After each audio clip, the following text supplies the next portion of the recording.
Right, good morning. Chris, I know you're in, so how are you doing? Excuse the cough in my guts up this morning. Just realised I've left the microphone turned on through the stream tight soon bit, so let's get that cropped out later. Okay, so picking up where we left off last time. I'm good, mate. I'm good. I'm just tired. A little bit under the weather, but it's that time of the year, isn't it? So, okay. Chris, do you want me to try and dial you into this one on the collab cam?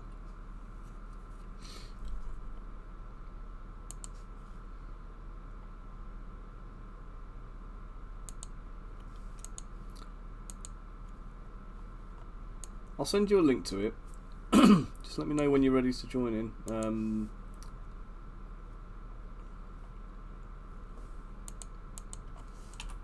There you go.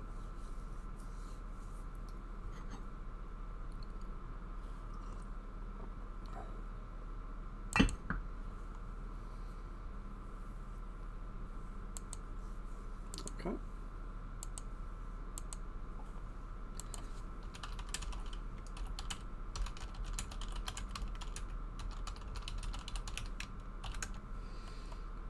Right, let's see.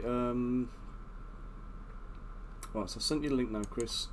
Hopefully you'll be able to dial in.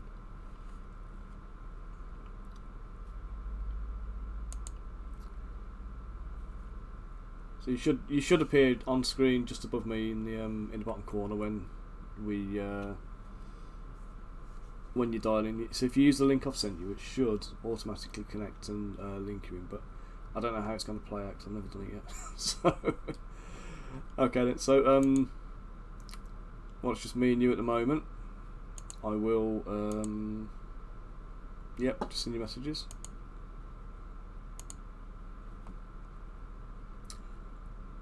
Okay, so what I'm going to do, I'm just going to get cracking and get started.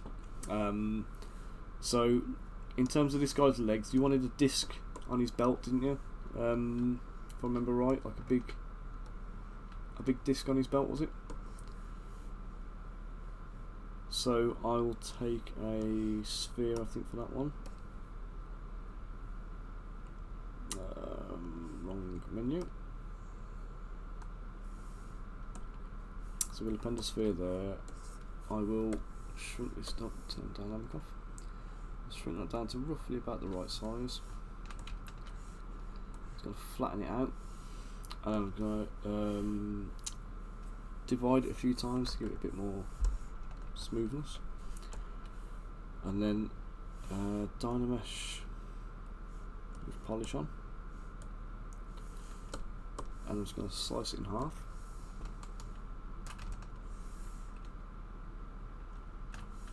Oops, that was not half.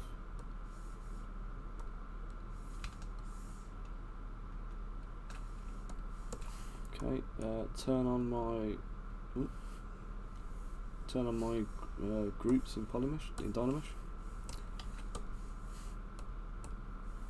Oh dear, that did not work, did it?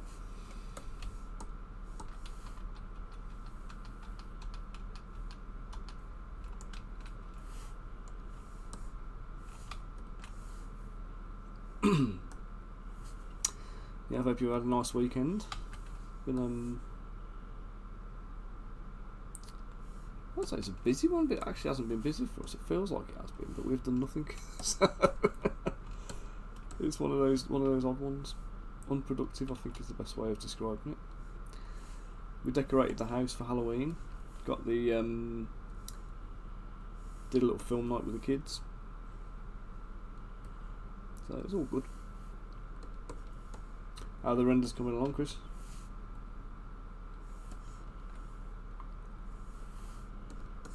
I still need to get you the Cursed Empire renders, actually.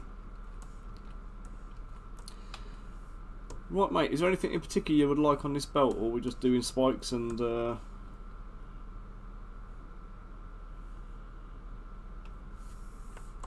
me get my spike tool, because I know it's going to be needed at some point.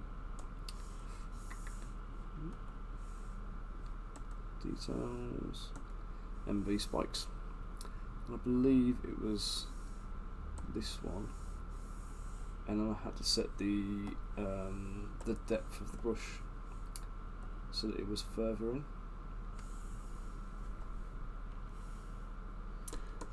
Okay, smaller spikes. So we're going to do the spikes in a circular fashion around the outside.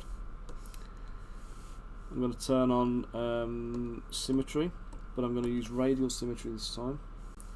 Let's set that localized. So radial symmetry will put it will repeat it in a circular pattern around the outside of the model. Right now, unfortunately, there we go, that's better. I was going to say I tilted it before you want that smaller? Yep, no worries, there you go. Oops. About that kind of size, mate?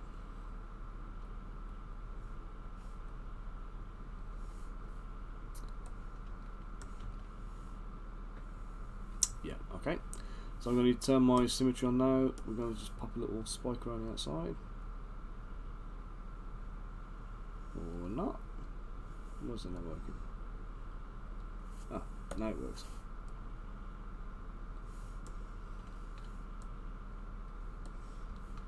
Oh, that was weird. I actually thought I was just going to all rotate outwards, but they've kind of gone. There we go.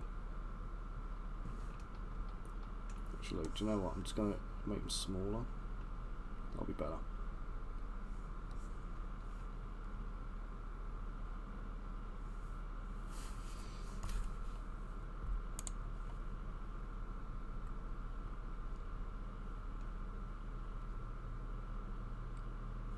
Okay, so we're going to give some like ring details on the sides of his belt.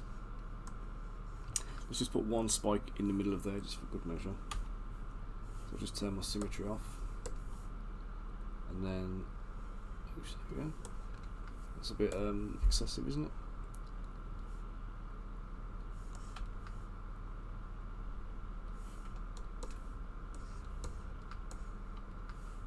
Okay, so we'll look onto the belt now. We'll polish that, boost up the geometry, just polish it a touch. Just pull it away from his body just so I can get in there.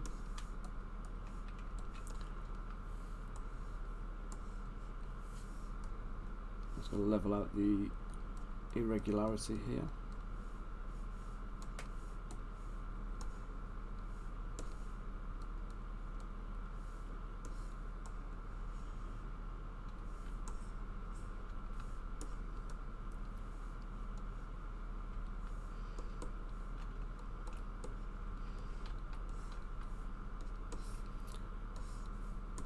Isolate it so I can actually see what I'm doing.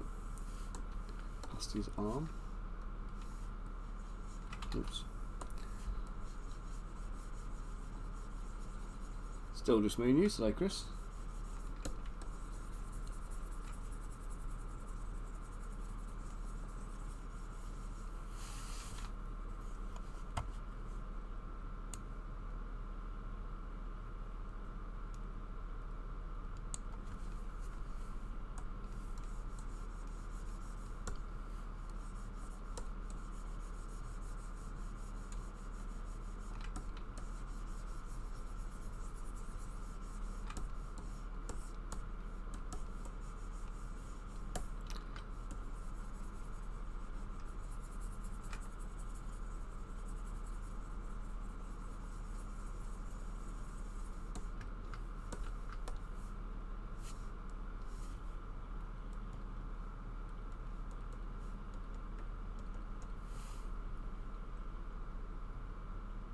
Martin, Tracy, welcome to the stream. I'm assuming you're both there again.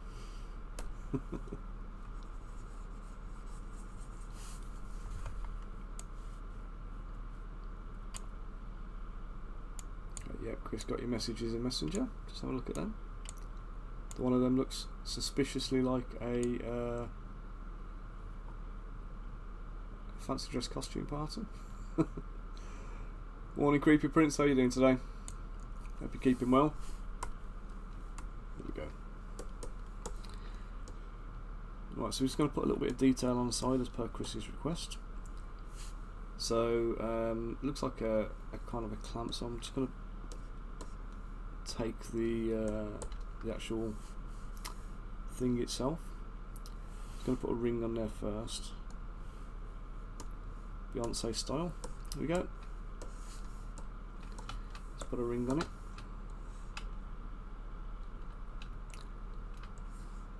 No, that's not what the song meant, but that's what's happening.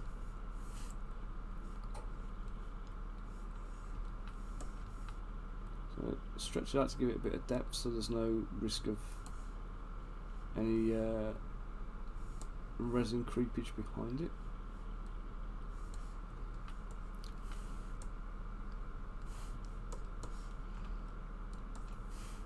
Okay, we'll mirror and weld that.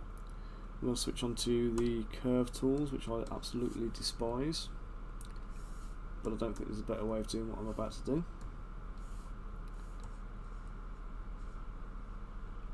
Something went weird with my ring there. What happened there?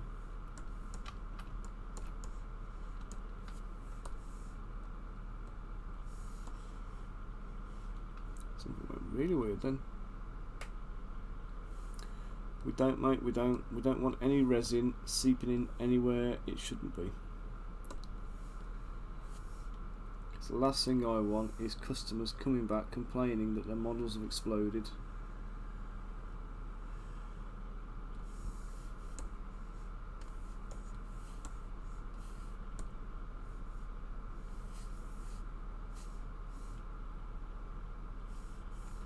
Oops, let's lock the start and end.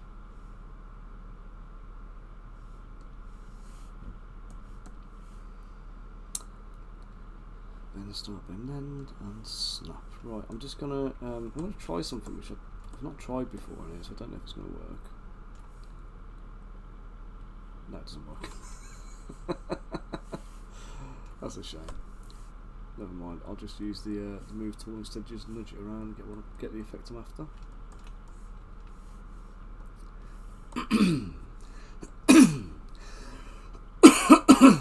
Guys, I do apologise about the coughing today. I'm trying to stay hydrated, but the change in the weather is knocking me around a little bit.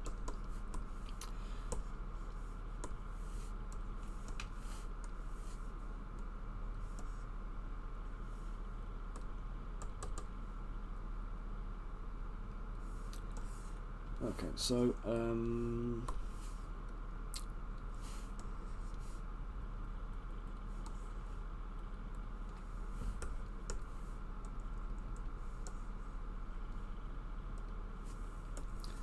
just shim this up.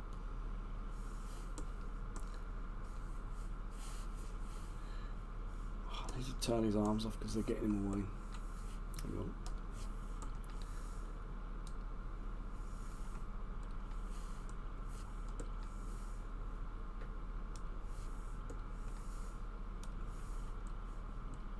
There we go. Morning Karen, how you doing? Hope you're all keeping well too. So I feel like I'm on the start of a bit of a cold coming on here.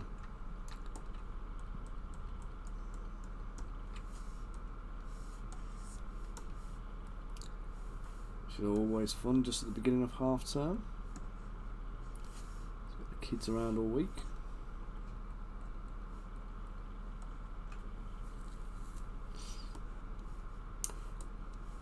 Yeah, I'm pretty sure this is just a stock standard cold, to be honest.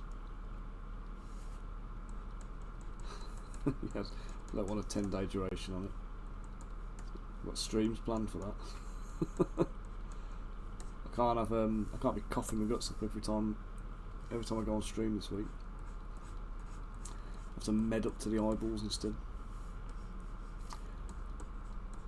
Okay, so let's just get that in there.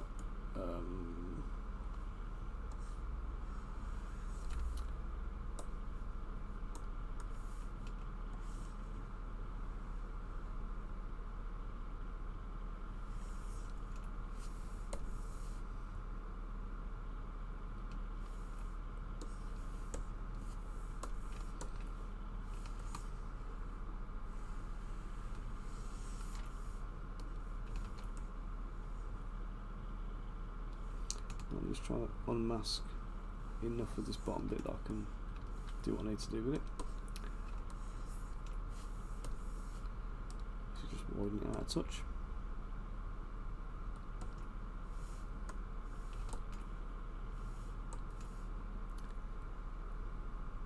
Let's just reposition that a touch, and then I'll come and get this one.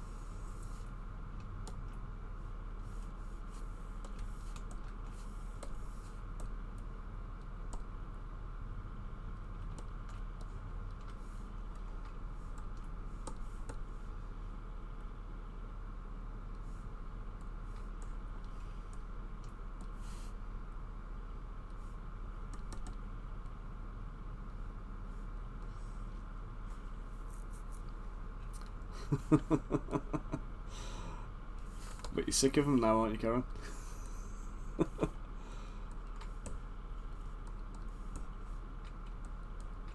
Been sending all the renders from the packaging, from like my promo stuff, all the ones Hayley's been doing. we're sending them on to Karen and Chris to get them all like branded up for the packaging for the Cursed Empire Skirmish game and whatnot. Karen's the one who's been lumped with the task of doing it all, bless her. Hayley was swearing at me during this, like when she was doing ours. She was rendering them all up. And some of these models are going back from back to like 2015, 2016. We've got various iterations of branding, and over the years I've named characters, I've renamed characters, I've done different iterations of them. And she's just like, why have you got different models with the same name? Why have you got the same models with different name? How is this one different to that one? She's not been enjoying it. It's wound her up good and proper.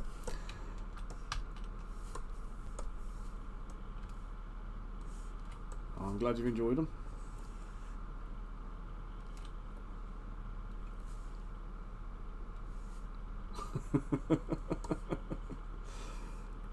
Yeah, I think she's ready to kill me at times, but she gets really frustrated with like the bits of admin I've kind of handed to her. It's like for years it's just been me doing all this, and then she's kind of come on board and she's having to kind of adapt to the way I work. I'm having to adapt to the way she works as well, which is obviously a challenge, but you know, I kind of know my products inside out. Hayley's got less knowledge of the actual products, but she can still do stuff, but I have to give her more information to be able to do it. So it's yeah, it's all fun. Just pivot this around a bit from there.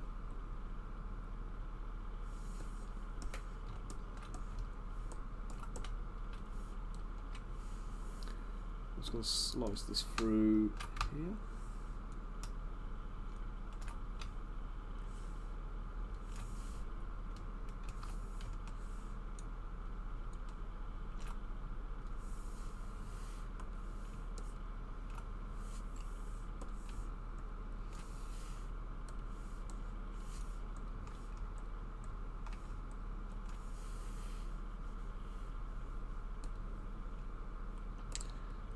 Give this a bit of smoothness and then dynamish it.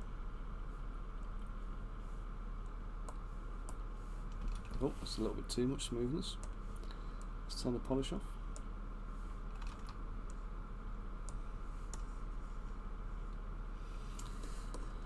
Okay, and then the last thing to do is inside the little end bits. We're going to go for a size 8 sphere. Perfect. Okay, it's going to mirror and weld that. Oops.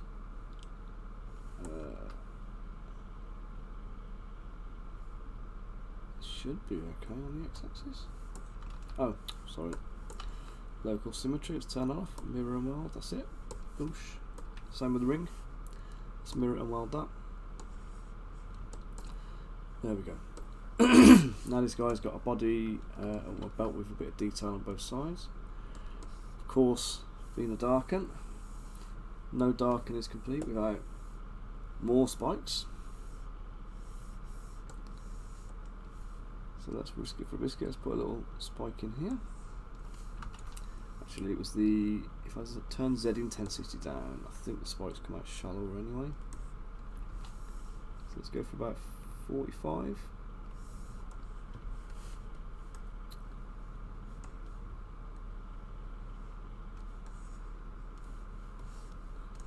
Okay, I'm happy with that. Oh, I was happy with that spike. I put it on the wrong tool, and I put it in the I forgot to mirror it. Let's do a pair of spikes in the back there. Nice.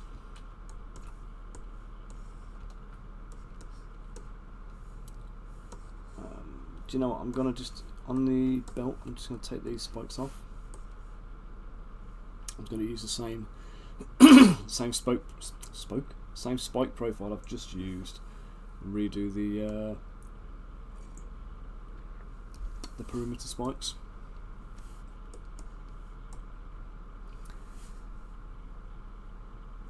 What's going on? Local symmetry. I'm going to turn the count down actually. Let's turn it down to 6.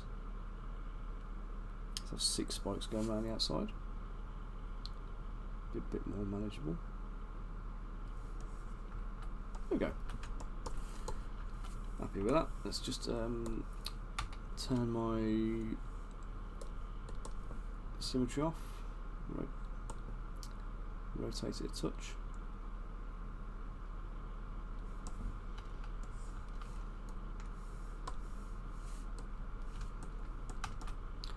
I'm just going to bring the belt up into there again to close that little gap there.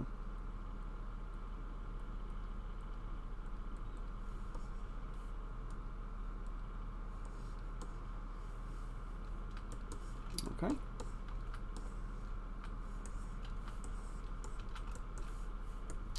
Oh, so there's a dude's belt. Let's put his body back on because we're going to need his legs now. We're going to do his. In fact, I'm going to pose his legs first, and then I'm going to do his skirt.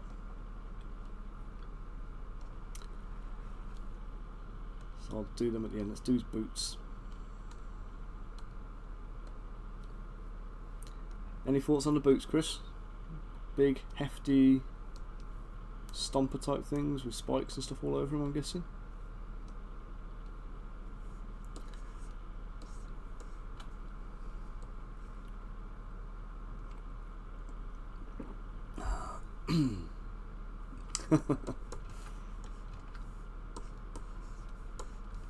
Okay, let's go for, let's give him, let's raise the toe.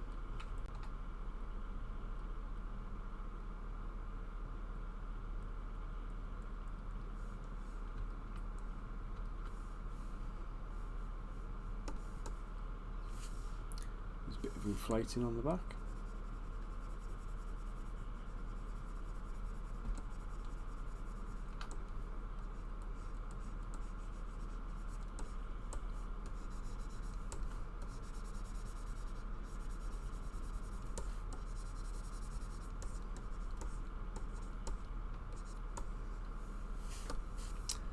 Polish, just get these shapes.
Okay, let's give him some layers here.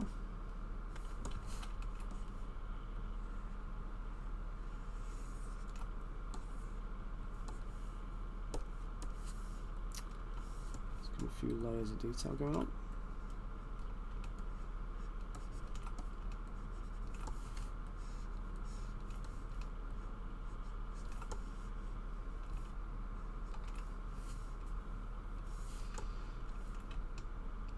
I've done that back to front entirely. Let's make the spikes there because that's the bit that would stab him in the foot.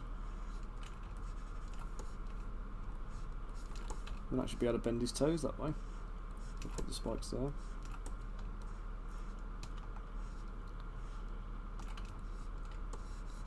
Let's just block that out there. Same again there. Slightly bigger spike, I think. We'll do the same on the heel. Just going to block a chunk in for the heel and just going to take a bit out. Again, we'll come that way, I think. Let's just take a chunk out there.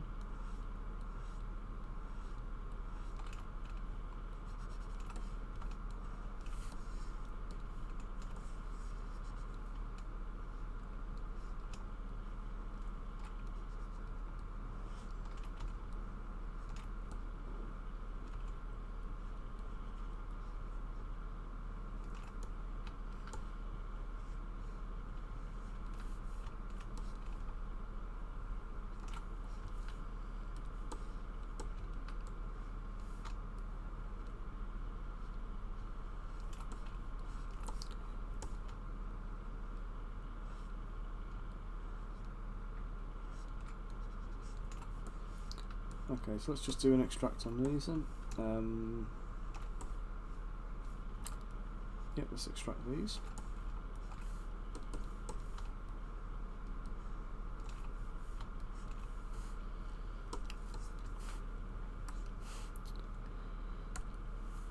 That'll do. I'm going to delete the internal geometry, close holes, auto group and polish. That's 750 odd. And then usual process, I'm just going to go around, just polish up the edges a little bit, make sure any wobbles and wiggles are removed.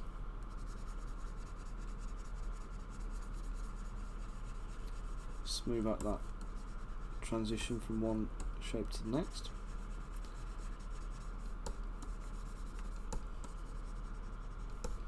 And make sure these bits are pointy.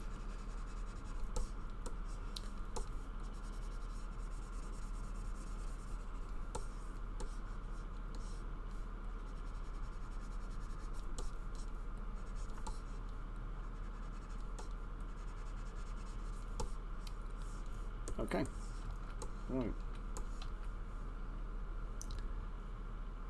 Now we can get back in with the spikes. Add some spikes into there. I'm going to put the some greaves on him in a minute. So let's just mask them out first.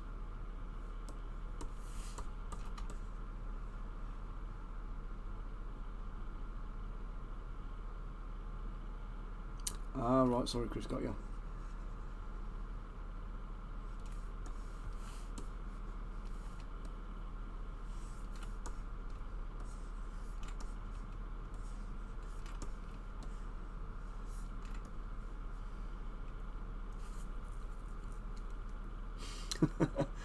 Hi Joe, how you doing, mate? Hope you're having a good one. Thanks for tuning in today, dude.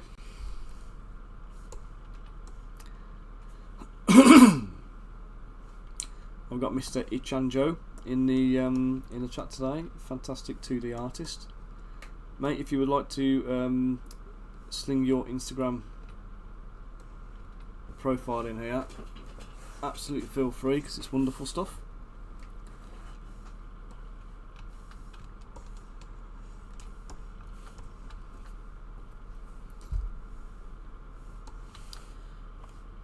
So do it. Oh, bigger than that, I need. Bigger again. Too big. Except that'll do. Don't worry, mate.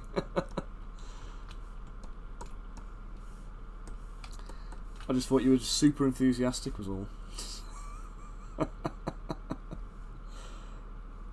Right, delete and close holes.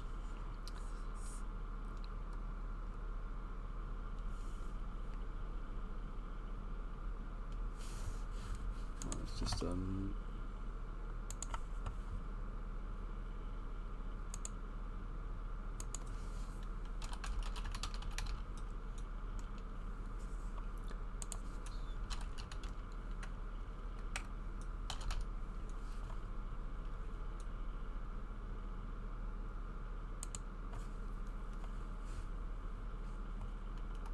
we go.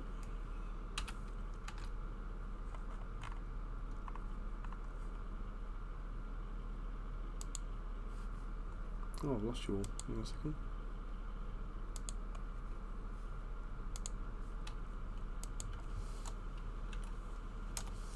There we go. Believe that was correct, mate.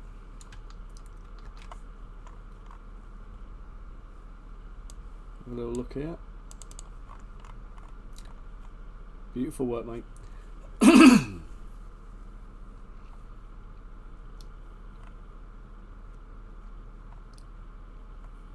I have to say, dude, I absolutely love your character design.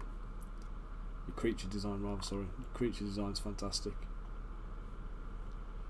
I've still got to do the ones you did for me a while back, actually. They're still on my to-do list. I'm going to do them on the stream one of the days. Because they need to be made. But yeah, check him out, give him a follow.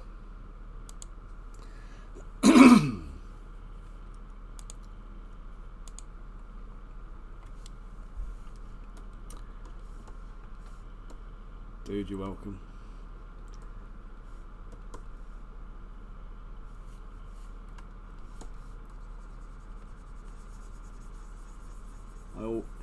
Anytime somebody who I know pops up in the stream, if they're an artist and stuff, I always, or businesses of any kind really, I always like to share the work and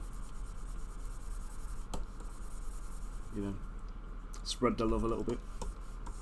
I may not have the biggest following in the world yet, but these things linger around for a long time, don't they? So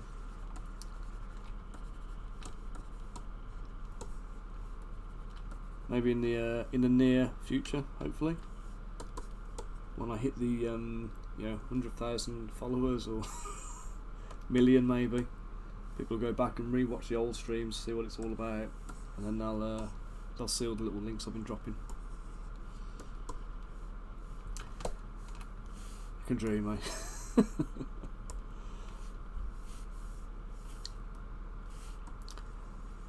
To be honest, one of the main reasons for doing this, I was talking to my wife about it the other day.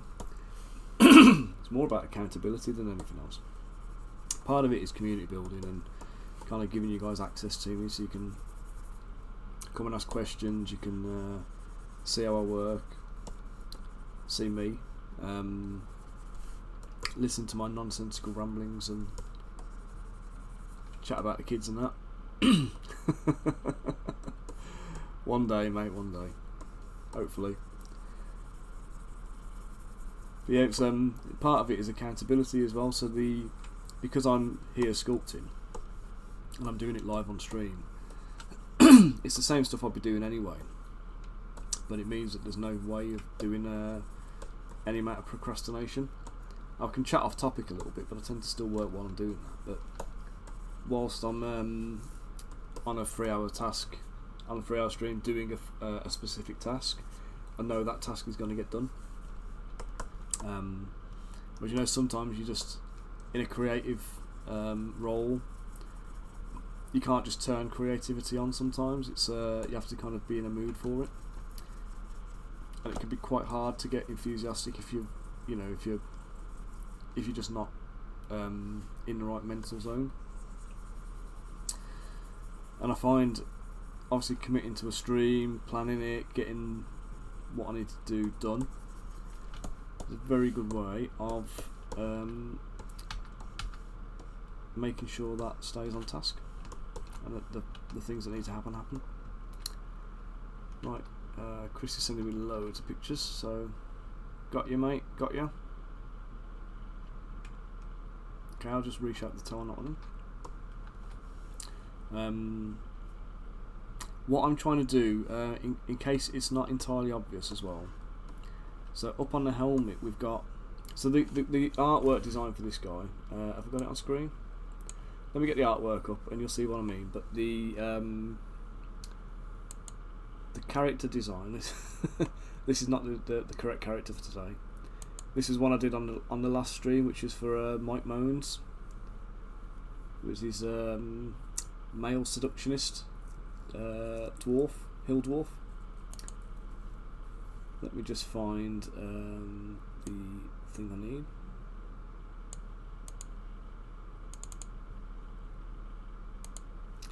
Okay, so here we go. So, as you can see, this guy has no legs. So the art for this guy was designed as part of a multi-character thing where there was layers of characters. So he was basically in the back at the top, a bit like the Freddie Mercury, not Freddie Mercury, the old Queen Bohemian Rhapsody album cover. So he didn't have legs because they weren't required for the image, and obviously now we're trying to make him. I've got to try and like come up with legs now. So one of the things I was looking at is where we've got the helmet here. Let me just move that out of the way a little touch. Right, so where we've got the helmet design, we've got these like this layered spiky thing, and then we've got these like grill type designs. So from a shape language point of view, what we're going to do is we're going to take that that aesthetic, and we're going to bring that down into like the shins, and we're going to try and recreate some of that basically. So we're looking at similar to what I did on the feet. You can see these spikes coming up, which are an echo of the head. I think I'm just going to take a corner out there, and then we'll go.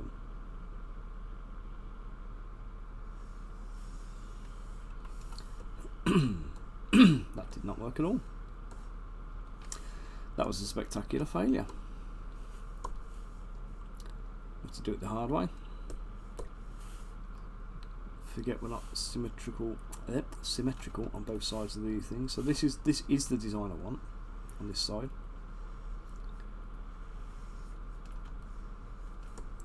And then I want to go for a spike there. I'm just going to have to manually try and symmetry it over.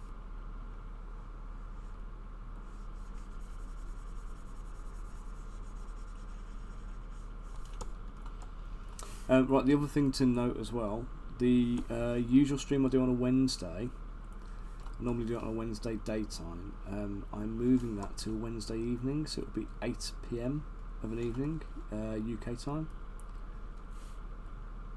So hopefully that will give a few more people an opportunity to get in and watch. So on a Wednesday I will get the kids ready for bed, have an early dinner with them, and then leave the wife in the house watching whatever she's watching on telly, because she has a fair share of programs I find absolutely abominable,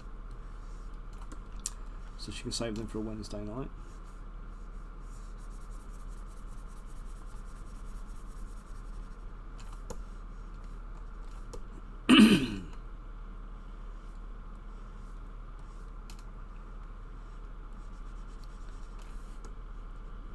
Thank you, Chris.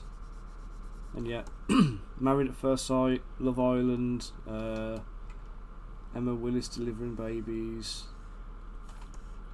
stuff I just don't want to be exposed to. So she can watch them on a Wednesday.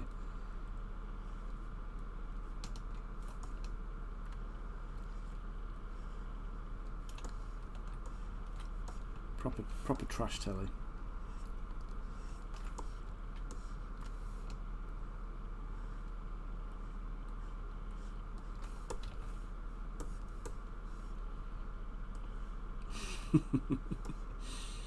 Me too, I've dodged a bullet and I can get out of it now.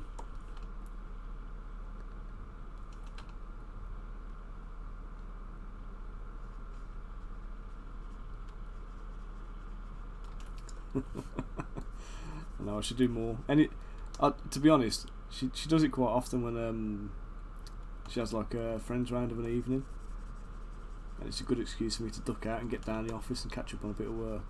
Quite often I contemplate flipping a stream on and just doing a little bit, but not always in the mood for it. And I usually come down here and think, I'll put my PC on and play a couple of games, and then I'm completely uninspired as to what game to play, and I end up working and sculpting or painting models or something. So even my little planned rests don't work out.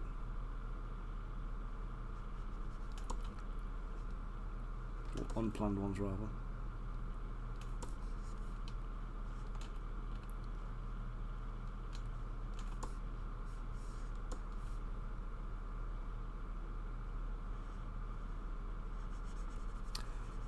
Okay, let's get that up here.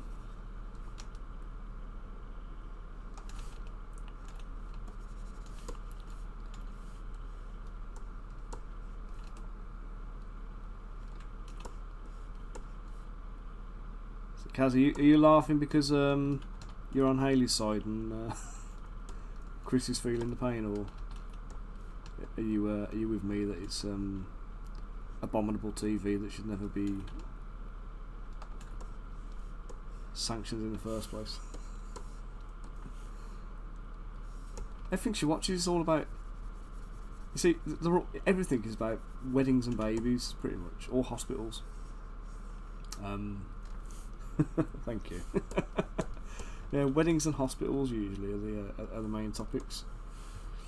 And you wouldn't mind, but we've got 2 kids. We've got married, so it's not like she's doing research on nothing. Do you know what I mean? It's just, well, better that than a sister who's like only into serial killing things.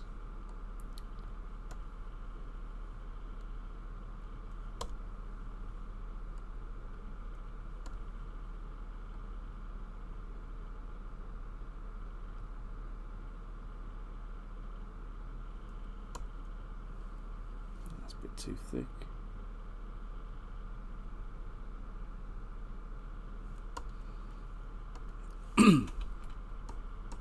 Yeah. We actually started watching what's it called now? The Watcher on Netflix yesterday, and it's it was not too bad actually. A little bit weird and not my usual thing, but she does complain that it's basically about a family in America, and they move into this house that they can't really afford, and they have to kind of like remortgage for it and everything else. And when they move in, you know, they're looking for like a new start. And the whole community around it, they're a little bit weird, and they get a letter from somebody who basically tells them they've been watching the house for 20 years, and you know, basically suggesting that the house is alive or evil or something like that, or the secret's in there. Or we've only watched 1 episode, so I don't really know what's going on, but it's a little bit creepy. It's right up her street, to be fair. Hayley loves it, but she fell asleep about 20 minutes in, so she has no idea what happened in it. So I'm gonna have to she's gonna have to rewatch that before I even give it another shot. So let's get the spikes up again.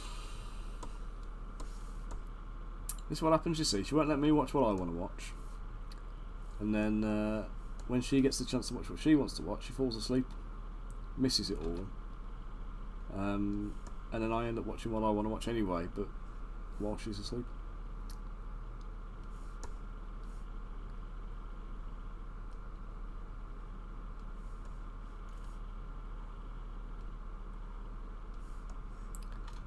It's almost like a little a ritual. You know what I mean? What is Chris the dribbler? Put something on and be asleep in 5 minutes dribbling.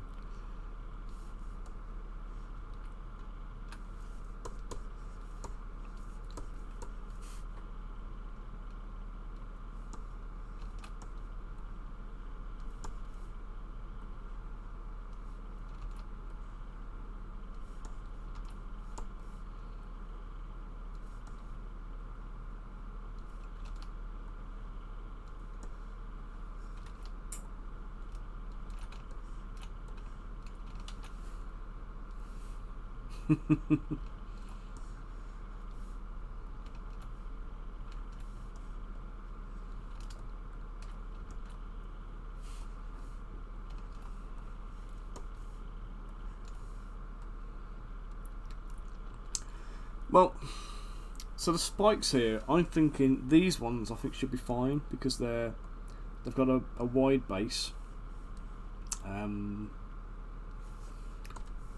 Was that song I like big butts and I cannot lie kind of thing. So they've got a big wide bum on them.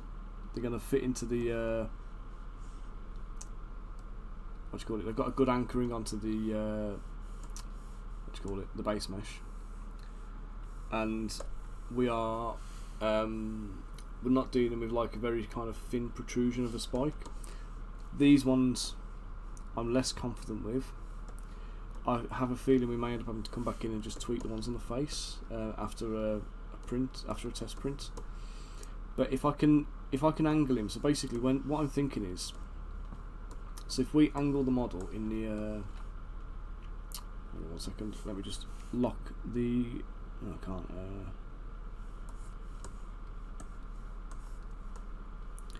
if we angle him so he's facing like this, so he's kind of 45 degrees backwards as far as his head goes, then all of these spikes that are pointing upwards, or at least above the 45-degree angle, all of these spikes, they'll self-support and they won't need any supports on them. They will print fine.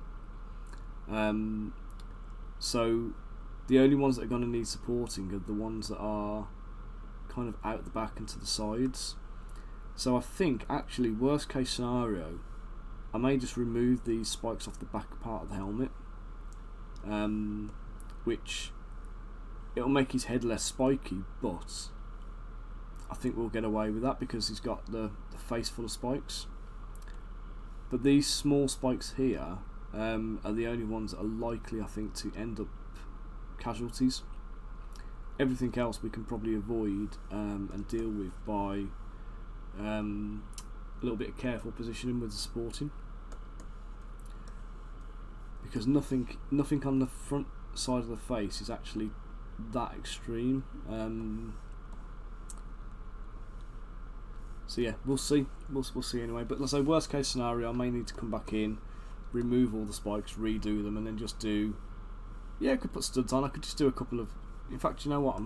Let's do it now because I'm not confident in them anyway. Let's take those ones off. And that one. While I've got this wider stud setup going on, the wider spikes. Let's use these, because these are the ones that I think are going to work.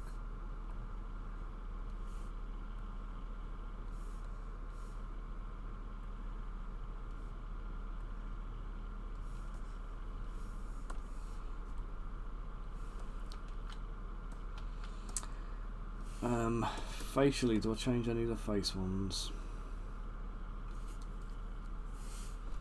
Let's try and run with the face for now. Okay,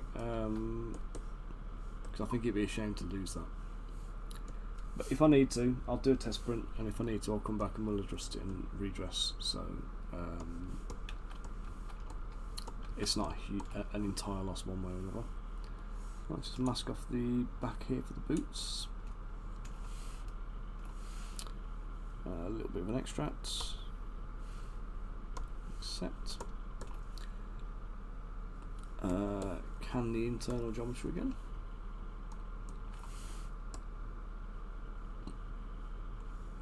Close holes. Let's just flatten down all the top.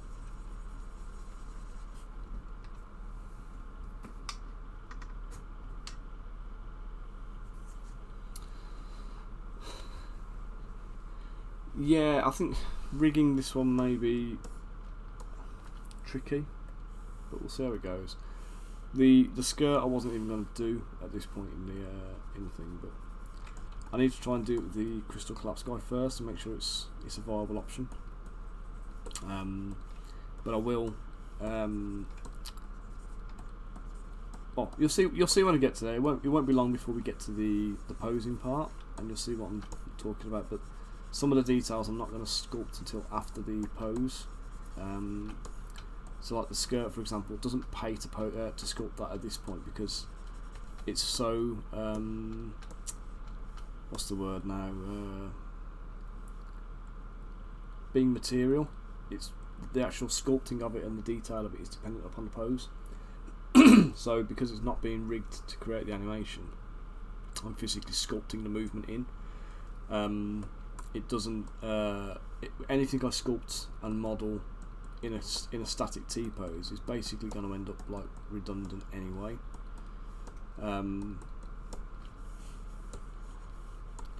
Let's just thin his boots a touch.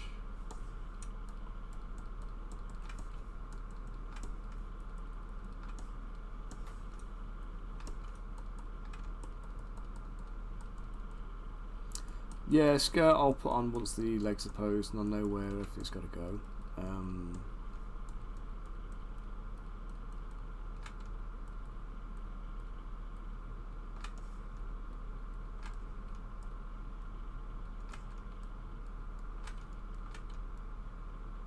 again, if he ends up like, you know, really dynamic,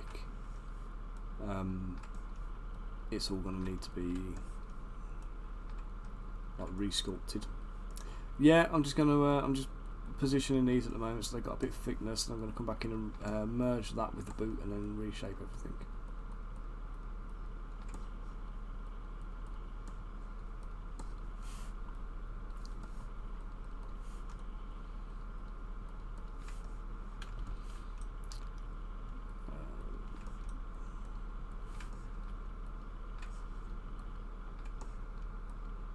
Right guys, so just in case it's not entirely clear, Chris in the chat is the client on this one, so obviously he's got some ideas about how he wants this to look aesthetically, hence me taking requests and instruction from him. And again, without having legs in the illustration, every bit of help is appreciated.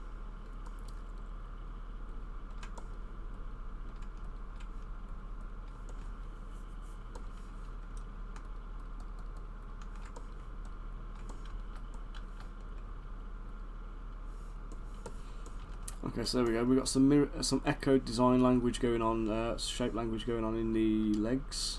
That continues the look of the rest of the body. Let's sort these toes out because they just don't work anyway.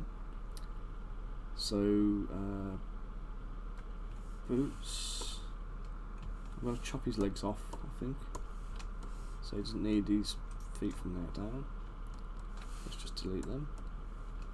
Save progress because we'll remember what happened last time. Or I do at least.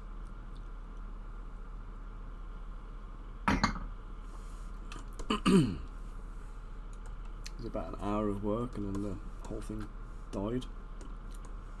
And luckily I had an auto save because I'd forgotten to save it stupidly. Okay, so the boots, I'm just going to polish these down, square the toe off rather than have it curved up. And Chris has asked for like a panther claw kind of thing on there, so some like downward spikes on the end of his toes.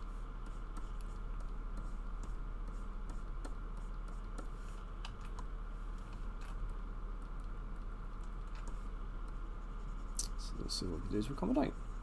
Okay, so I'm going to shape these off. They look a bit like Crocs at the moment, don't they? Shall I cut some little holes in them and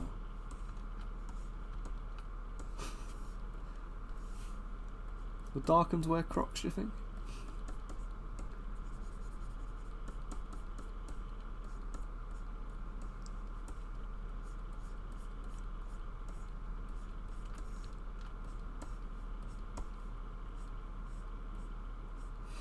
I'm just going to flatten the front off there.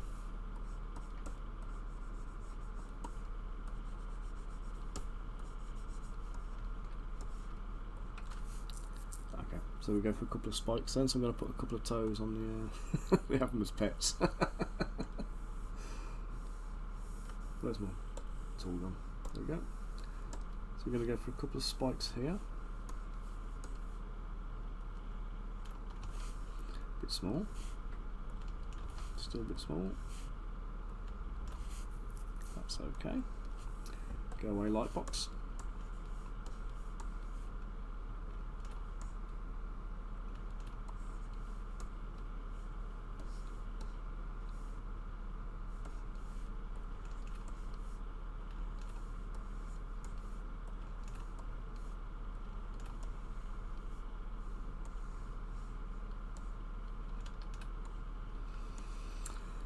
Okay, and you want claws, hooked claws. So we've got this one here with a spike tip. So we'll pop that one in, shrink it down.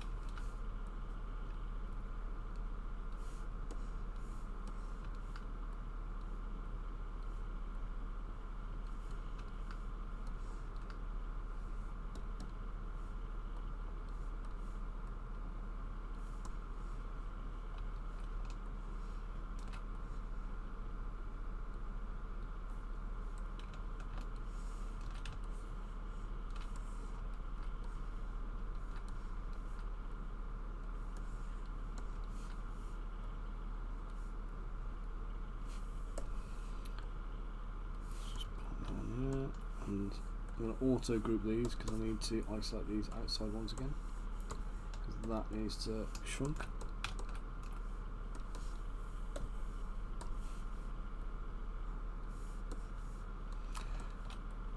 I take it these guys are dirty fighters then, Chris. They don't look like they're going to give you a fair fight.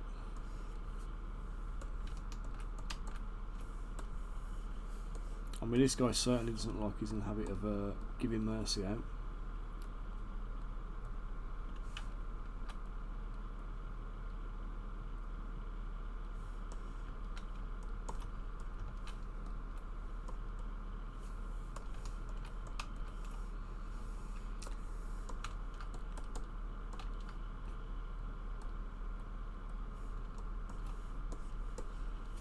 Okay, and all I need to do now, I need to just, well, that toe's wonky as anything, let's just straighten that one up.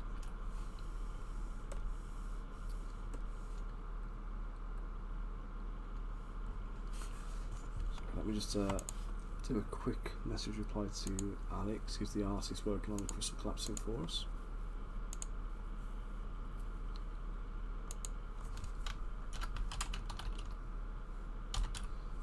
Poor guy's given requested feedback, and I've been liaising with Max on it, and I've not managed to get back to him.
I'll just forward a few things over so we can get stuck in.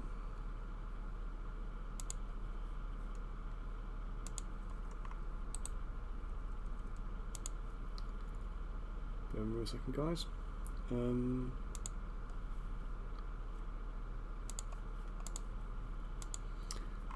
Just me not wanting to keep a fellow artist link on the hook hanging.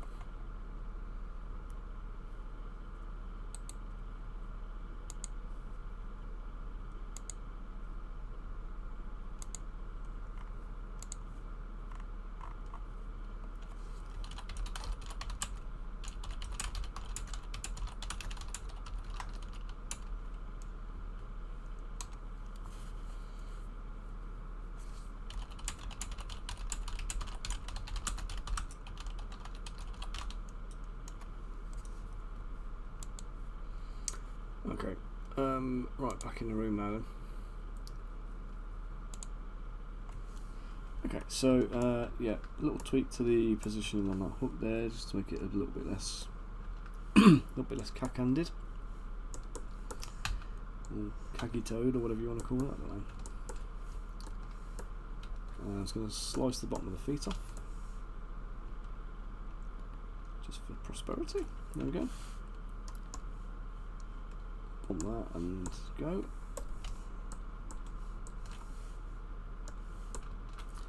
And then I'm going to take the bottom of the feet, mask them ever so carefully.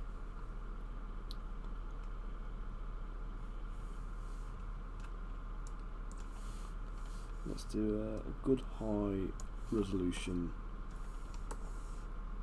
first. I'm going to extract the feet. Accept that. Delete the internals again. It's not required. Right, now with these ones, the shape sucks. So what I'm going to do, I'm going to auto group. I'm going to slice the top to about there, at the widest part, and I'm going to slice just a fraction below that.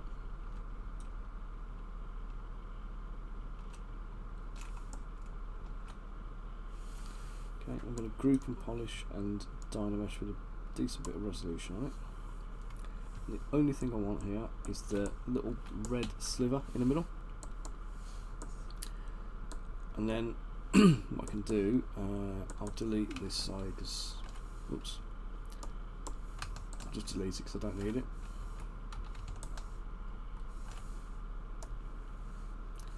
I'll mirror and weld that now. Oops. And local symmetry on again. Change my colour to get it not red. Okay, and now I'm going to thicken this up.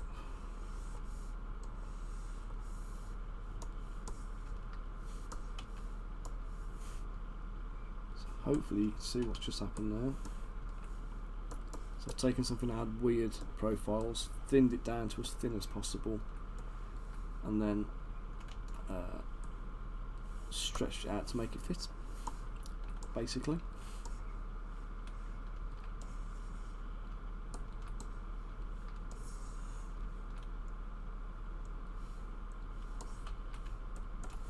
Right, now Chris, these toe hooks, I'm just going to split them off.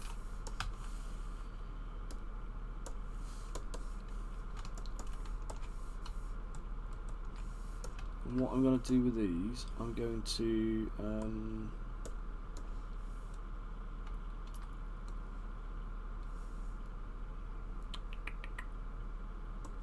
so mask lasso.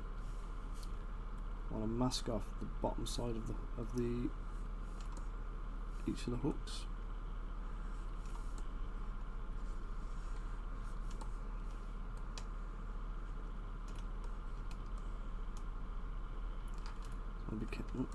I'll be careful to keep the top unmasked.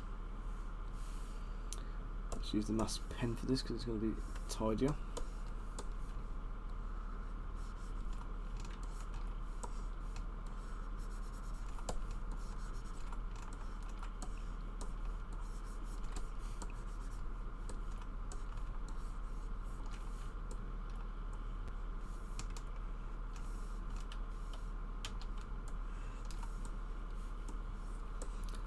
Okay, with that selected, I'm going to take the move tool.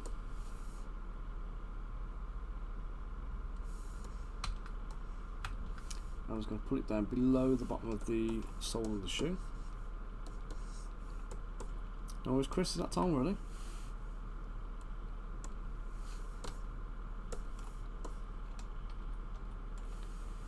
And I'm going to add some geometry into that, a couple of divisions. No, that's not what I meant to do.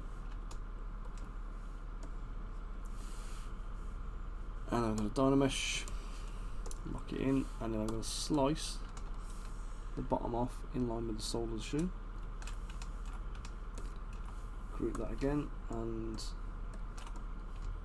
just delete all the tips of the toes. Okay. So there we go. Now we've got toe spikes that are, they're not proper spikes, but that means they're not going to cause me problems for printing.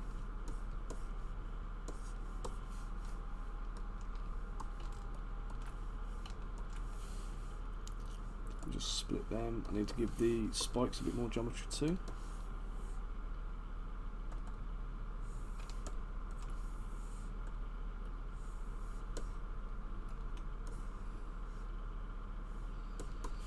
And I'll give them a Dynamesh with a polish.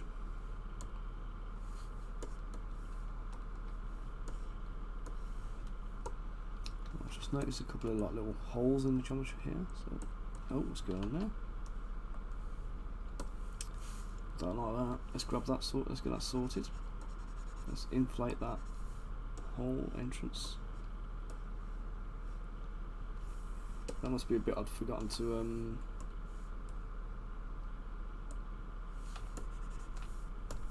I must have not masked that tiny little spot. at the top.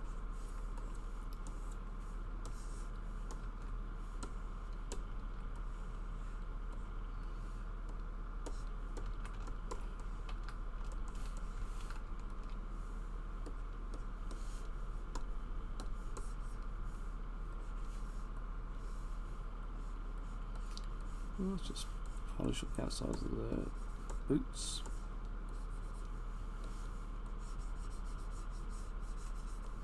And just clean up the edges a little bit. Get rid of any jaggediness.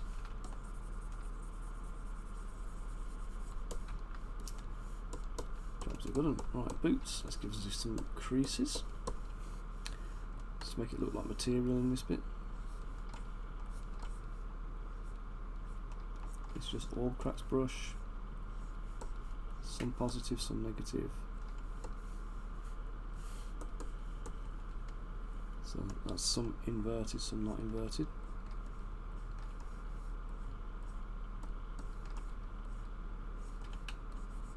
A few too much there, looks like Laura Batty tights rather than fabric boots, so I'm just going to wind that down a touch.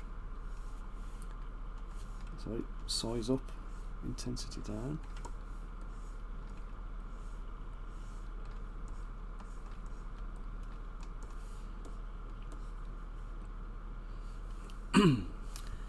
Right, let's go for a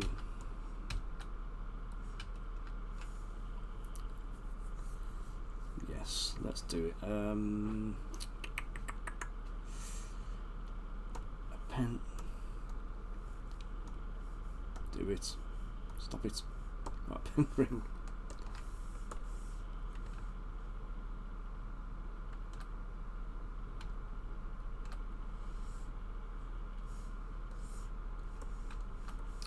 Okay, so it's going to pop a couple of rings on the back of his boot. Give them a bit of depth. So I'll plant one there, and then I'm going to do another one down here.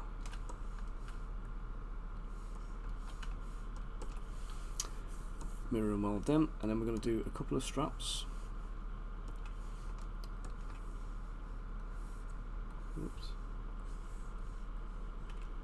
Whoa.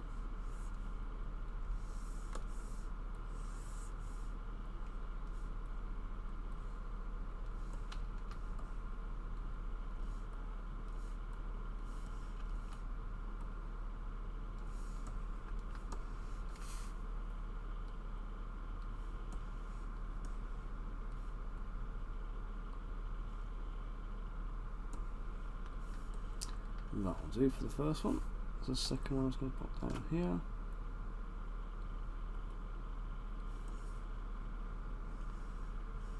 And that'll do again. Okay, now I'm going to use the move tool. And just do some fine positioning on these. Again, it's very, very, very slight nudging. I'm not doing any kind of drastic movement. All I want to do is make sure that I'm using the Alt key as well to make sure it goes in on a tangent to the surface.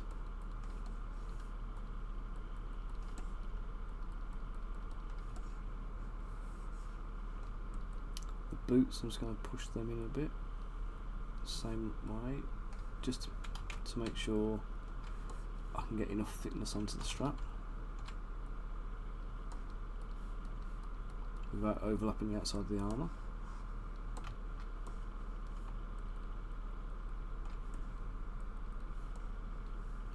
Okay, that's good. Right, so I'm just going to divide that a few times to give it a bit of geometry. Split it down, polish. Split it down, that meant nothing. I actually meant dynamesh it. Okay, I'm just going to carve out the middles here. And I'm just going to use the move tool to just pull this over the top of the ring here.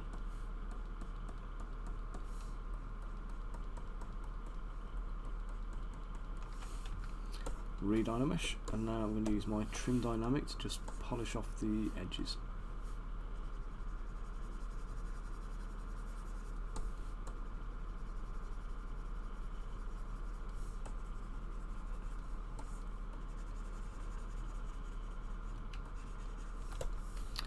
and then the all cracks brush, just oops,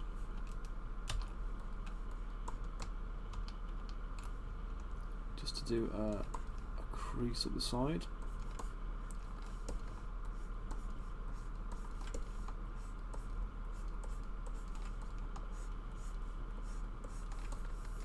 And then the clay brush just to invert and put a little dimple, divot all the way around. And again, I can't remember if I did them on the last one, I think I did. The reason for doing this is by having this little divot in the leather, this little bit of texture, what that basically allows is for the inks to run into the middle, and that leaves the top part here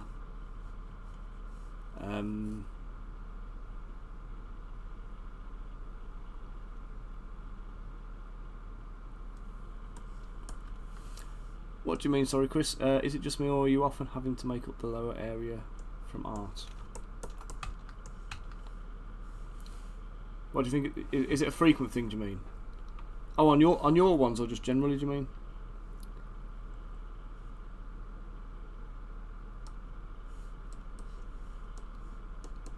I know quite a few of your pictures have been like busts and busts and portraits and stuff. So there's been a lot of winging stuff. But I don't know. I think mostly when people give me concepts, they either give me, I either get a fag packet sketch, which is just like really rough as a guideline. I get fantastic illustrations that are very conceptual, and they give me an idea of what the character's going to be, but with detail that's more suggestive of detail rather than, you know what I mean? When you look at it, it's the kind of thing like an AI would knock out, or when I've done photo bash and stuff, and when you start trying to like look and copy the details aren't actually there. You've got to try and figure it out, so you end up trying to create something that looks like the artwork without actually creating what is in the artwork. And then the other one is, like, it's a proper, like the little dwarf that was on there at the beginning, for example. It would be like someone's D&D character, so it's a more stylized bit of art that is very clean and very crisp, and they're quite easy to work with, but it's a style. But even with that, we've only got limited information, so there's always stuff you've got to make up. I think I've only ever had one client give me a character turnaround, and that was Jazza from Tabletop Time and the YouTube channel Jazza, Draw with Jazza. So they did a game. God, what was the game called now? Gate Crash, I think it's called. And he asked me to do a couple of characters for him. So when he sent me the character design, I actually got a character sheet, which was front view, back view, and then a couple of like little detail bits that he wanted. And that was like the first time I've ever had that happen. It was brilliant to work with, and in every single case, I would always say that would be my absolute ideal situation. The most difficult ones are where the customer just gives you or the client rather gives you a like a verbal brief, and then a couple of like photo references to kind of point at different bits that they like the details of, and then you've got to try and like concoct the whole thing from imagination. There's no like actual visual source material to use, and those ones are much more difficult. So with those ones, I actually charge more for those kind of designs. So there's an extra £100 design fee on top of any of my sculpting stuff, if I've got to design and concept as well as do the whole, you know, the whole thing, the whole sculpt. And part of that is because it's very difficult to try and get that. You know, for a client who's got an idea in their head of what they want to see, and like, let's use the legs on this as an example. You've got an idea of what you want the feet to be. You've got an idea of what, you know, in your head, you know what this guy looks like. But the illustration does not show me that. So if, you know, I've got at least some design language to go off on this one, so it's not too bad. But in a lot of cases where this customer, clients turn up and they want something made, but they don't have anything, that makes everything like 10 times harder. And then obviously, where you would go through design iterations with your 2D artist, for example, and kind of ask them to tweak and change things on a 2D illustration, I'll still have the same thing, but with a 3D product. So I'll sculpt something, send it on to the client, they approve it, or they ask for tweaks and adjustments, and they have to make the tweaks and adjustments, and then it's backwards and forwards. There's a lot more to and froing with those kind of processes, and then that's a lot more difficult. I'm doing one at the moment, which is quite a difficult one because it's outside of my comfort zone. It's doing something quite sci-fi and mechy, and the client has got he's got artwork done. He's got the front and back and the side views and stuff, but they don't kind of match up. They're all quite conceptual in the way they're drawn, and I don't think the guy who's designed it, I don't think he's used to doing those kind of like turnarounds. So it's not right. It's not something that's like, it's not natural for him to do that either. So we've got artwork that is not consistent from the different views that I've got to then interpret into a 3D image, and then the artwork itself is not. Again, it's conceptual. The artwork looks amazing, but when I try and actually make it, I've got to try and interpret what I'm looking at and turn it into something that is an actual 3D shape that works and is consistent across the board. And it's quite a difficult process that takes lots of iterations and stuff. And the ideal would be to be able to kind of like, if you'd have given me this guy with like legs and I can just go, right, this is it, bang bang bang bang bang, I haven't got to think about it, I can just sculpt it out. It's almost like there's a process missing out of the step. So instead of just me looking at the drawing, thinking, visualizing how I'm going to turn what I see into a 3D shape, and adapt it for a miniature, what I end up having to do is look at the drawing, look at what I've already got, and basically like mentally fill in the blanks, trying to plan ahead to see what I'm going to put where, how I'm going to do it, and basically add that step in to then trying to then visualize the shapes and how I'm going to execute it. So it's mentally more taxing, and I'll get to points where, like with the toes, for example, my first instinct on the toes there was to give him a big pointed toe so he could use a bit of kicking, and then even without you asking for the panther claw type toes on the front, without even having to ask for that, I was looking at the toes thinking they didn't fit with the rest of the shape language in the model, and they needed to be tweaked and changed. So there were still certain things then that were not going to work, if that makes sense. So it's all it's a bit of an unusual one to try and get into, really, because it's different in every case as well. And some models are more, it's like if it's something that I sculpt day in, day out, and I can just kind of, my head's in the zone for it, it's fine. If it's something that is not my usual bag of tricks, or it's not my usual style, that's when it becomes a little bit more difficult to try and like fill in the blanks. And I can walk away from like 4 or 5 hours like sculpting session absolutely fine normally, but then the days where I'm doing one of those kind of ones, I can walk away just mentally exhausted at the end of the day. So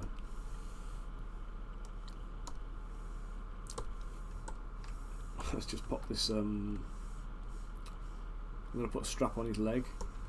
So we're not going to give him trousers. We're going to give him a little skirt, little rah-rah skirt. It's not a rah-rah skirt. It's I don't even know what you call. What do you call the like the armoured, the leather skirt things with the tassels that the Greeks use? What is there a name for them, Chris? Do you know? There's got to be a name for them.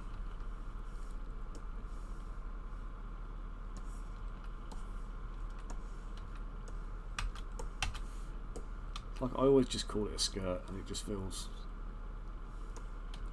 I feel like I'm mocking them.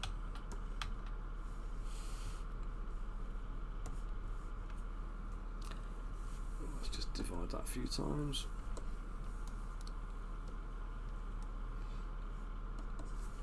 So I'll take one of these buckles.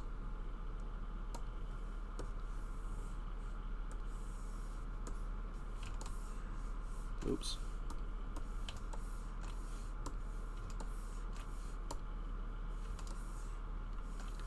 Let's just take the one side, delete hidden, and I'm just going to bring that down.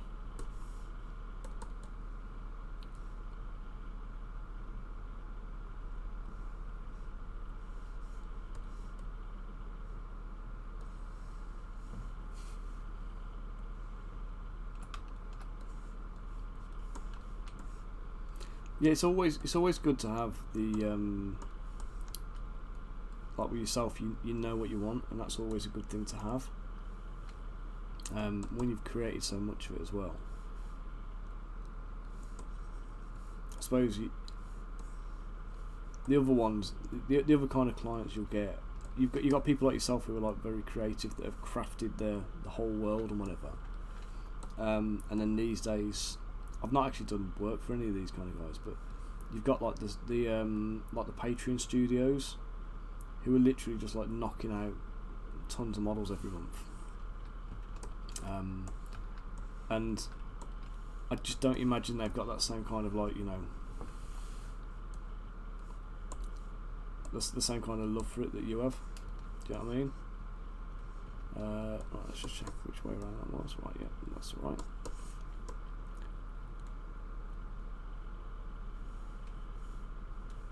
So I'm just going to mask off the little secondary strap.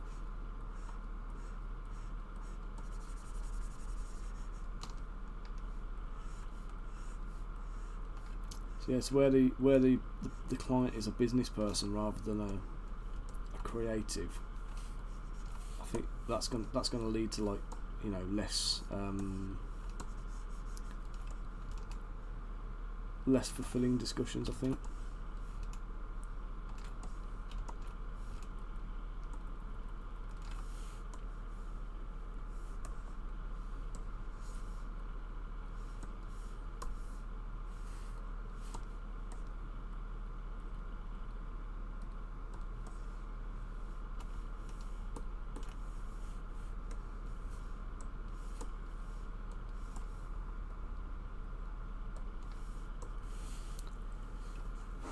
What's going on here?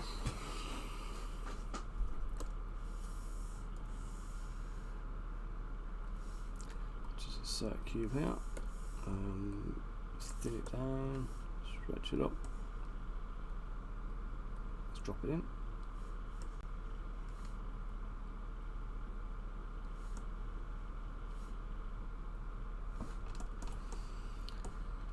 Okay, and then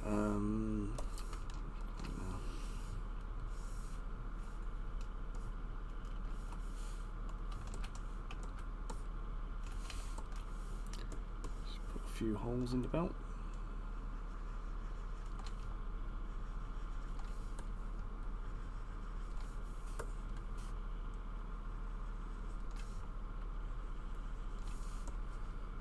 Now you could do that cleaner. You could insert cylinders into there and boolean them out. But what I have found is if you do that, if you boolean out the cylinders, it just takes a lot longer, and the end result isn't necessarily any better. You just need a little divot in there to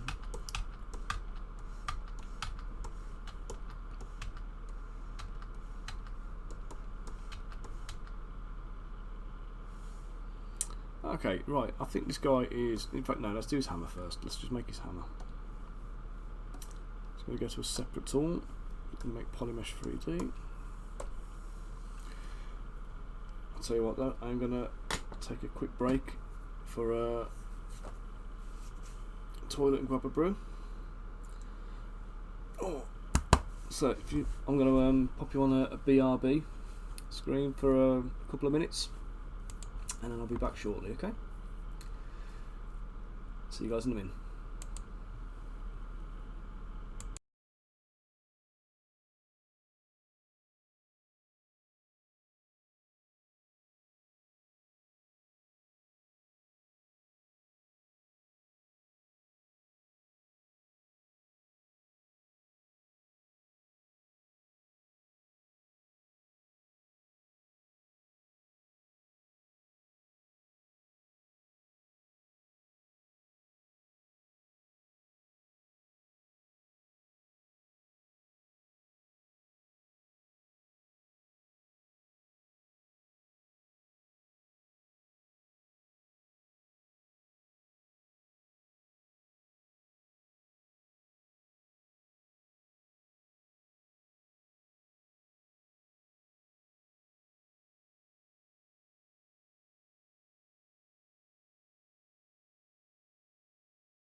Right, guys, back now. Okay, so cylinder on the screen. I can't remember what I was doing with it. Oh, making a hammer. Okay, so yeah, checking out this guy's weapon now. Let me just open the image off the screen.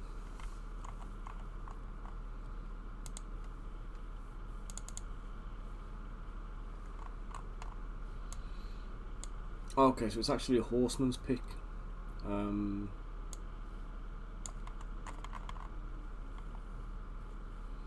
Which is handy actually, because let me just check. I think I might have done one of these already.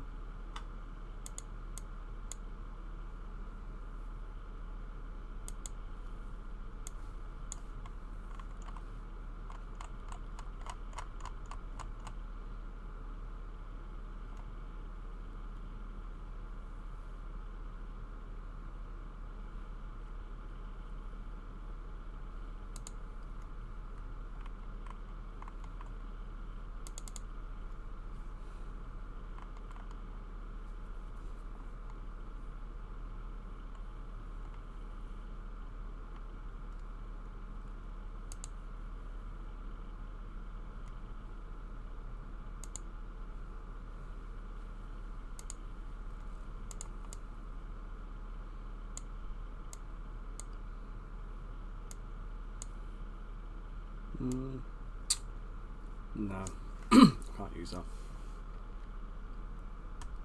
was going to use that as a starting point for him, but it's not. It's not actually close enough.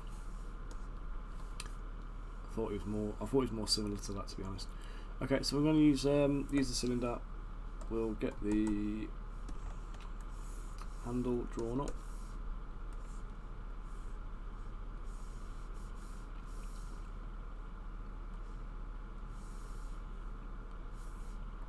Bit long, I think. There we go, that should be okay. Append a. Okay, so we're going to append a cube. Where's my cube? Oh, there it is. Append a cube. I'm going to pop this on the top. We'll draw that out into a rectangle. So this is the cube at the top of the weapon in the middle. Then we've got the hammer head is like that, and then to the rear we've got a unusual shape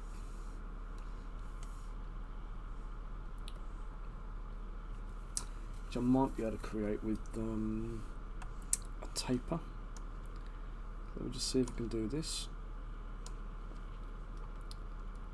Split the masked points. We go on to taper here. Right, so that's good in itself. And now I need to do a. Oh God, is it bend arc? Can never remember these ones. No, that's not it. That's not it either.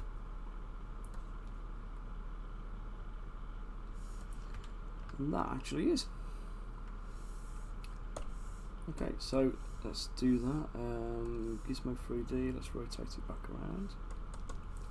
Stretch it back out.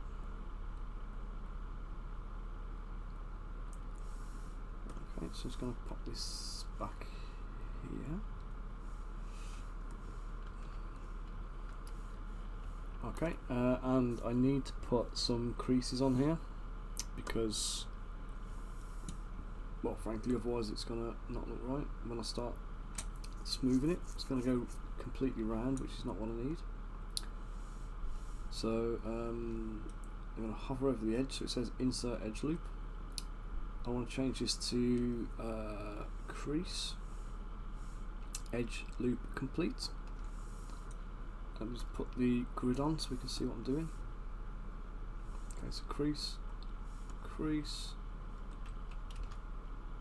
Crease. Oh God, what's going on? Crease. No, that's not right.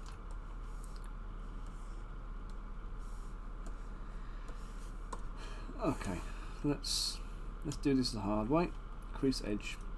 1, 2, 3, 4, 5, 6, 7, 8. Ah, damn it, I should have had symmetry on.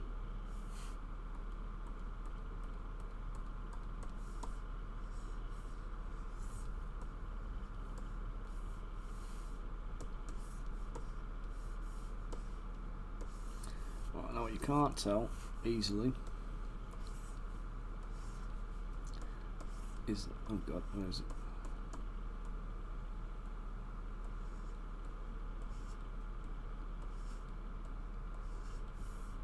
So right down here, I ain't going to put my symmetry on for this one.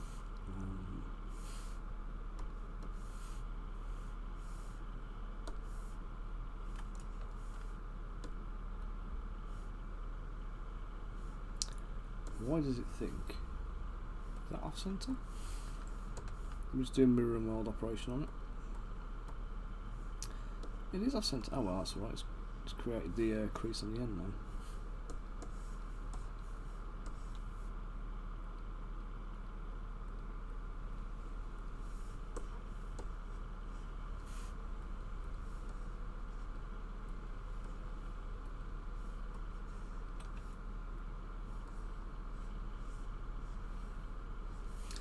Okay, so now, hopefully, I should be able to smooth this out, do some divisions, and it should give me a smooth shape.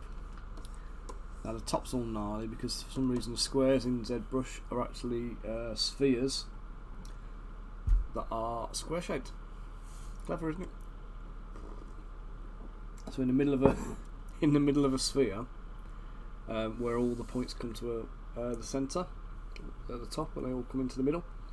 The squares actually have the same thing, and you'll see that if I show you on these. Look, so you should expect this kind of grid across the whole thing, but when you turn to the top, you actually have that. And like I say, it's because they've used a sphere that is square shaped. So what that does mean is that I'm going to delete all of the lower subdivisions, and then I've just got to come and do some manual polishing just to clean that top surface up. I probably could have got away with actually doing the smoothing first and the edge creases and stuff. Probably, in fact, it would have been easier by a mile if I'd have done that.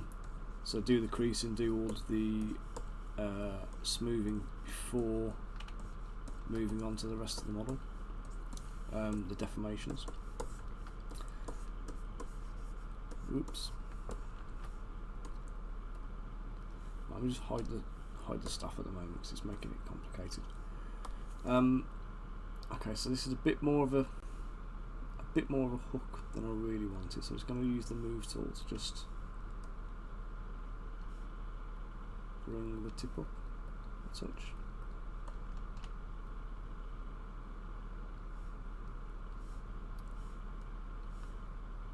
A little bit of nudging just to refine the shape a little bit more.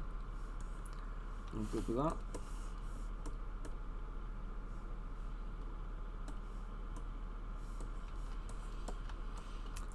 Okay, and now I've got a weird one because I need to do I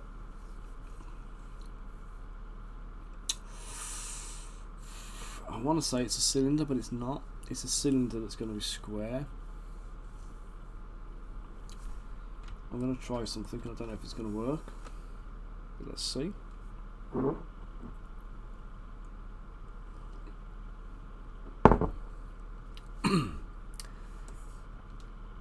Okay, so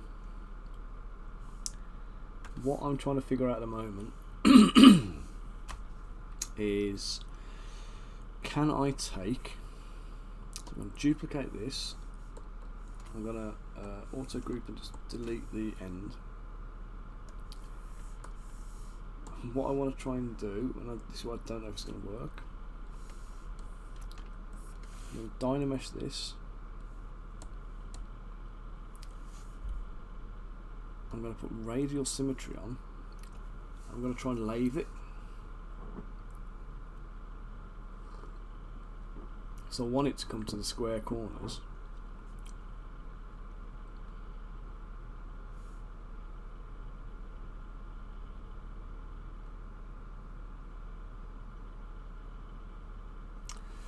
so I just need to wait for this to finish now. I've done something stupid and I've dynameshed at the same resolution I was on the previous screen at, and it's created a cube that's nearly 3.5 million polys. So basically it doesn't need as much resolution as I gave it by a mile. Right, let's try again. Right, so activate, I'm going to do a radial. So you can see I've got the points moving around this way. Oh no, I don't want to inflate it. I'm going to radial count to 100, and that will mean that everything I do on here is going to be very much immediate.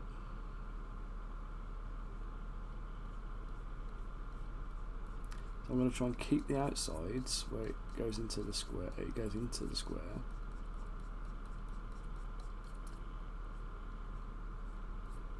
And as we come down into the middle, I just want to kind of take a little bit more away, little by little, until I end up with a circular profiling right in the centre, like that.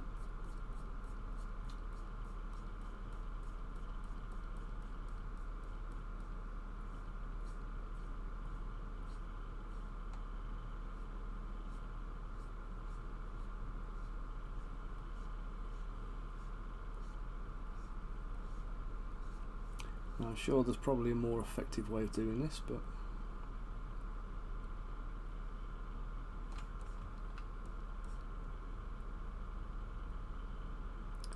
if there is, I can't see it. I'm not aware of it, so let's go with what's in my head.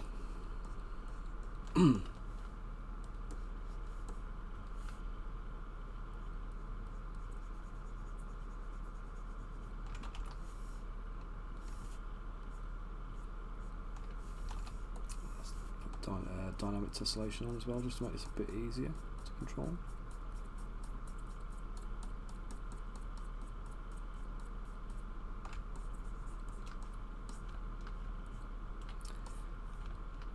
So I'm fairly happy with that.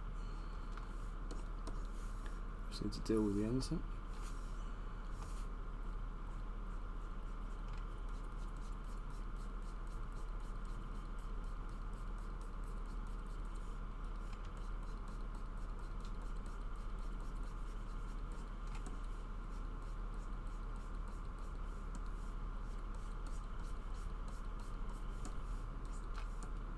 Oh dear, what happened then?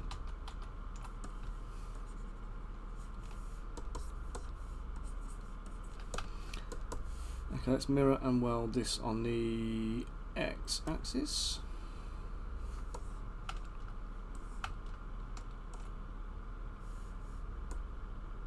I'm just going to chop the ends off, just to remove any smoothness I've inadvertently created. Group and hide. Now let's shrink this a touch on this axis.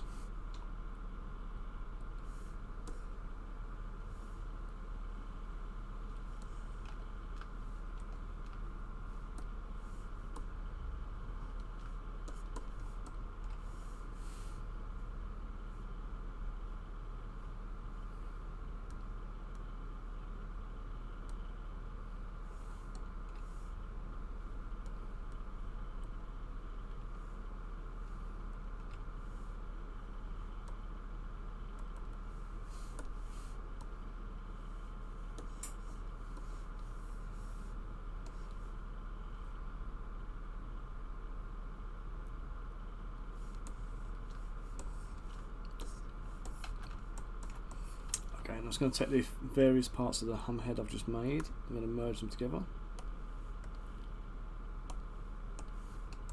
Okay, and I'm going to dynamesh them with the polish on without any grouping. This will just make it into one uniform piece. Also group that, and I just want to use the make sure dynamic tessellation's off and symmetry is on. Yep. And I just want to go and do a little bit of just refining on the edges here. we have a transition from one shape to the next, just to make sure it's slick.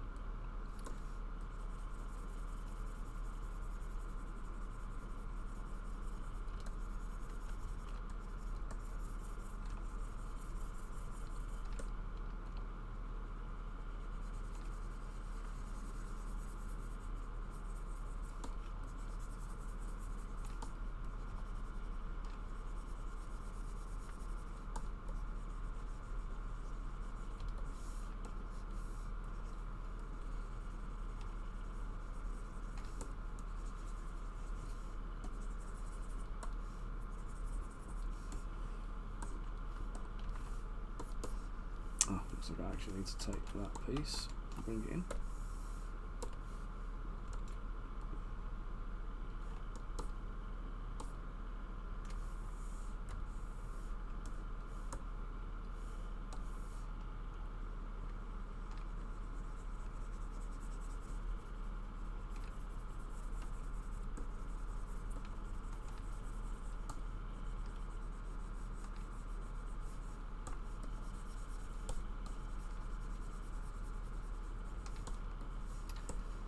There we go.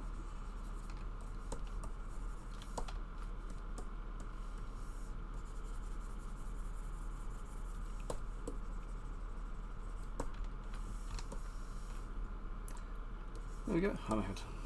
Right, I'm just going to smooth off the edges a touch because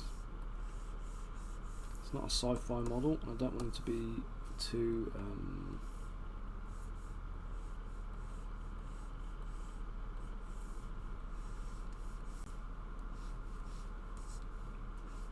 too crispy on the edges.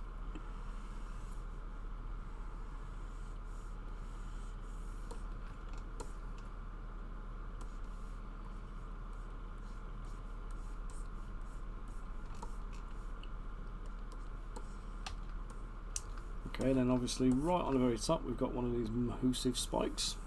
So let's pop the spike in. Same ones we've used all the way through, with the exception that this one is going to be taller. I want to try and make sure that the base of the spike here is the same diameter as the handle below it, so it looks like the handle's extending through into the spike at the top. I need to isolate the spike so I can split it off and what's the word? Do the divisions, because if I try and divide it with the hammer on, I'm going to end up with a hammer that is just ridiculously too large in terms of file size. So merge that down. There we go. Now let's turn the hammer back on. The handle back on. Sorry. So about the handle size. Let's try and make sure that is consistent. There we go.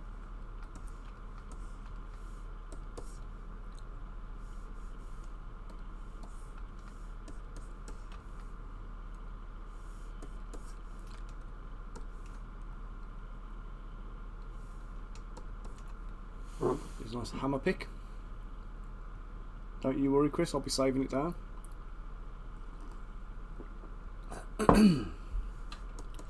Little folder of your weapons for your models.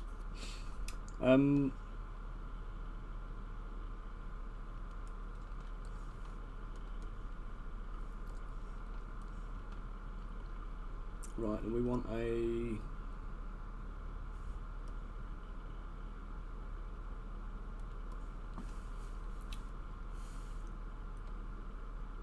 little spear tip on the bottom. So I've got a square-ish diamond shaped spike. Let's use one of them.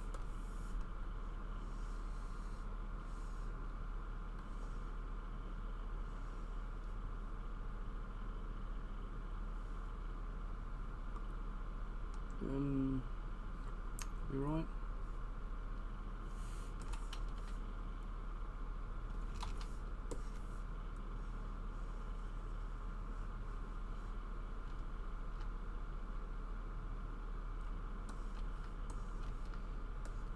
Oh, I know that's not right, but or not quite right, rather. But the whole point is with this one is I can make it work.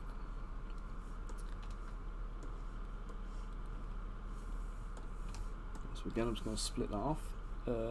Split hidden. I'm going to divide it a few times.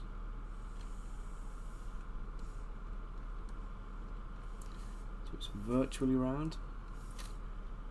Get the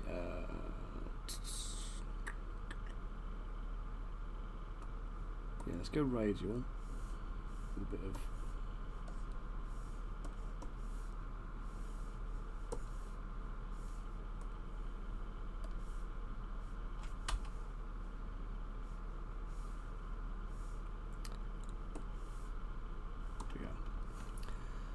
I'm going to go radial with a Y. I'm going to reduce the radial count to 4, so that will allow me to work on the 4 planes simultaneously.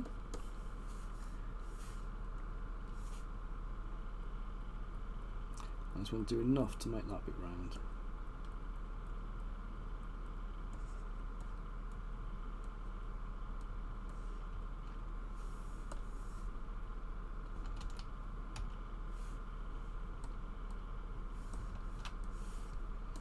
Just centering it because it was off.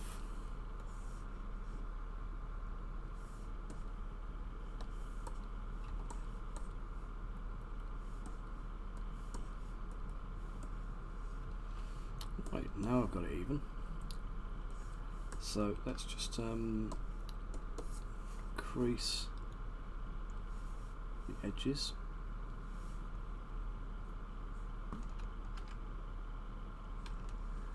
I'm just going to hold Alt key.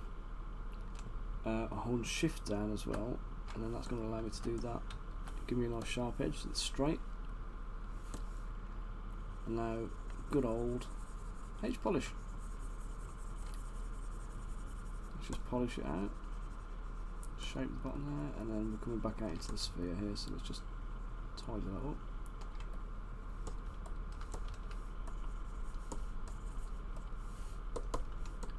Okay, then we're good.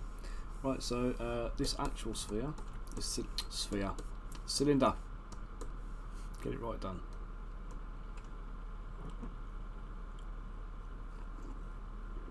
Okay, so it's a big spike at the bottom there. I'm just going to put a couple of detail ridges in. So we're going to isolate this first. I'm going to go to my Z modeler,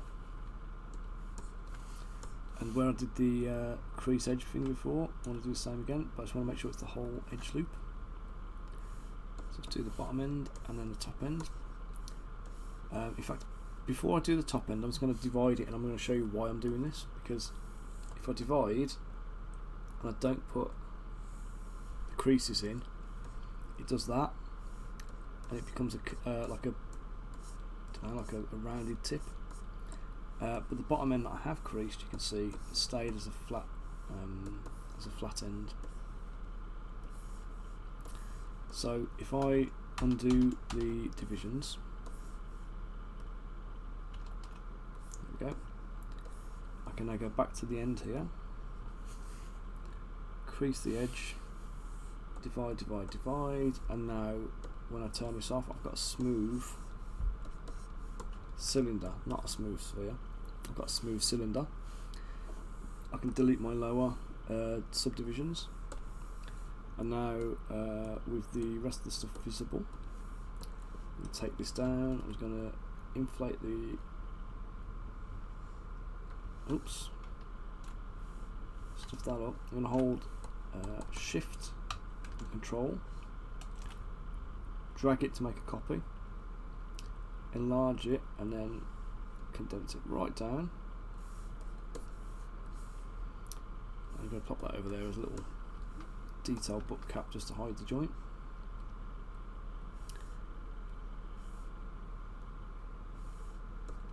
There we go. And I'm going to put, I know it's not on the drawing, but I am going to copy that and bring it to the top for a bit of consistency, and B, just to strengthen up the very tip of the connection to the hammer.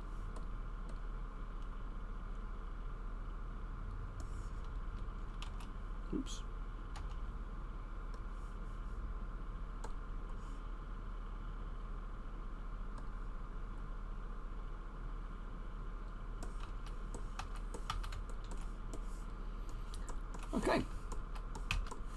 I like it. What should we call it, Chris? Darkun pick?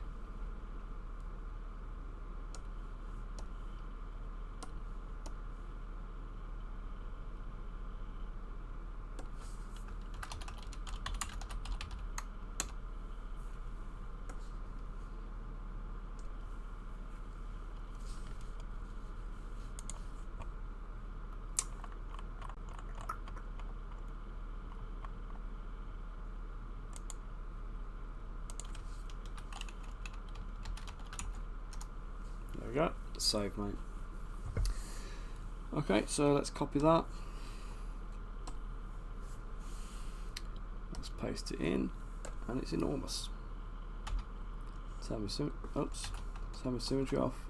Make sure everything's unmasked.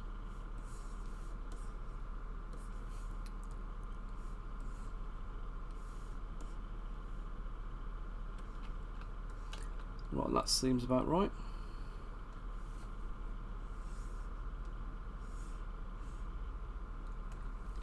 Chris, just as a quick point, do you want him smacking with the spike or the hammer?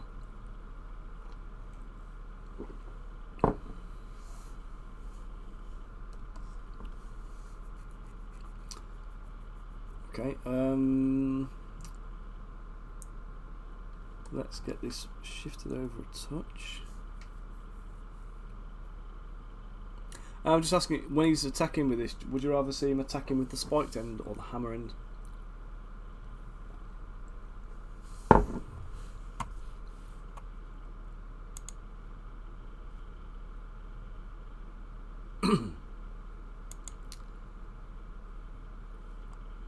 Sorry, Chris. So he's going to be hitting somebody with his hammer. Do you want him to be attacking primarily with the spike or the flat hammer? The hammer. Okay.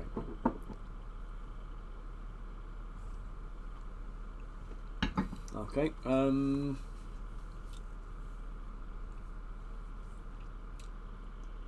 Okay, then. So let's. Is there anything else I need to sculpt before I do the pose? Oh, hands. He's still got weird caricature hands from the original mesh that I put in. So let's just delete them. I was going to go and get this. Okay, now this is kind of cheating, but I have got an IMM hand blockouts that I picked up from Zbrush. So this one, if I just draw this out, and I'll show you what I'm talking about. So it gives me a hand that's made up of different polygroups, but you can change the style of the hand. There's lots and lots and lots of different ones in there. So we've got like bony hands, we've got clawed hands, like vampire hands, orc hands, goblin hands, webbed hands for God, they've come in really useful for something I was doing recently that I didn't even realise they were in there. And for this guy, I think we'll go for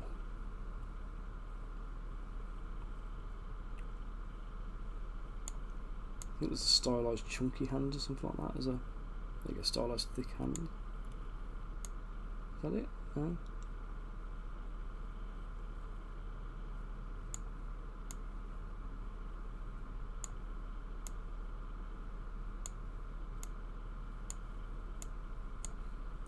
We'll just go for like an orc hand or something, see what I think the human hands are going to be a bit too thin. You can always bump them up, make them bulkier. But let's try that. Let's try the orc hands. Shrink them down to about the right size. One of the things you've got to remember is the amount of thickness on hands.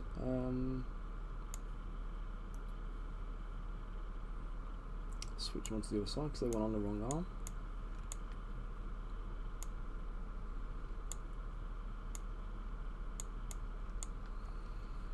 Let's turn that poly group thing off because it's annoying.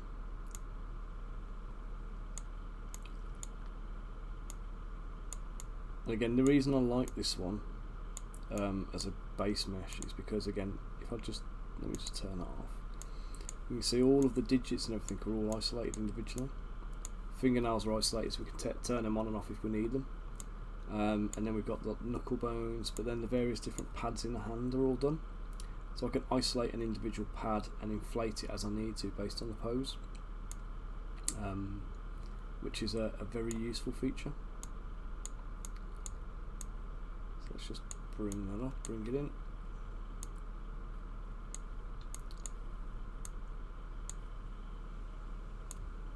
Let's just drop that down. That should be good now. Okay. And I say I can use that to pose the hands. So I take a knuckle at a time, isolate a digit, position the mouse cursor. You'll see me doing it in a minute anyway, but just so you can see what's going on. Okay, now with everything in, so we've got a 4.3 million poly model. Let's save this so we don't lose it. Okay, and I'm now going to go and, oh no, I need to do one more thing. I need to import. It's not import, it's load tool. I need to load a tool, and I need my base mesh model with the ruler.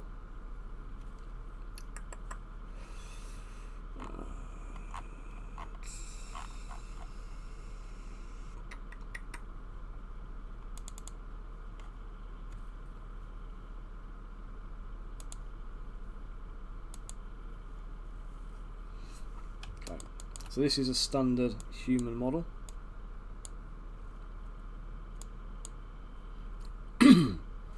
Didn't start with this guy in the scene, which I should have done, because normally I use this guy as a point of consistency across the board. So I know this Darkun still wants to be standing on this same base, which is a 25mm scale base, 25mm diameter base. So let's merge visible. Then we go to my Darkun scene. We're going to paste into here.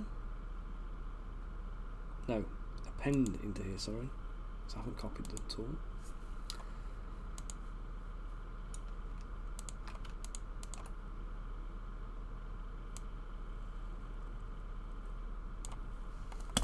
Okay, so this is a standard dude next to this giant unit of a Darkun. So let's make sure they're similar size, but I still want the Darkun to be bigger. Chris, scale wise, are you happy with that?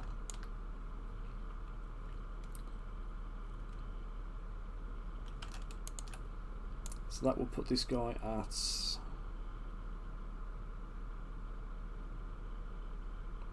40mm tall, including his crest.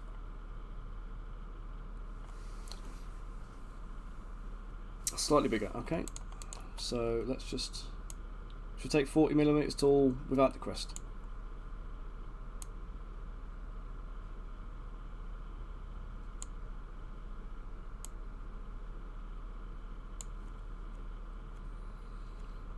Okay, so I'll make sure the human guy here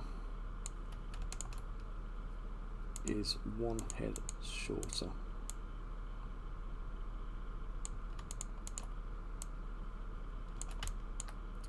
So if I pop him there,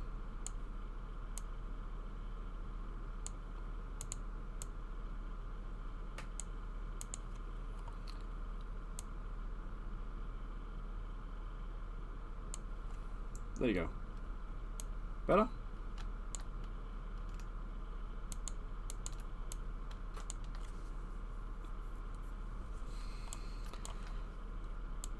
God, like this guy wasn't intimidating enough with all the spikes, eh?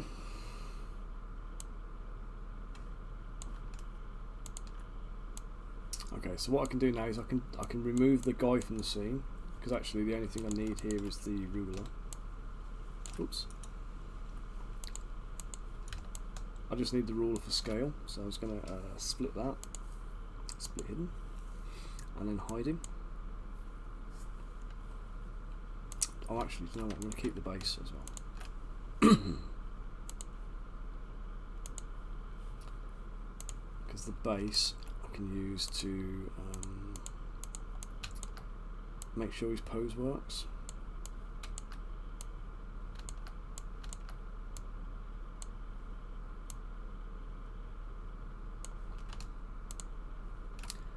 It absolutely is a unit, isn't it, Chris? Okay, so let's again save. Now that I've got all the bits I need in there, we're going to do a merge visible.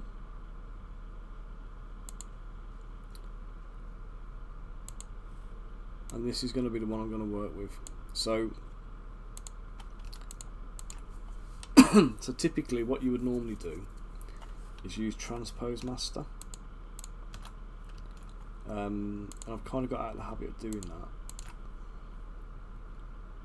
I had issues with it a couple of times and it put me off.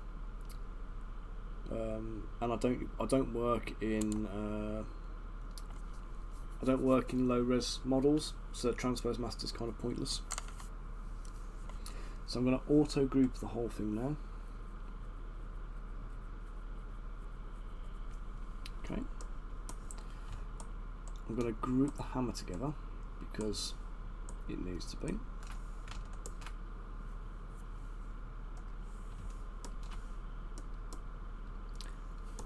I'm going to group the spikes on the hands and the gauntlets, straps and everything else, because if I don't group these now I'm going to end up regrouping them tons of times over.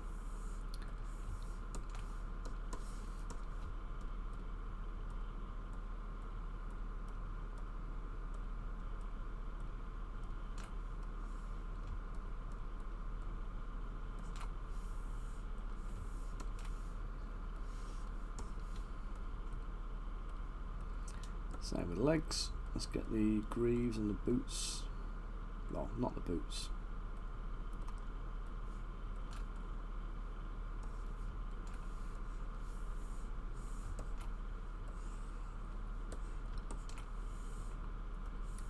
Let's group these out. Oh, God.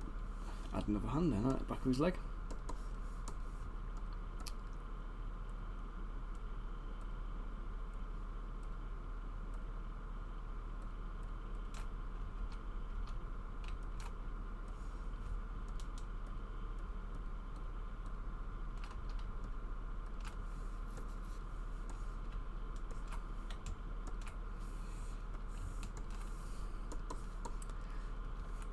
This is the bit when I spend all this time doing this, and then at some point I'm going to accidentally forget I've done all of this. Press auto groups and undo all of this effort because I've done it before.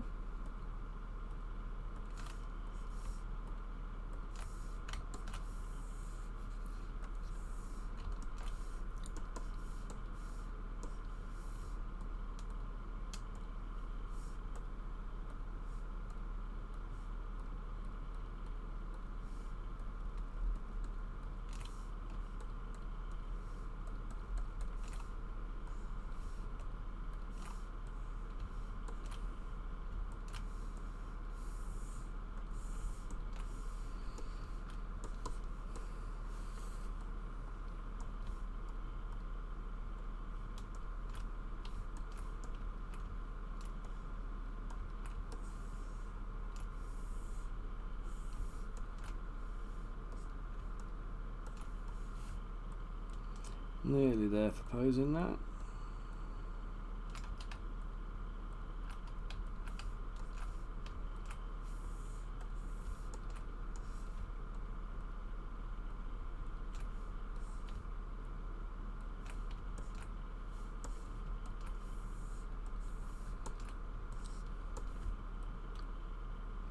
So these are all just the parts that I'm going to have to isolate independently of each other. And having them as a merged group at this point means that when I have to isolate things, the isolations process is a lot quicker. Because the way I pose, I'll isolate things, mask areas off,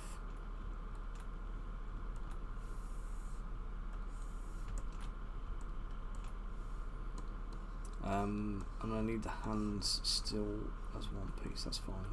Okay. Right then. So leg strap. Let's pop that. Let's fix that to his leg.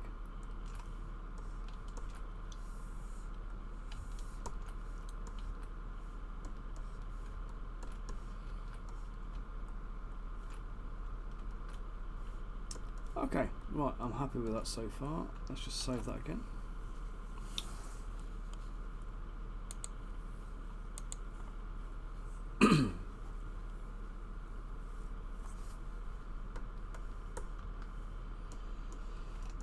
Okay, so pose wise, I'm going to go for a very similar pose to this guy. So you can see him. So he's got like a bit of a forward lunge going on, one hand back, kind of like he's just done a bit of a two-hand, well, like a big slash across the front kind of thing. It's not too difficult a pose, so it's not going to be too dynamic. It's not going to cause too many problems. And for a monstrous unit of a character like this guy, he kind of needs it. One question, Chris: do you want his foot up on a rock, or a severed head, or don't know what you want? I remember the original one. There was a body under him, wasn't he? Wasn't he standing on an enemy about to slam a hammer over his head into his face?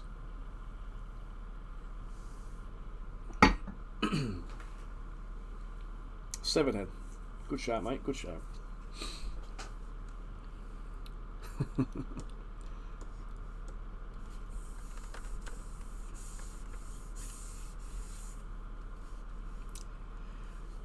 Well, let's bring a head in. We just happen to have one, don't we? From this guy that we didn't, that we took out of the scene.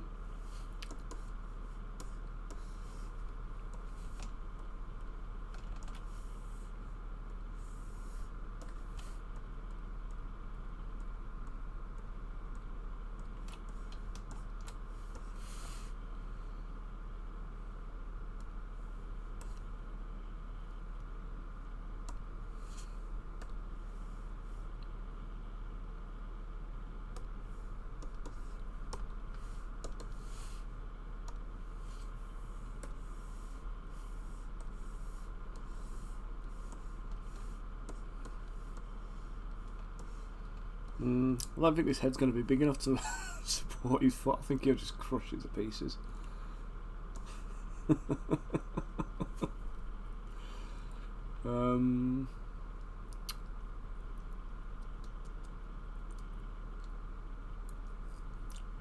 think it might have to be a rock, Chris, with a head next to it. Bunch of heads, you brute. I'll tell you, let's get a couple of heads and some skulls, and maybe shall I throw a crimson, an Imperial Knight helmet in there as well for good measure?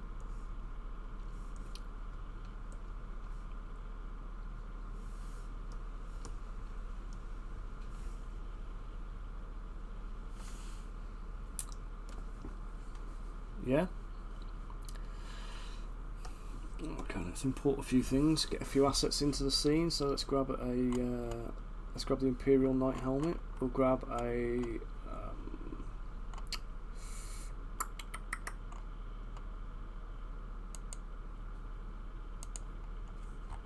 got a skull which we'll use.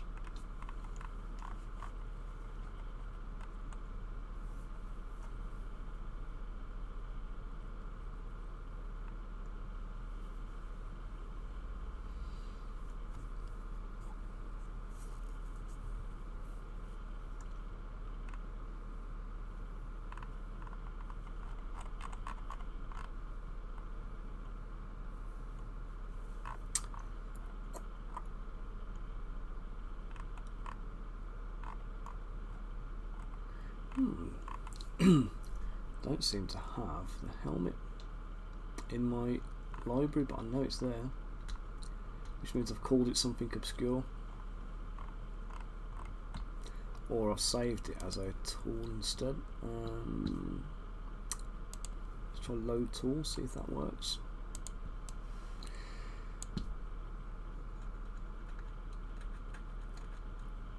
This is the problem with having a largely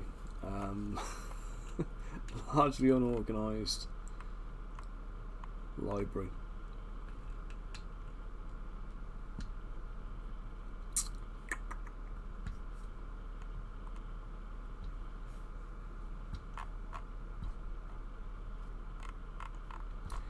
And I think we've called this guy different things as well, haven't we, along the way? So we called him the Crimson Knights, the Imperial Knights.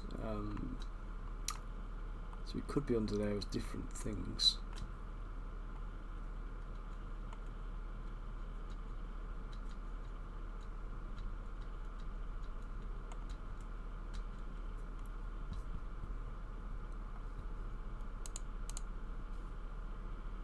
Right, I'll tell you what I'm going to do. I'm going to import tools from a project, which will be the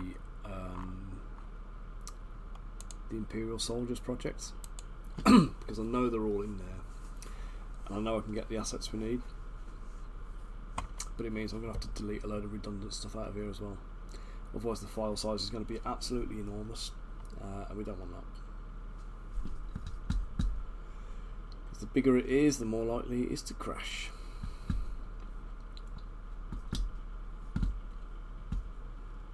Oh, I'm not on about the STL, mate. I'm on about the random names I've given the items as I've made them. So, I know sometimes I've made the assets before we've even got like a name down or something like that, or before I understand what the name of the character is. Okay, so here's a few of the anybody else on the stream for their benefit. Here's a few of the other Crimson Knight assets we've made. So these are the finished versions, I believe, of the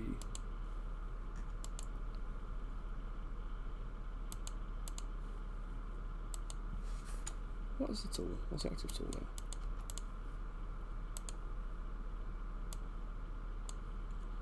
Oh. Yeah, so these are finished versions of the Imperial Archers. You see we've got a nice Greek aesthetic going on. This is the STL file, so I just need to delete everything out of here, because none of these are going to be... oh no, that is the one I want actually. Also grouping. Yeah, bingo, I can isolate the helmet. Do you want the shield in there too, Chris?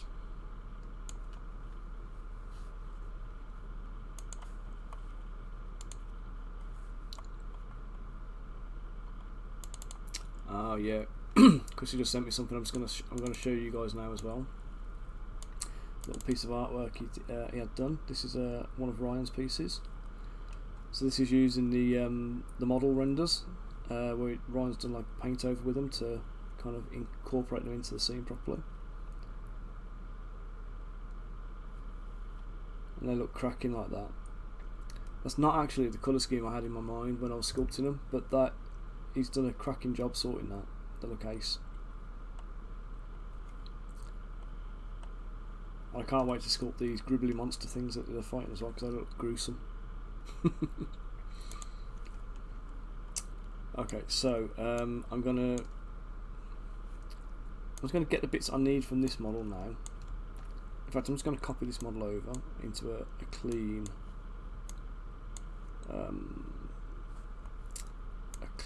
tool. I happen to have bought the what you call it as well now.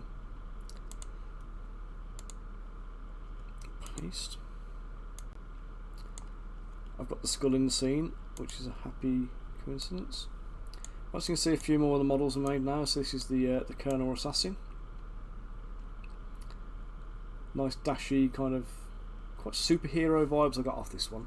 Let's go and delete her from the scene.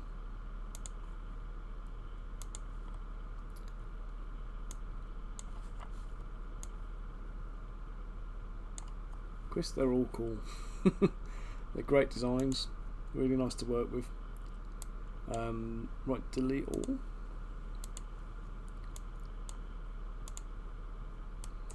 The original Darkun female. I'm going to keep her in the scene actually for scaling, because it should be a nice one to have, as well as I probably should have kept the previous scene, shouldn't I, with the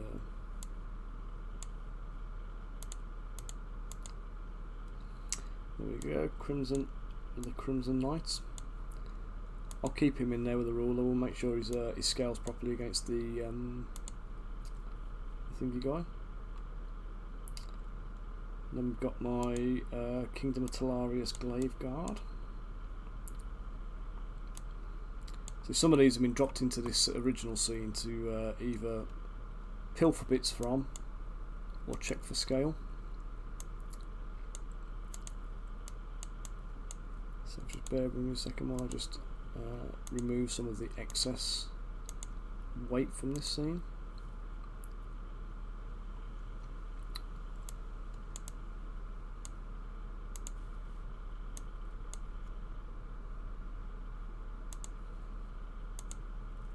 Got the various different heads I did for the Kingdom of Telarius, for the light infantry.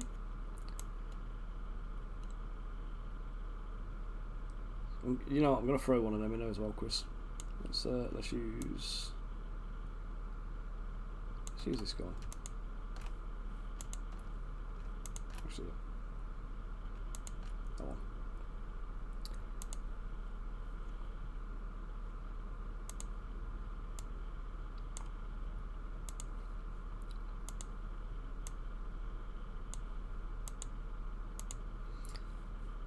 At some point, Chris, have you referred to this this big burly Darkun as a headhunter as well?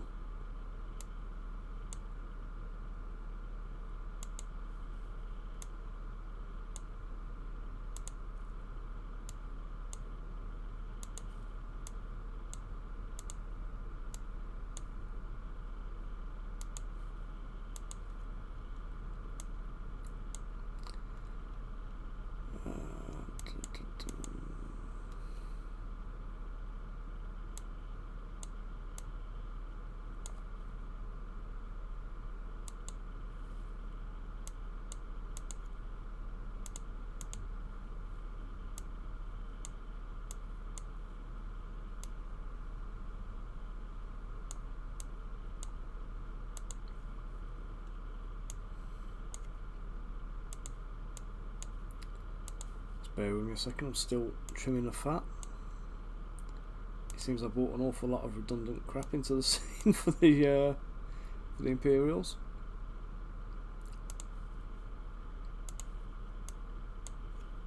Do you want to head on the belt then, Chris? Is that what you're suggesting?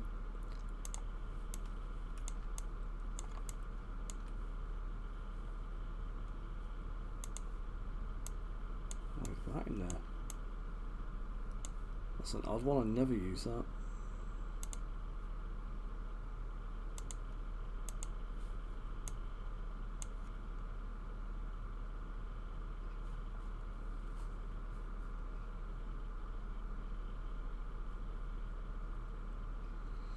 Okay, so let's get Mr. Darkun back. Where are you? There we go. Okay, so we've got one head on the base already, which needs sculpting to make him look corpsey. We're going to go append that one, and append that, and that.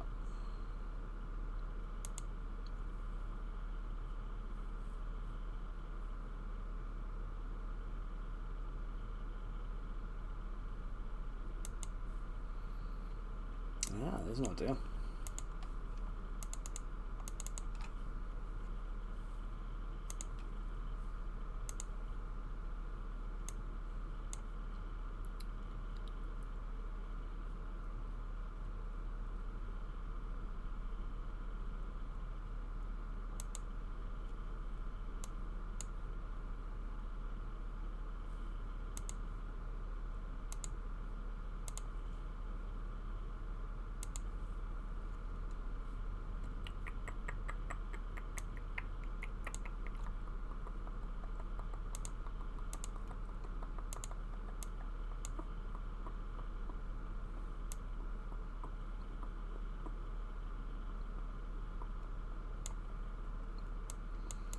Let's just just going to copy this over just for scale.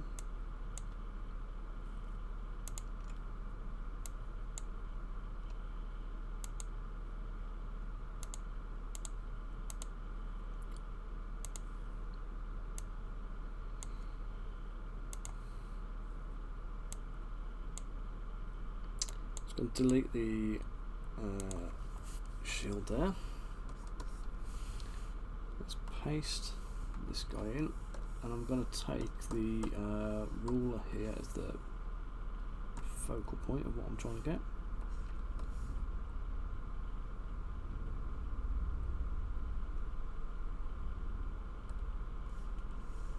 Oops.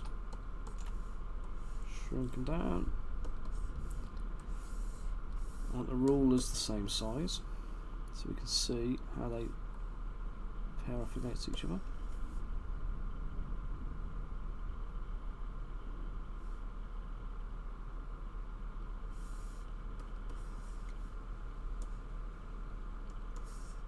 I'm not quite sure why that happens, where everything appears to be completely lined up at the bottom, but then isn't.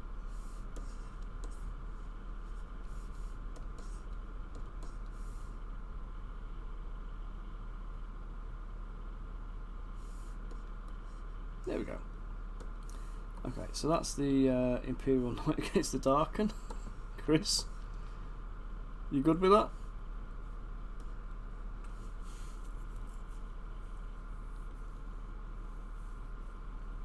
Rather than just generic bloke in the scene, we've now got the character guy.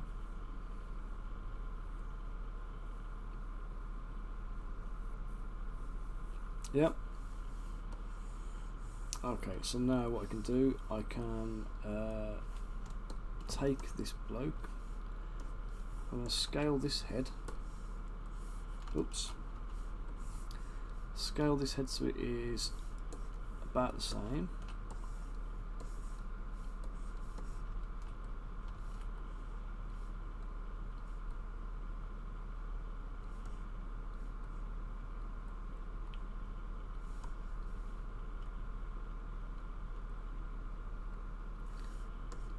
Right, I'm going to say that's a winner.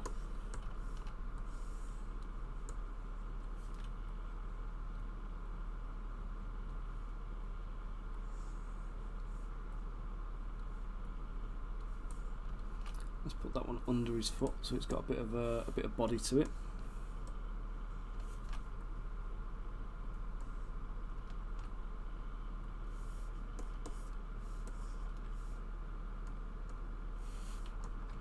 Take this massive head. I'm going to do the same.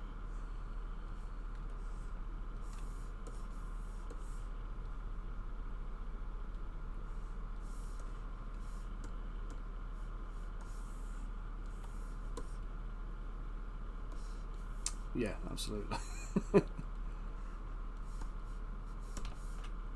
Yeah, I'm sure the decapitated Crimson Knight is not finding any fun in this. What is going on? How does this keep happening? Right.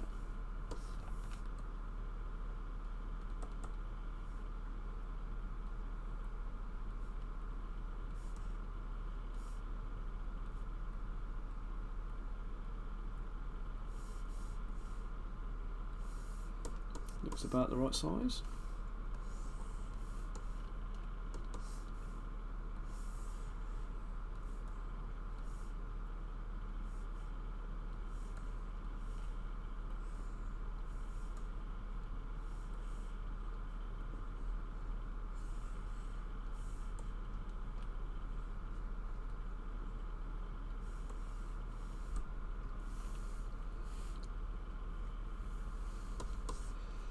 Okay, and then we'll put a couple of skulls in there.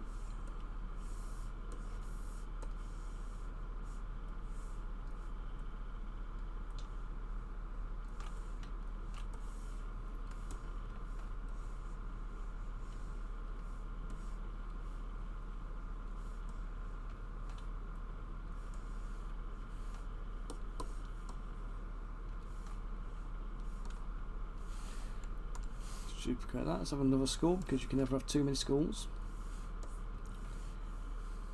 And then we'll take this guy.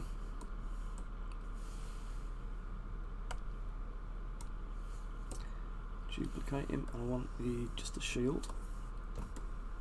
Or just a bit of the shield at least.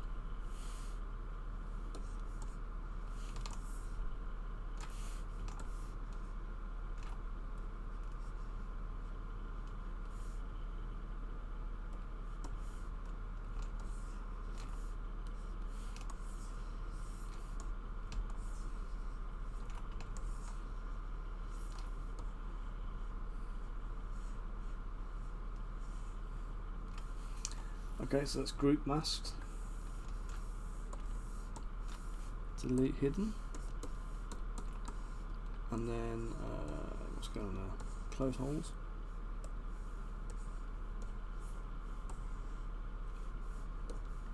Let's lose that little annoying bit.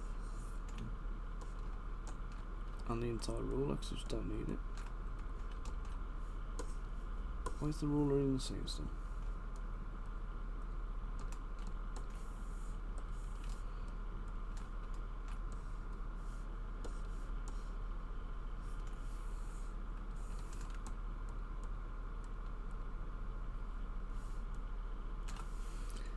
Delete hidden, close holes. Okay. No, I don't care about the hand in there because you're not going to see it.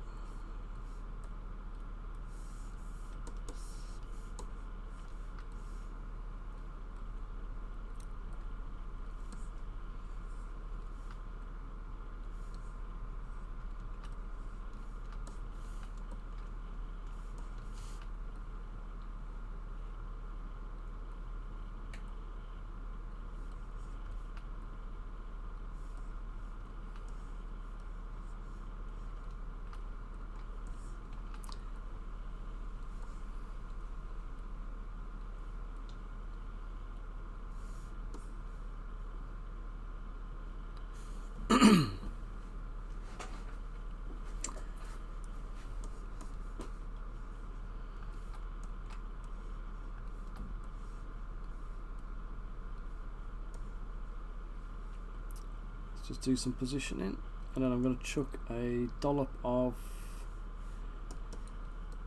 let's call it mud, on the base afterwards.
Just going to make this guy look like a little skeleton.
Let's give this helmet a massive, massive smash.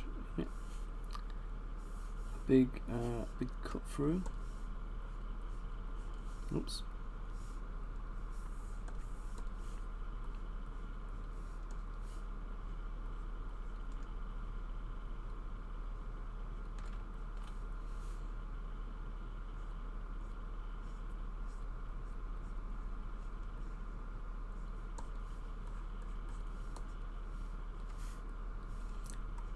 There's a nice big cut there, but this guy's wielding a hammer, so let's put a huge dent inside this helmet. Maybe the front even.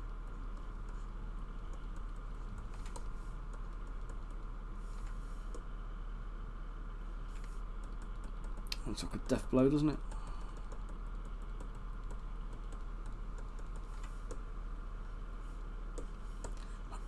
So for this guy, let's smash his head in good and proper. Oops. Get your RGBs off.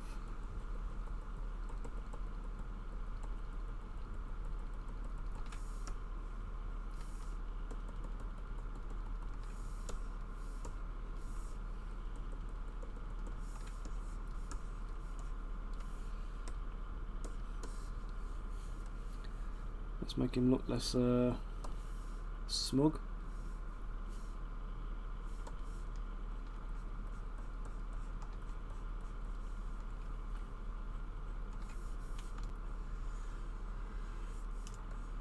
Let's mask off his mouth. Oops.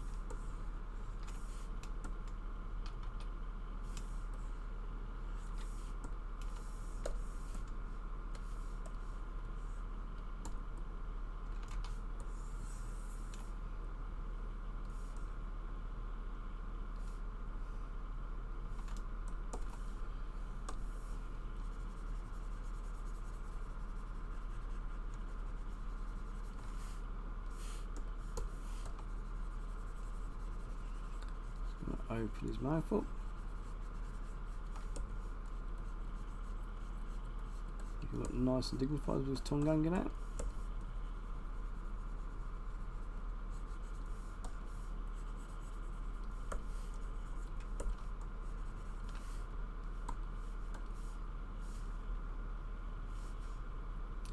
And that's oops, a bit big.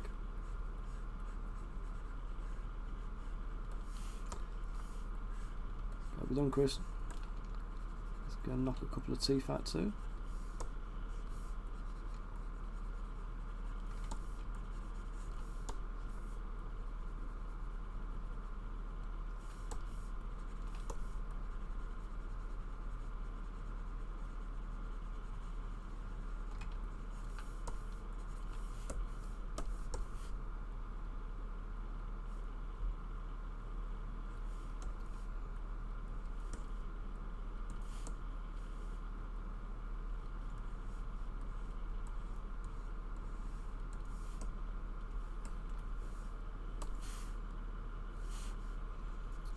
Let's gouge his eye, because why not?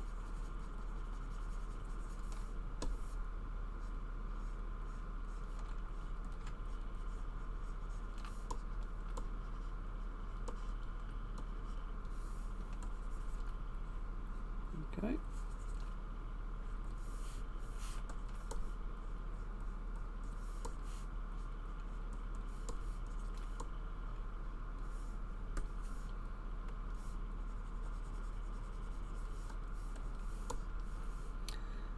And then last bit of detail, let's hack the bottom of his neck off.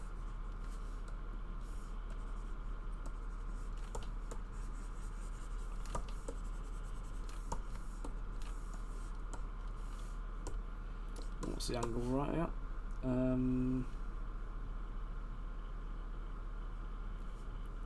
Okay, so let's just, can't actually see anything, but let's just take the back off here.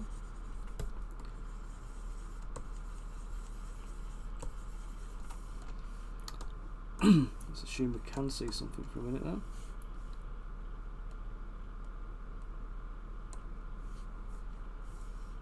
So it would be layer of skin around the outside, windpipe, spine, and then like muscles.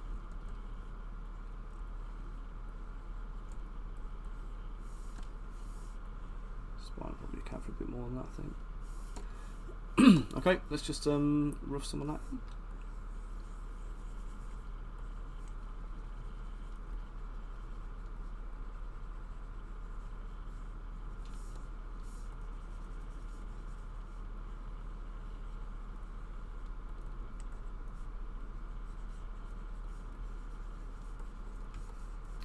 And the fact is, this is going to be painted like red and gory, isn't it? So it doesn't really matter that much. Let's do a few tears in the skin just so it looks like it's been properly ripped off.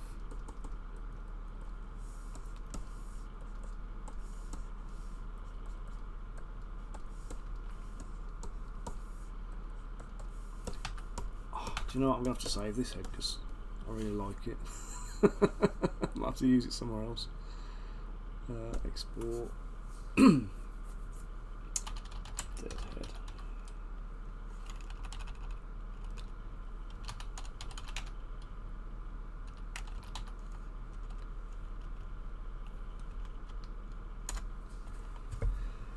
Okay, so that's one of them.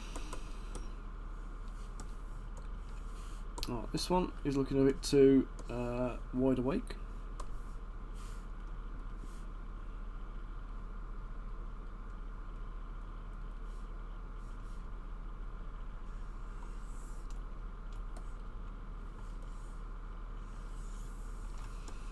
I'm going to put a bit of hair on this guy to cover him over, so you're not going to see his whole face.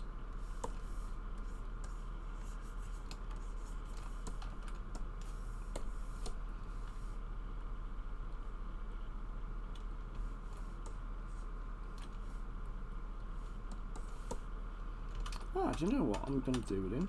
I'm going to rip his jaw off. How about that? Have that, you Imperial sympathiser.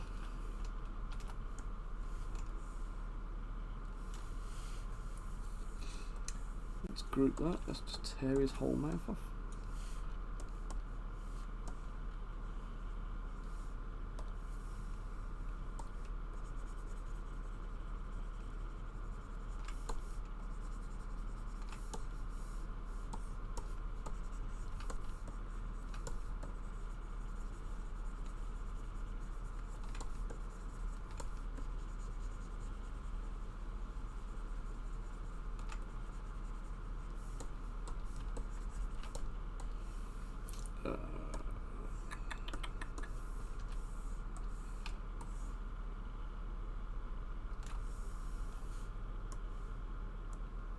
Oops. Too low resolution.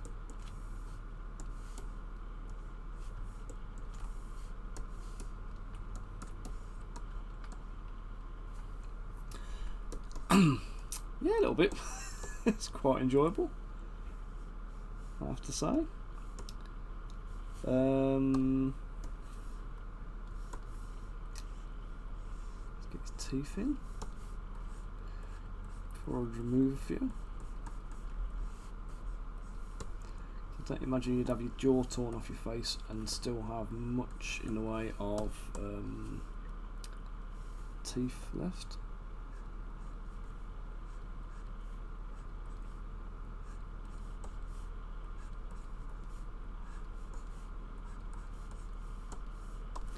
Let's just drop one out.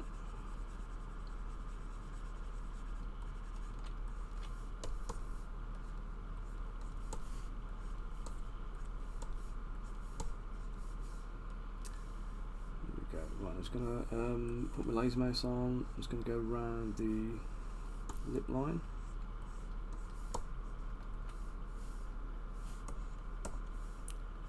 I'm going to mask a few bits here, because what I need now is a couple of bits of tattered flesh. Not like that.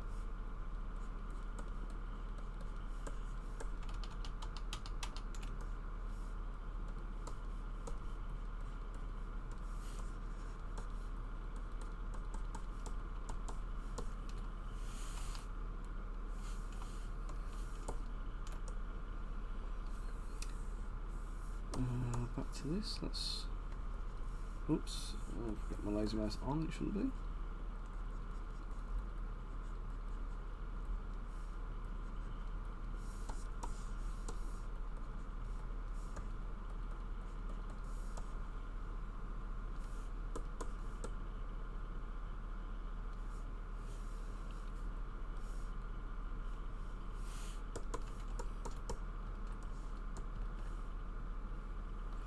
I think you should have a bit more of a startled look on his face, don't you think?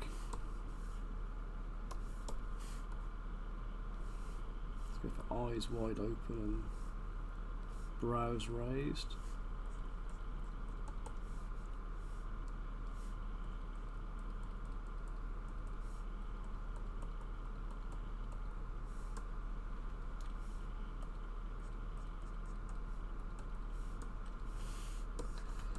There you go, I like that one.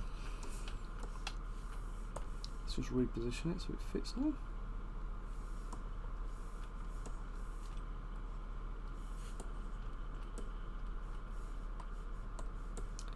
Let's get a gory up the bottom of his neck a bit.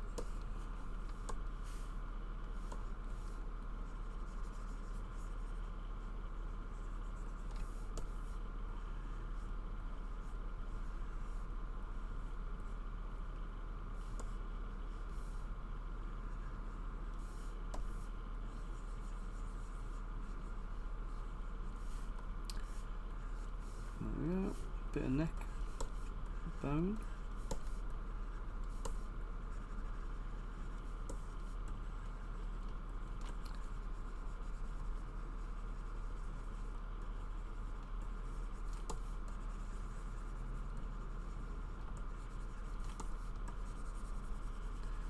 Clearly got no throat left because it's been ripped right out of his jaw.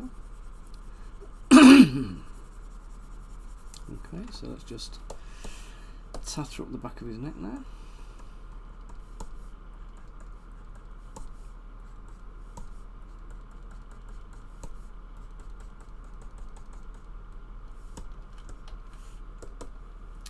Give him a little bit of hair.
Well, when you're doing hair strands, the other thing to do is make sure you've got the laser mouse turned on, because it tapers the strands, so it means you don't end up with, like I was having, just a really harsh start to your line.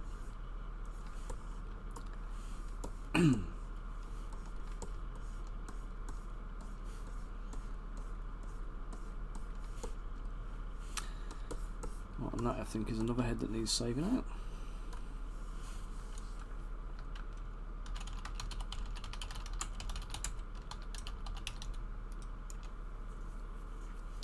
Right, that's 2 of the heads done.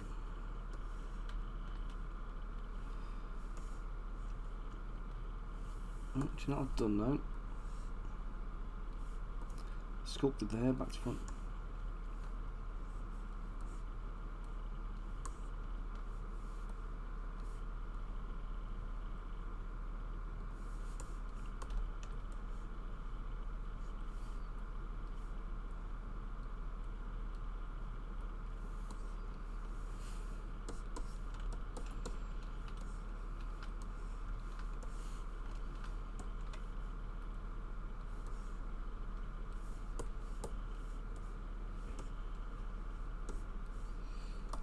Just realised my skeleton's got an ear and a bit of beard around the side.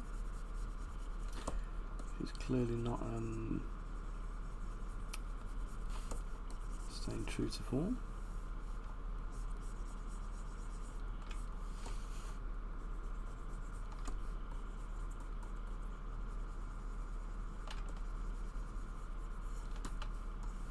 Got a swat up on my face painting this weekend as well. We've got trick or treating with the kids.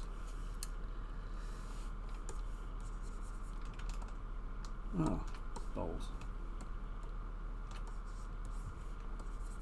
Yeah, taking the kids trick or treating, and Jacob's dressing as a skeleton, so I've got to do his skeleton face.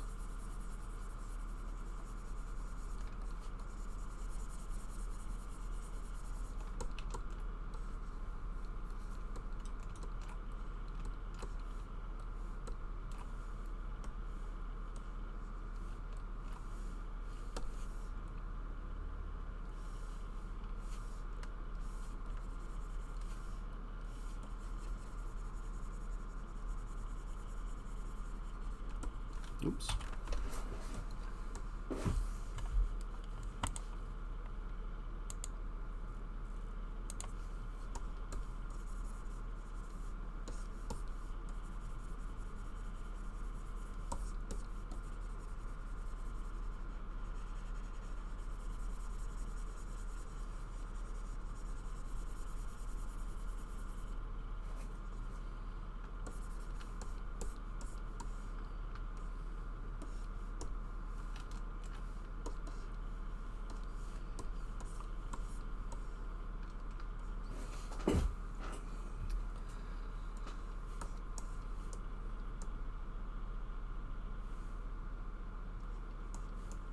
So there's our skeleton.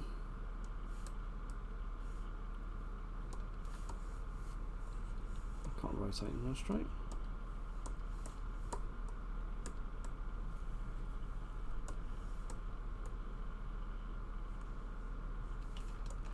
Wait a second, let me just polish out his chin.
Auto group here. 1, 2, invert that and delete hidden.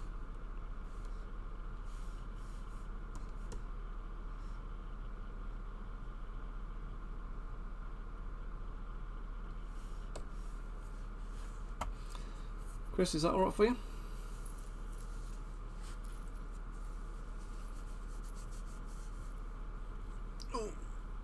I'll get you the other renders you wanted after the stream. Done, okay, mate. I'll just get you the if that's how you wanted them. I'll get the rest of them done.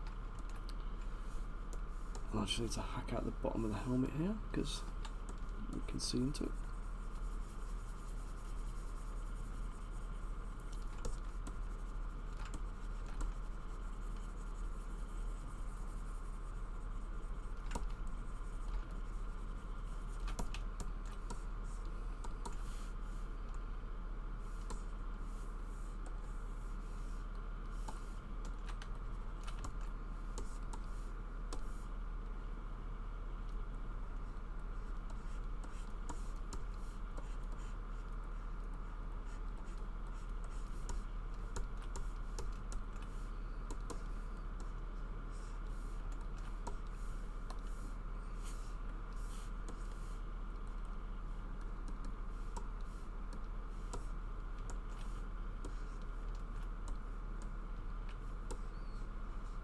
It's kind of zombie like that does actually, rather than skeletal. But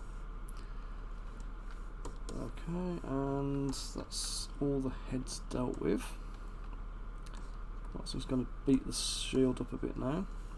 Put a few big hammer dents in it.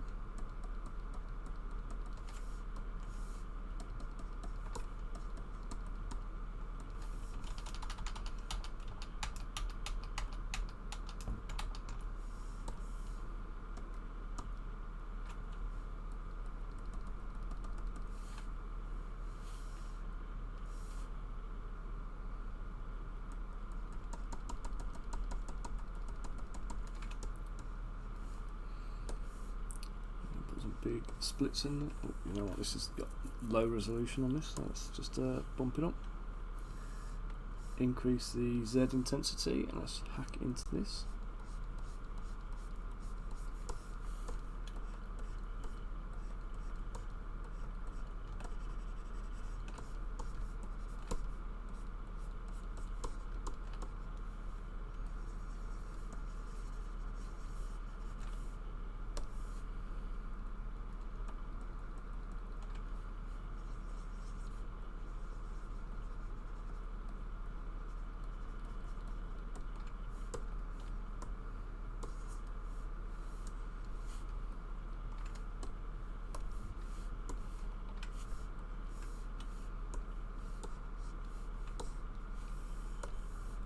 Bring it out to the right touch.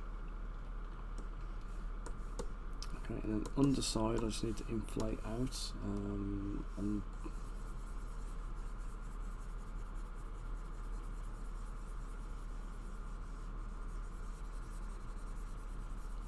just so it's not hollow. Oops, let's not do that. Let's turn back face mask on before I do that. I don't know if you saw, but that went right through to the other side.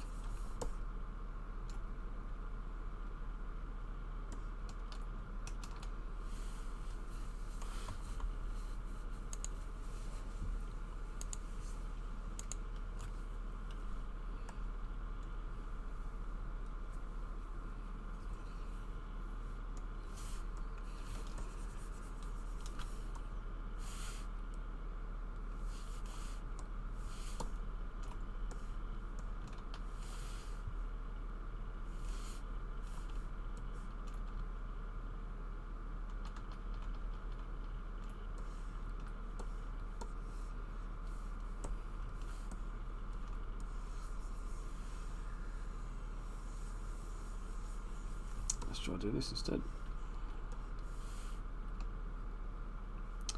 Let's mask it with back face mask on.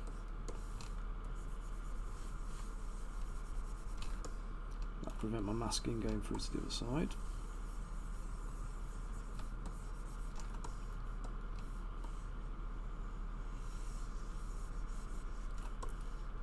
Okay, and now I can group masked, isolate this bit on the inside, delete it, close holes. Right, now we've got a solid shield.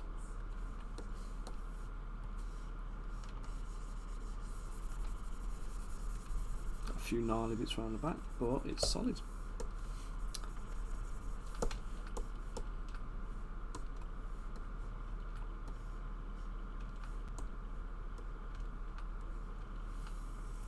I just need to budge it over to the right so it's actually on the base.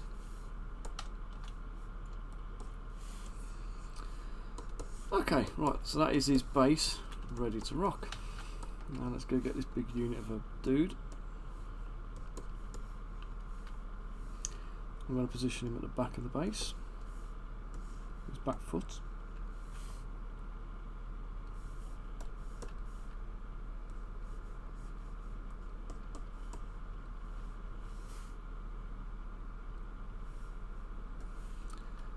And then we're going to move, let's mask off his boots.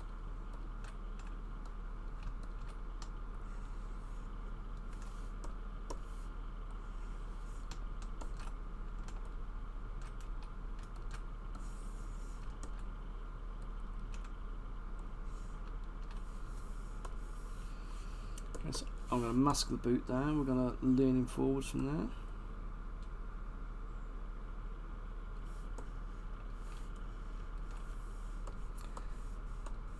Now I'm going to take his other leg.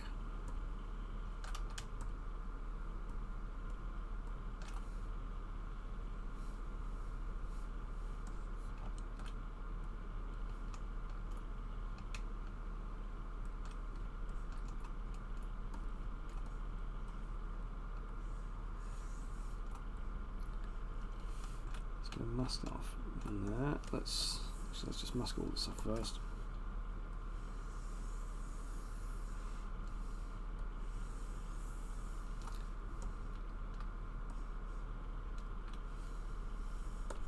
Let's bend his knee from there. Oops.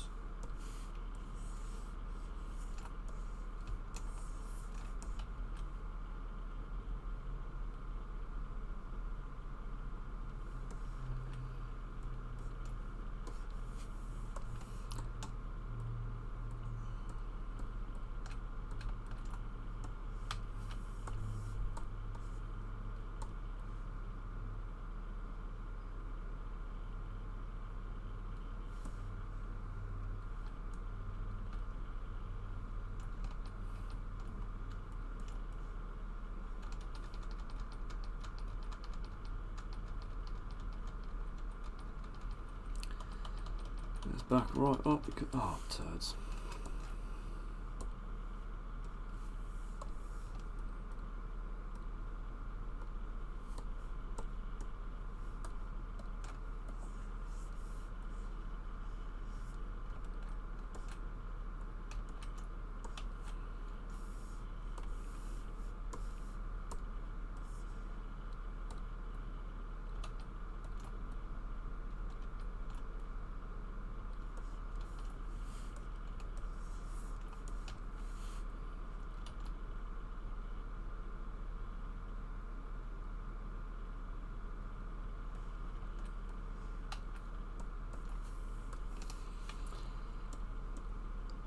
Bit of faffing around, just trying to wing it here and see what works.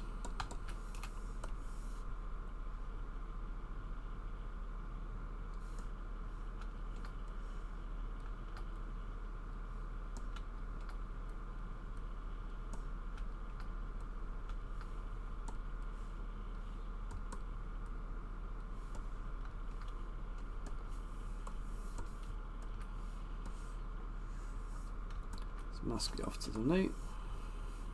Double tap a couple of times to soften the mask. Position and bend.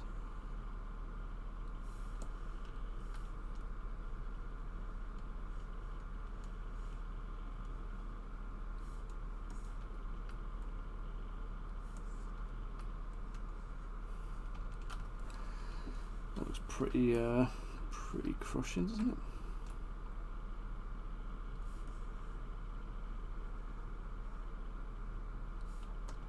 Do you know what, actually?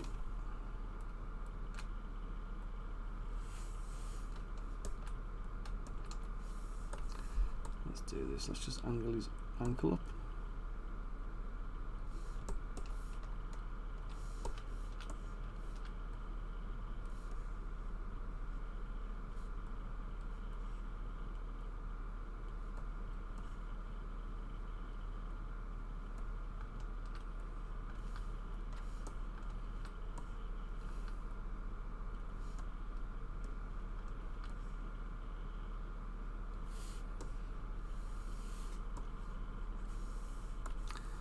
quite like that. What are you asking? Sorry, Chris. Let me just get the screen. Do you have to add mask to the models when you pose, or does everything connect and add automatically? When you bend joints and elbows and stuff like that, we end up with a few. I've screwed up the hand. You do end up with a few. Let me show you. Like the back of the knee's not a problem here. The leg here is an example. If I show you this now, you see how it's gone a bit kind of into the leg, and the knee's a bit stretched. So we'll have to go back and just do a little bit of a sculpting pass. But as long as I don't have way too much geometry in an area, I can kind of get away with it to a point.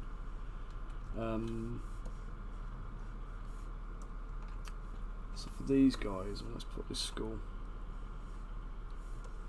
Let's put a skull under there as well.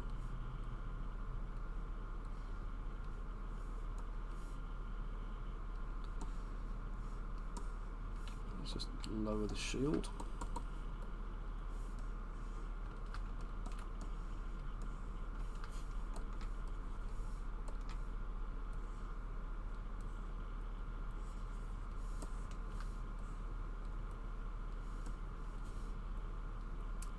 Yeah, unfortunately, nothing's really automatic when you're sculpting. You've got to kind of, everything has to be kind of like manually done.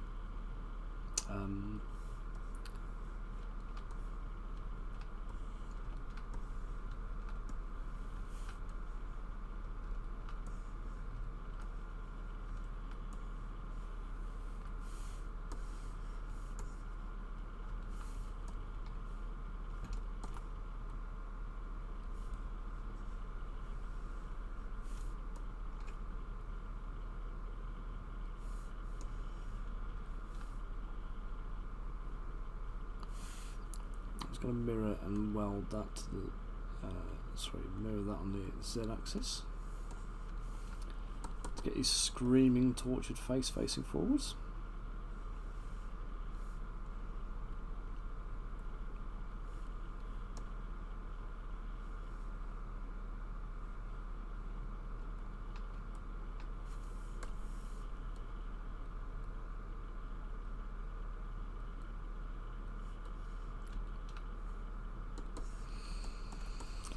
That's good.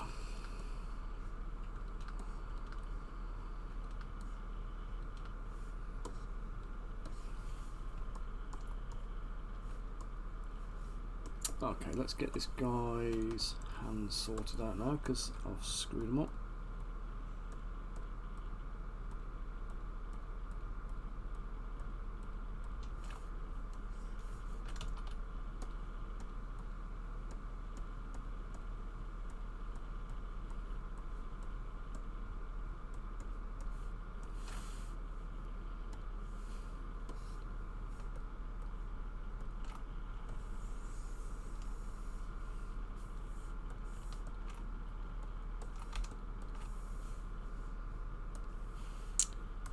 Okay, let's just copy that. Let's mirror and weld. Oops, not with the L symmetry on.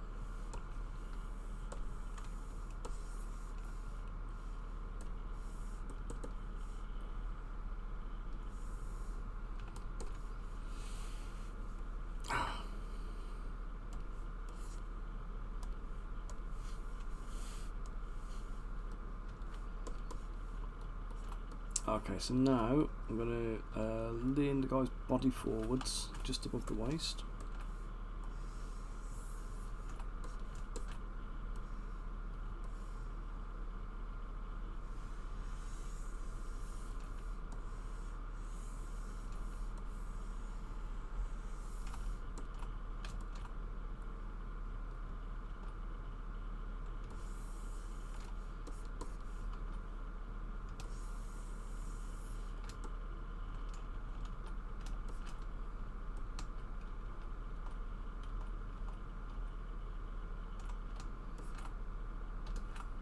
Right, that's right. Right, so invert the mask, bring it to roughly in his waist, center into his torso,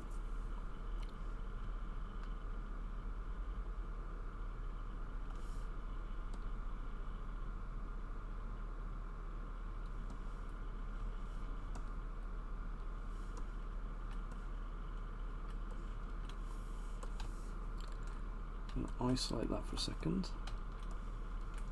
I'm just going to take it to the bottom of his ribs.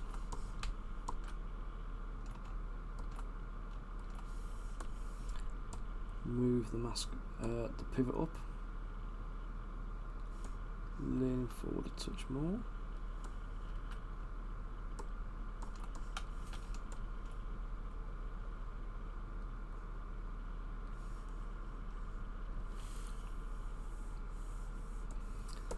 Let's tilt his head up.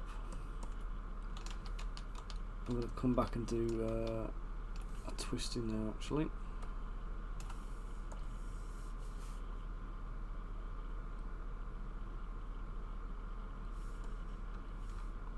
Facing towards his so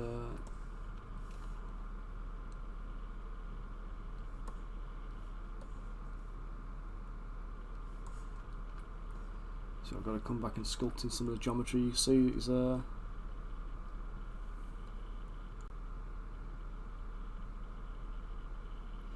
no, what happens, Chris, is it just stretches.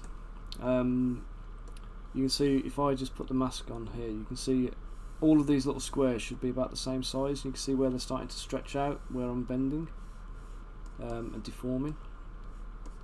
And that's basically what happens there. So it'll just stretch to fill the holes, and then I'll have to go back in and do a sculpting pass to straighten all this dodgy anatomy out. There's no point in doing that until the actual mini is finished.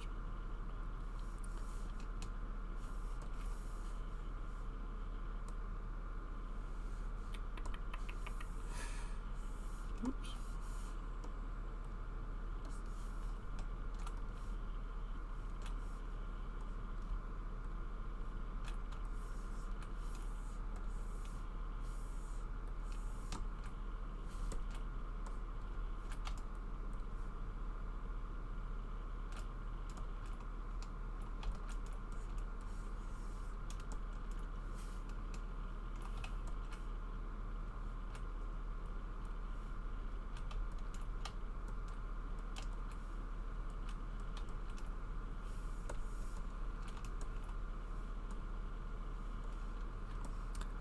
So it's going to take his head, I'm going to take the pivot to the back of the neck and tilt it up, bring it forward a bit.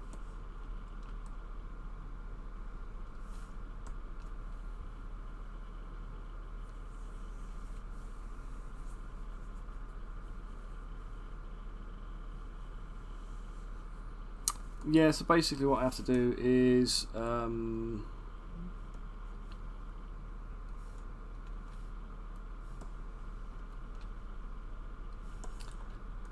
have to sculpt the anatomy in a T-pose, pose the model up, and then once the model's posed, I have to look at how the muscles will contort and distract and reshape.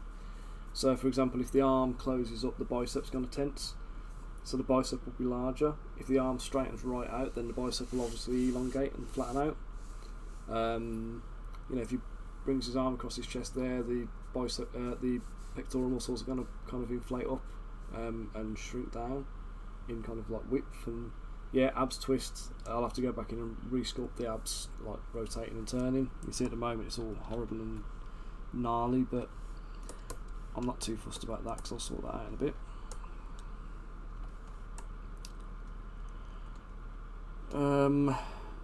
If I'd used a lower res mesh, if I'd reduce the poly count down quite significantly before I did that, I'd probably end up getting away with less re-sculpting, but it's only going to take me a couple of minutes just to actually kind of pose it up. So we'll get the neck here now. I was going to drag this. This is what I was saying to you the other day as well, as about the reposes and the models, and adjusting models that have been posed and done already. In some ways you're actually just better to have a full resculpt, because we can allow for the details a little bit better. When you're starting to like repose things, there's a lot of little tweaks happen, which means that stuff that's generic doesn't fit. Then you have to then go back in and modify all of like the little parts that you've copied over.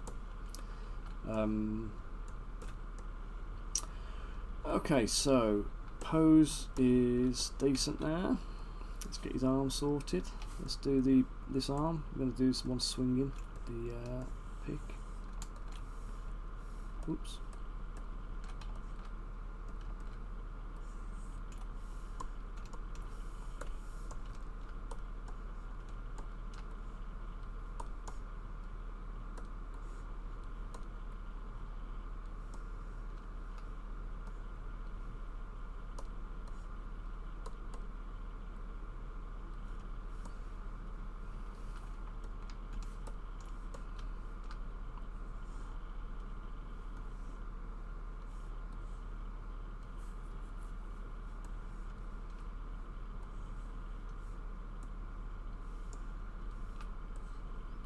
Right, what I'm going to do, I'm going to put the shaft of the hammer across his back, Chris, and that way it's going to cause less disruption with the model. You know, like we had with the female druid, how the original staff kept breaking because it was like free swinging. And actually, it's very close to the pose you've got in the picture then.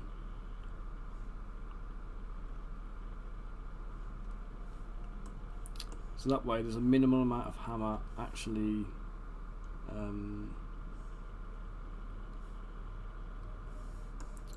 of like hanging of its own volition. The rest of it is like supported by the contact of the body and the hand.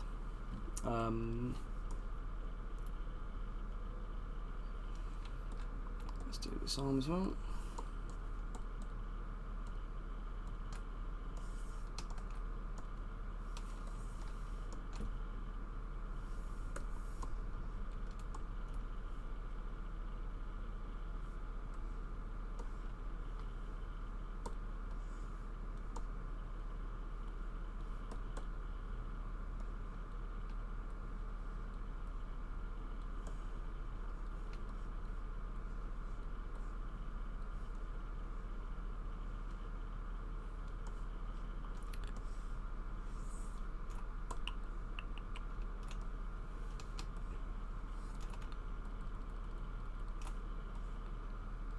Give that as a pivot there.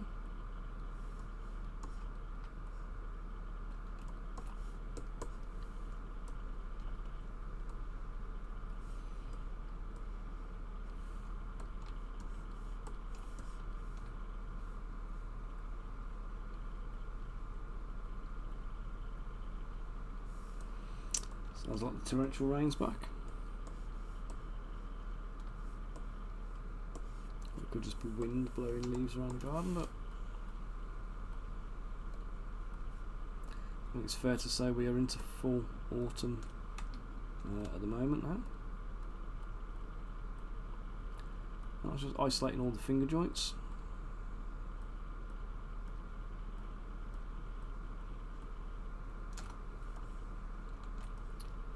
Well, all the fingers. What's going on there? Oh.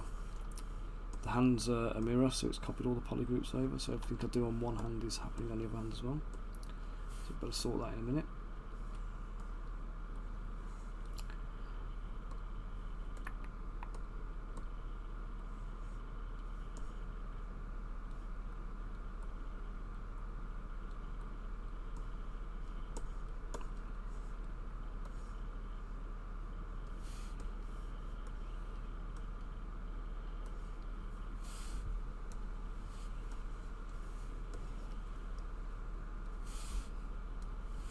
Take a few bits that are distracting out.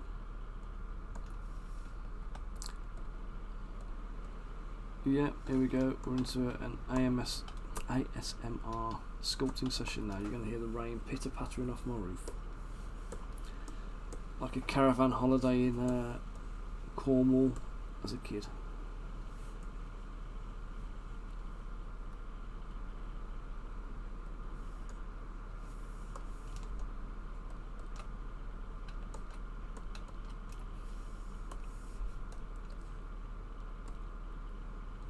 One thing I remember as a kid is going away on camping holidays, or I say camping, caravanning holidays with mum and dad.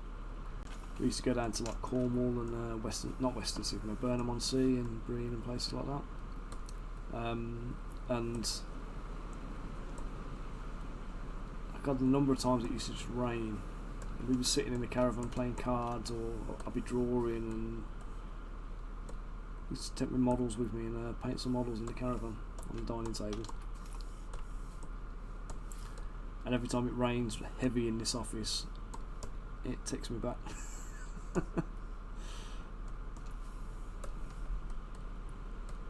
So it's isolating all the digits of one finger. Position the cursor at the base of the joint first and do the first rotation.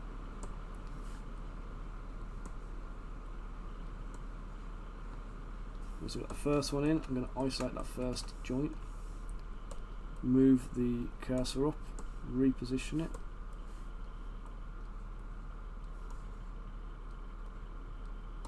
and then move the second joint.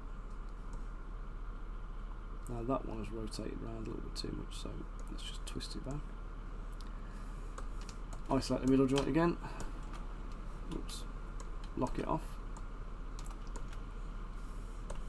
And then lather, rinse and repeat until we're done.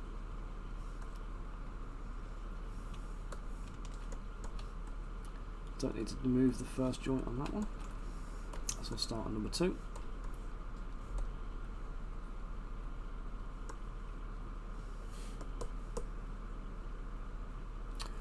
And I can go straight to the thumb. So I'm going to take the palm pad first. So let's take that apart. Let's relocate that round.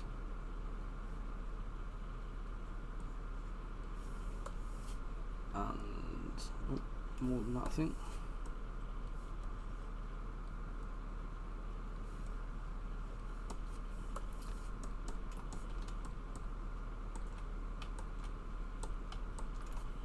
Yeah, no worries, mate. I'm going to grab one in a second myself, so I'm going to mute you off.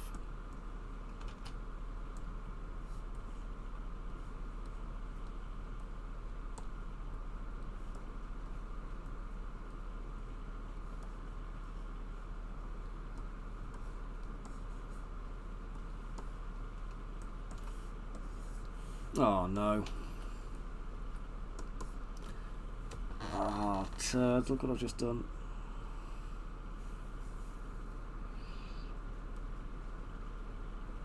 I forgot that the hands were all the same poly groups. Okay, I'm going to duplicate. I'm going to go back to the original one and see how far back I can go.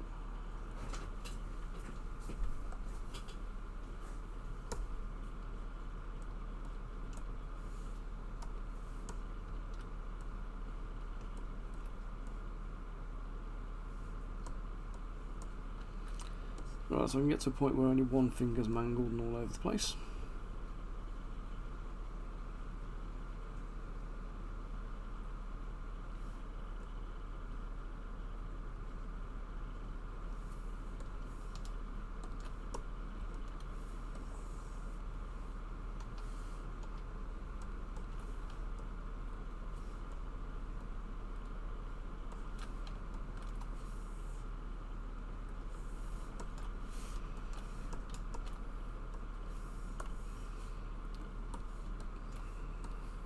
Bring that back. Let's put that finger back where it belongs.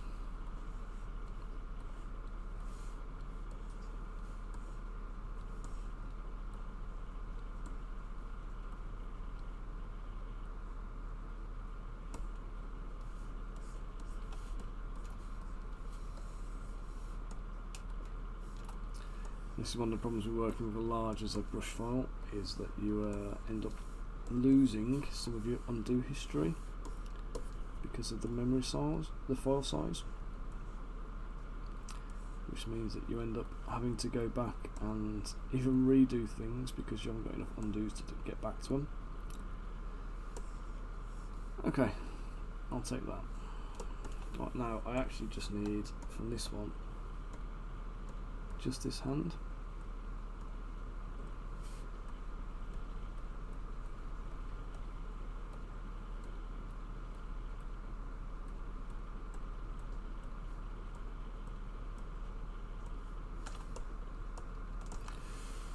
so I'm just going to delete the hidden.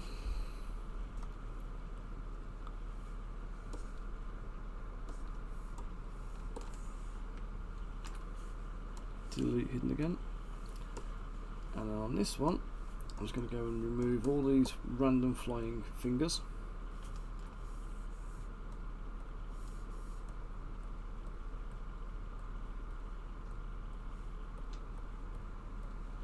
This is what happens when you set the pivot point on one hand and the other hand is unmasked.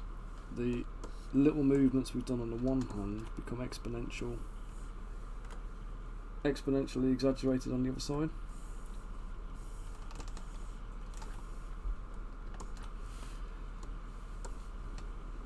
Okay, so let's just delete that.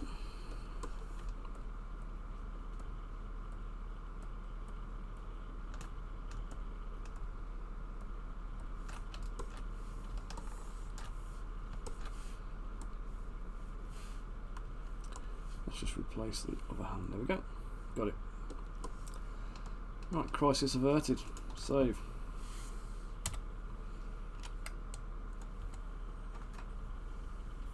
Oh.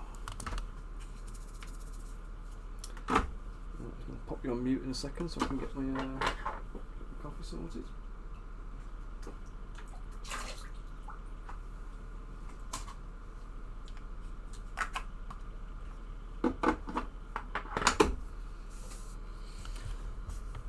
Right.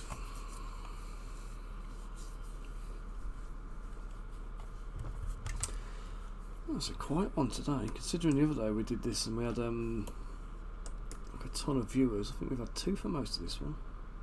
The stats will be right down on it, but the important thing is the model's getting made. Okay, so this hand, let's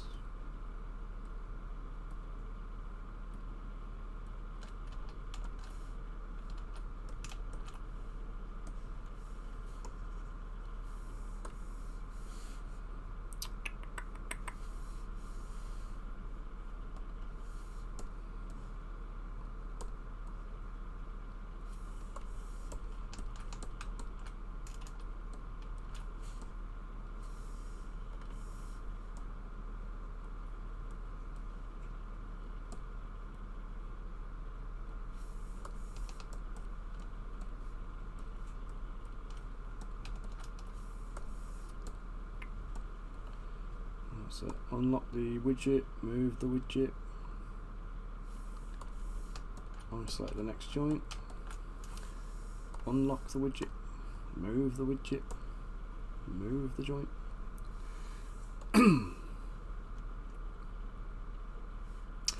Yeah, I'll say at the beginning of the stream, because I've decided on the Wednesdays I'm going to start moving my stream to an to an evening. So my Wednesday one is going to be kind of an 8 PM start instead of the earlies, so I can do other evening ones ad hoc,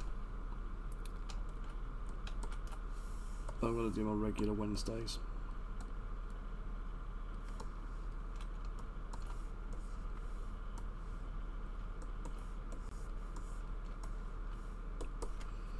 Okay, right, next thing I need to do on this guy, I'm going to take the arms, torso, legs, split them off, auto group these. I just need to take that away,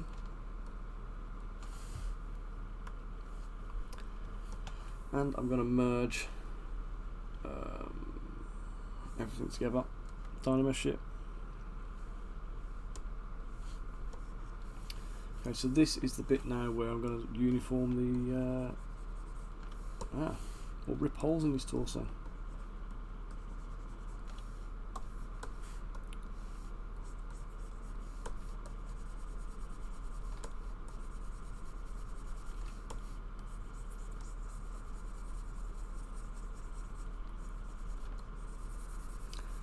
I'm just going to do a little sculpting pass here just to get the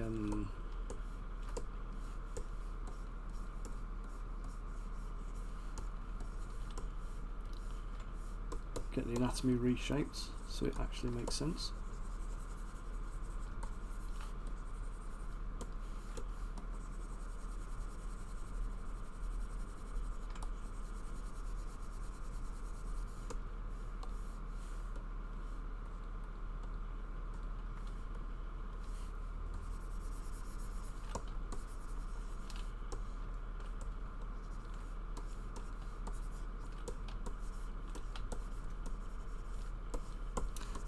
join his legs into his bum, his hips. I'm going to smooth that knee out. Let's get that flattened off at the front.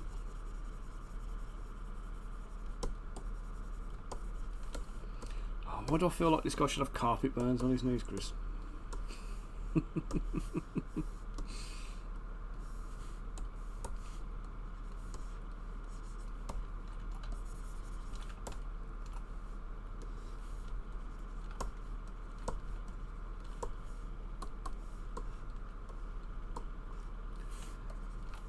And then up here on his shoulder, we're going to bring the muscles in.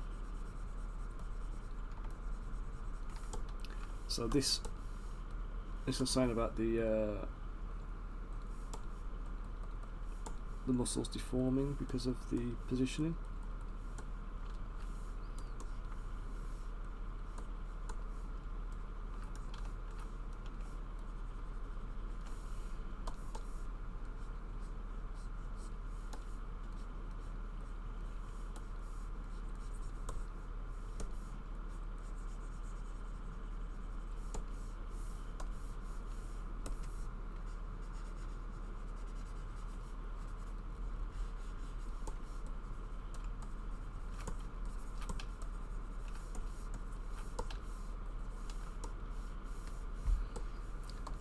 Okay.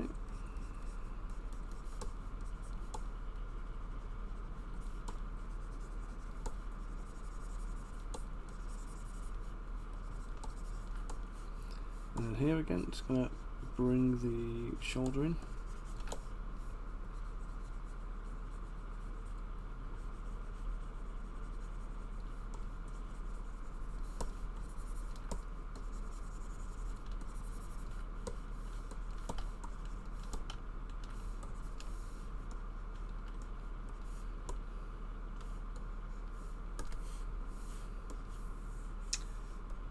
Let's keep the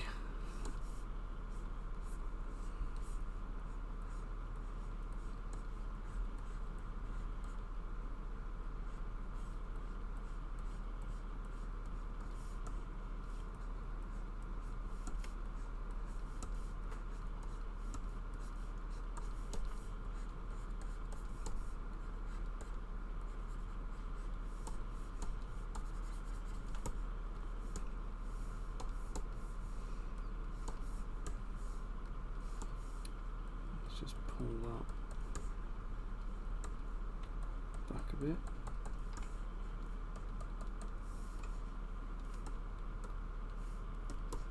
There you go, I'm pretty happy with that.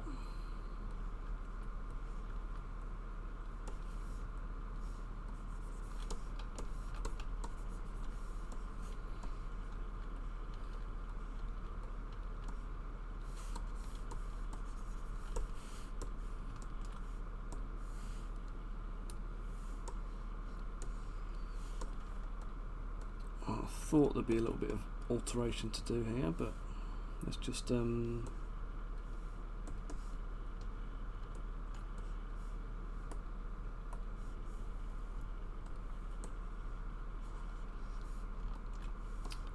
it's only that one piece actually.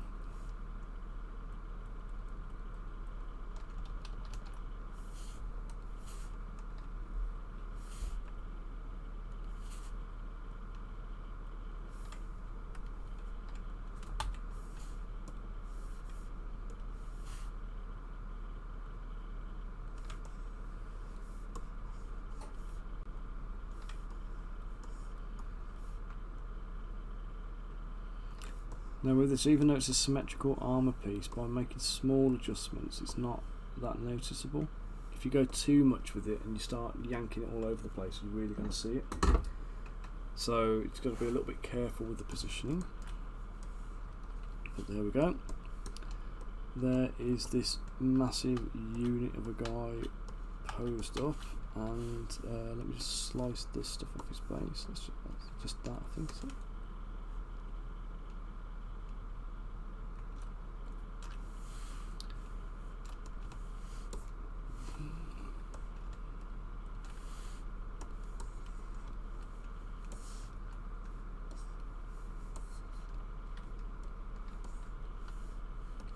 going to use planer on this. I'm going to take it from the base of the shield, and then that will help to just pull everything down. Same with this guy. I'm just going to use planer, take the shield as my starting point.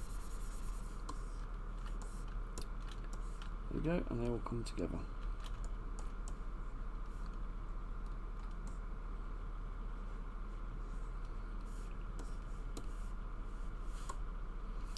The thing I do want to avoid here is these like little gaps again. You know I don't like gaps in the model, so I'm going to throw a bit of dirt on top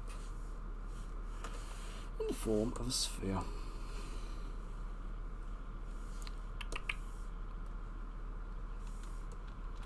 Maybe not that one.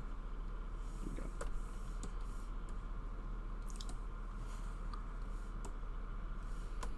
So this is just a little bit of something to help fill the holes and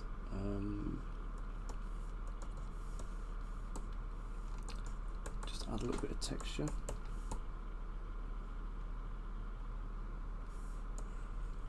Let's put it under the skull jaw, the skeletal jaw, and pull it through there as well, so it's underneath his head.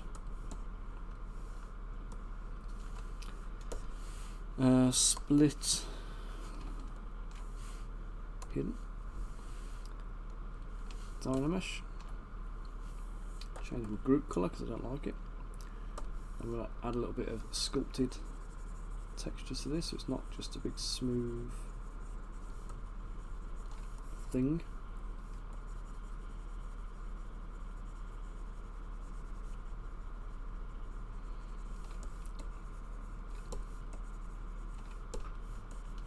Okay, and then we're going to go for the All Cracks brush, lazy mouse off, change to spray, the same as I did on the top of this guy's horsehair ponytail thing. Bump the intensity up, size down. I'm just going to texture it in.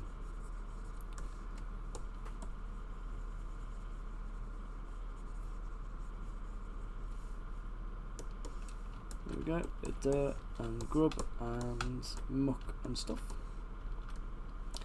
And now everything's together. So if I take the heads, merge them down, merge down, merge down. I can join that to the shield and the other bits. And it looks like I'm missing the head. There we go. Final head. Okay, so there's the base of stuff to go under his foot.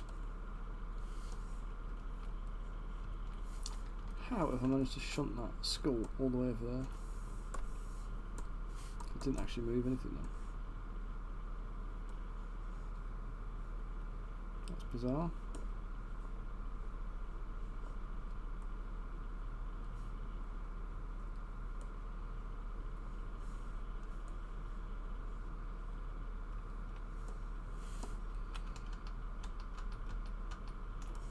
Actually, I just realised, I think the whole base has shifted. Yeah, that's right.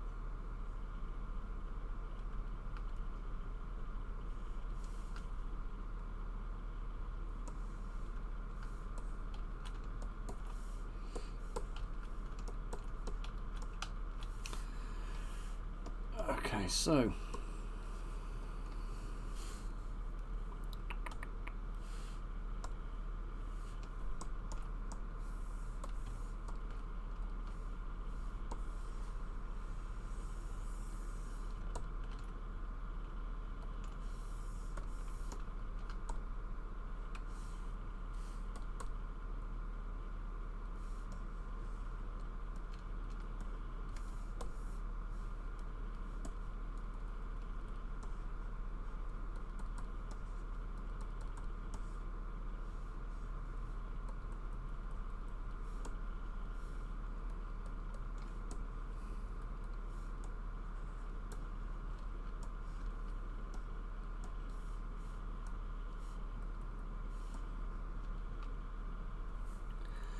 right, so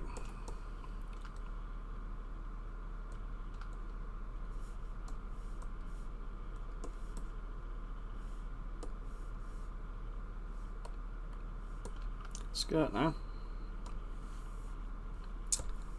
Cylinder. Shrink it. Use a move tool. I'm going to push and pull until I get it where I want it.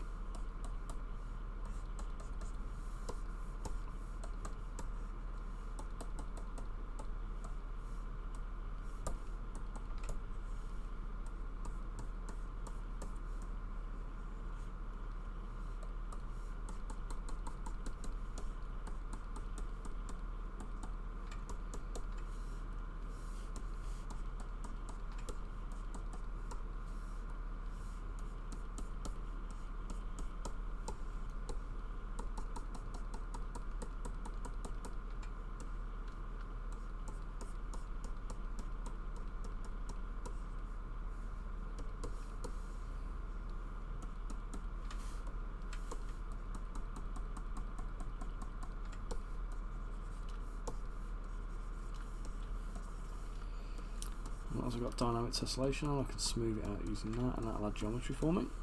Let's just do that. Smooth out some of this faceting I can see. Oops.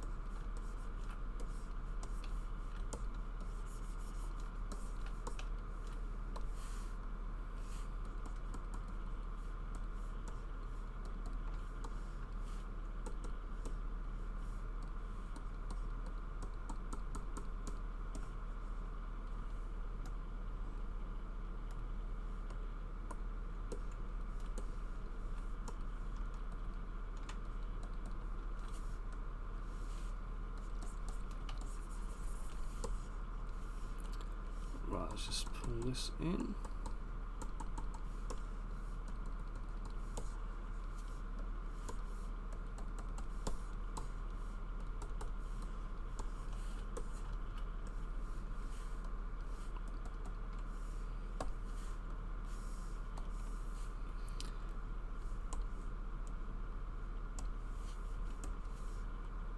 Here we go.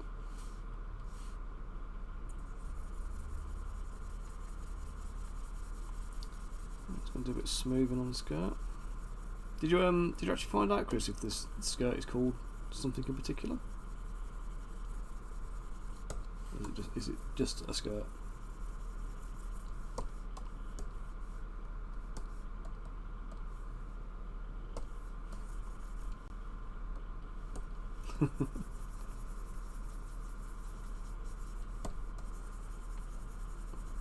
I'll have to find out for the next stream, because I know this is the kind of thing I do a lot of. So we're finding out the proper names of things, really.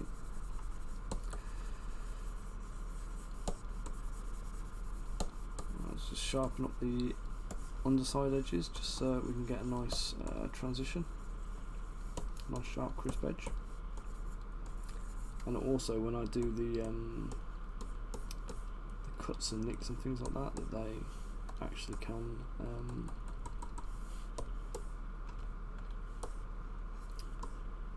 take a bit better. Okay, right, I'm going to boost up my, oh god, put my coffee machine on about 4 times now. I forgot to actually pour it every single time.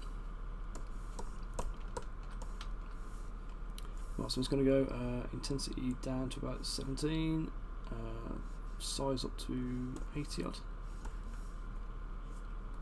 Oh, let's put the proper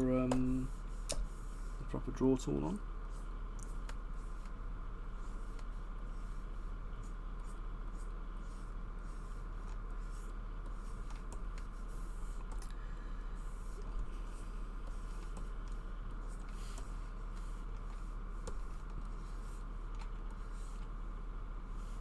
Yeah, I've saved, mate. I saved it.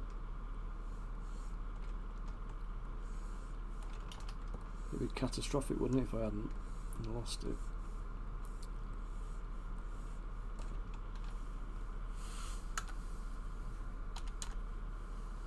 Right, I'm just going to mute the second while I just pour a coffee, okay? Just so I don't deafen you.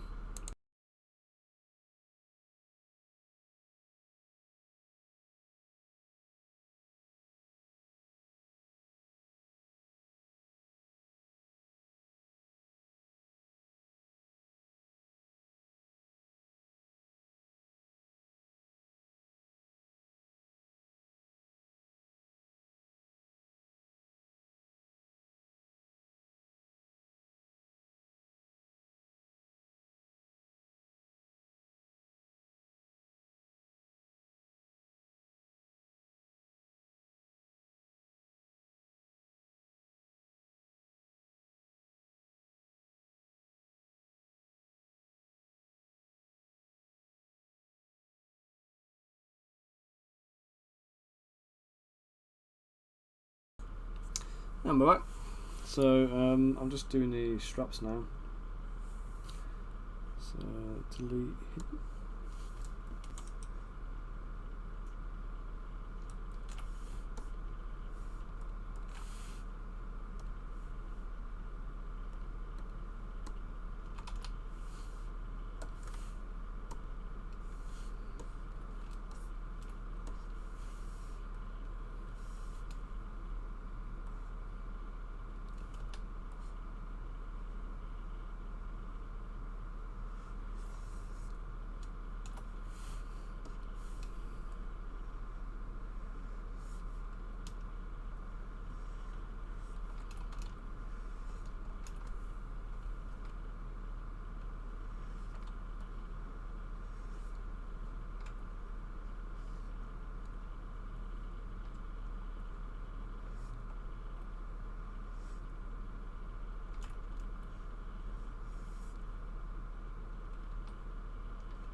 Right, let's take that. No, let's not do that because that's too low resolution. Let's bump the resolution up.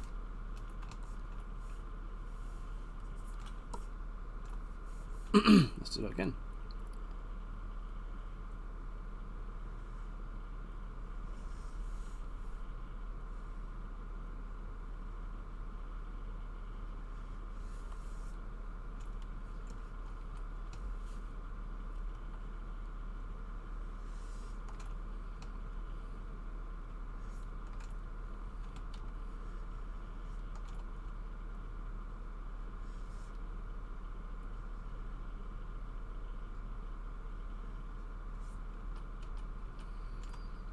Just get rid of that. Okay, let's crisp that up. I'm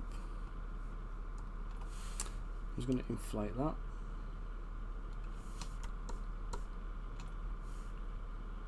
And I'm going to put a spike on the end.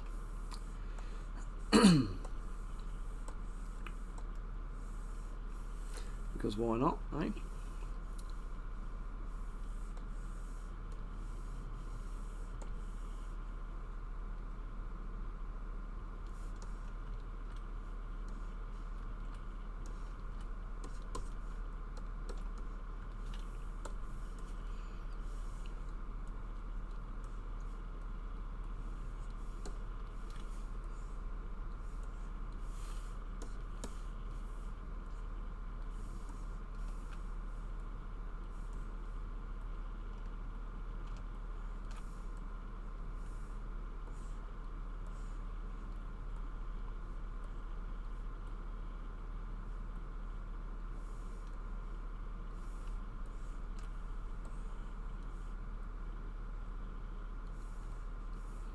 Let's get a few of these in from different angles.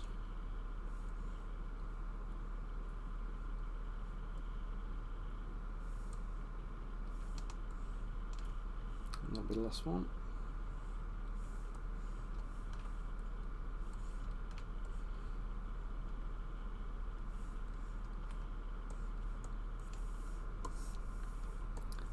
Let's deal with the skirt. Let's push that out of the way.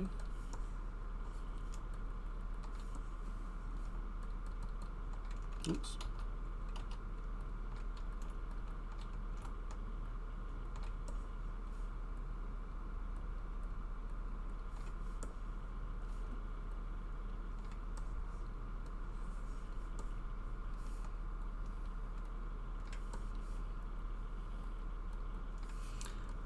Decent bit of geometry on these so I can make a bit of something with them.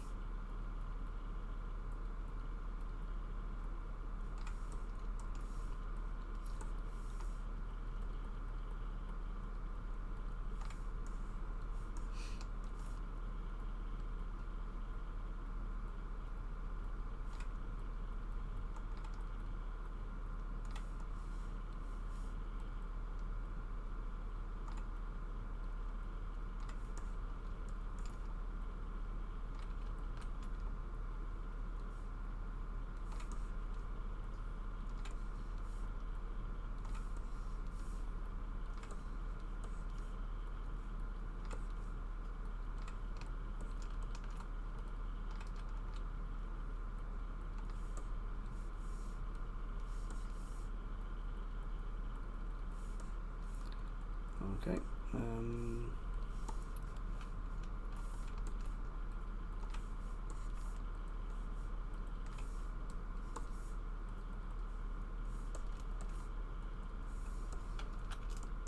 Okay, so now I'm going to use the, again, lazy mouse, low intensity, high draw size.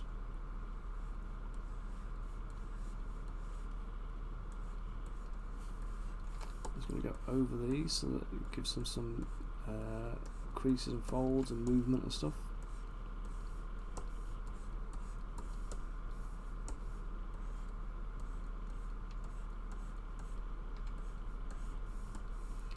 Just a couple of passes in each direction just to get enough consistency in there that it looks the part. I'm just going to bring it in to fill those gaps again, the dreaded gaps. And have I got it then? Yeah.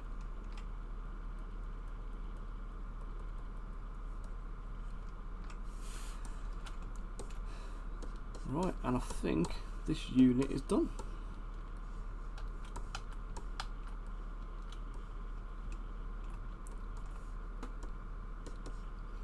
So what do you think, Chris?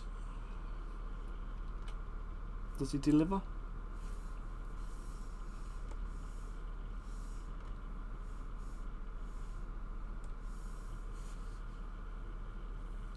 There we go.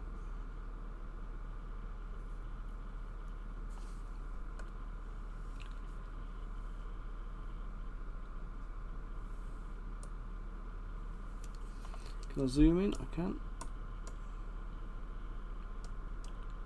There we go. I was going to merge his hands and smooth over his digits just to blend them all together. But I'll do that in the final pass now. So what I'll do is, next thing to do is merge everything together. So make sure the rule is in the scene, the base is in the scene, so we know he fits. Just. We're done actually. Oops. His stance is a bit wide for a 25mm base.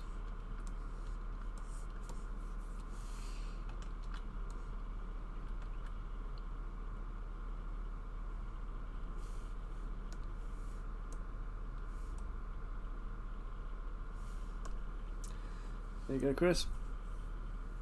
Grab that one.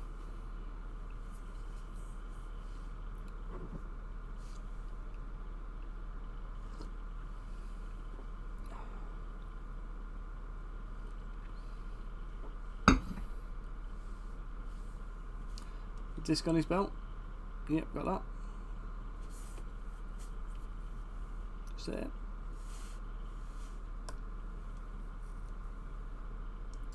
We'll check the edge. What we're checking.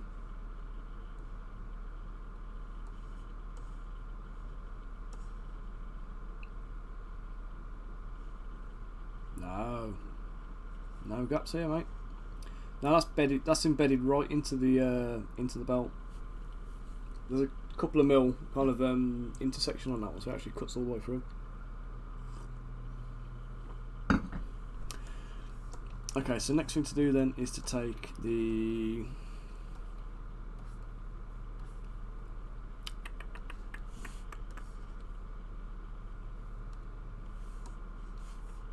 balls. I forgot I put the belt there. I knew it.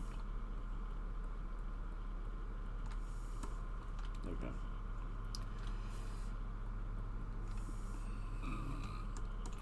How soon can we print? Can do it in a second, mate. I'll say he's a little bit oversized, so just bear with me a second while I just tweak the base position a touch.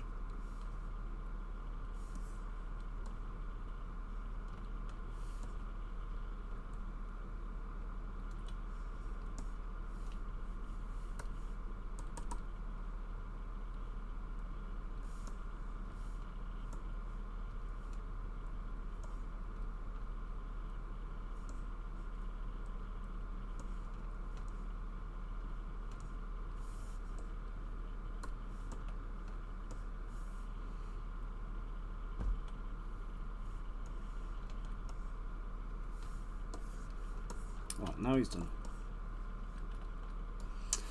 Okay, so to do then, I'm going to take that away. I'm going to merge visible again. I'm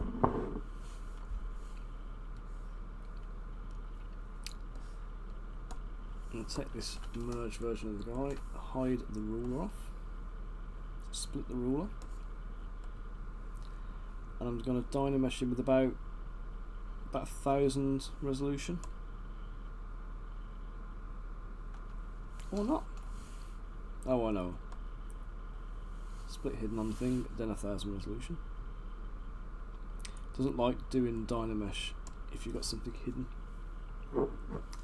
It goes weird and does it at like a super low resolution instead. Rather than give you an error message and tell you that you can't do it. Alright, so I've got a couple of things I just need to adjust here, I've just noticed. So we've got a couple of bits of pitting there. Got the ridge around the back of the helmet, which I just need to make sure it's in. And you wanted some burns back here, didn't you, actually? But I'll be honest, mate, I'm not sure it's going to pay to put them in. I don't think you're going to see them.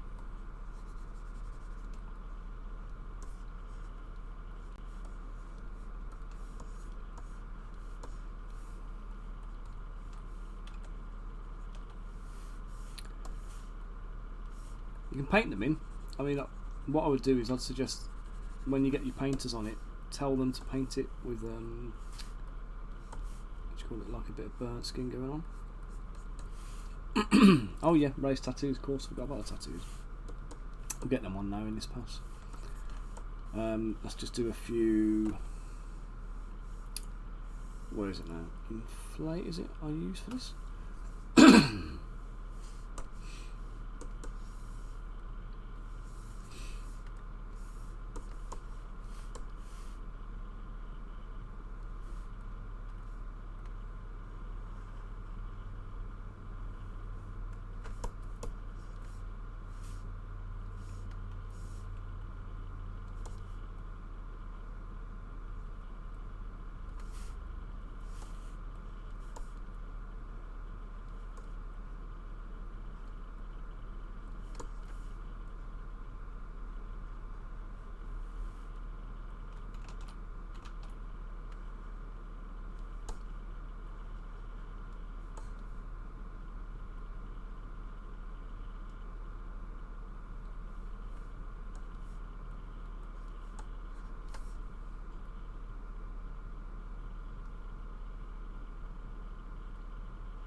A few big veins on him, so make him look very jacked.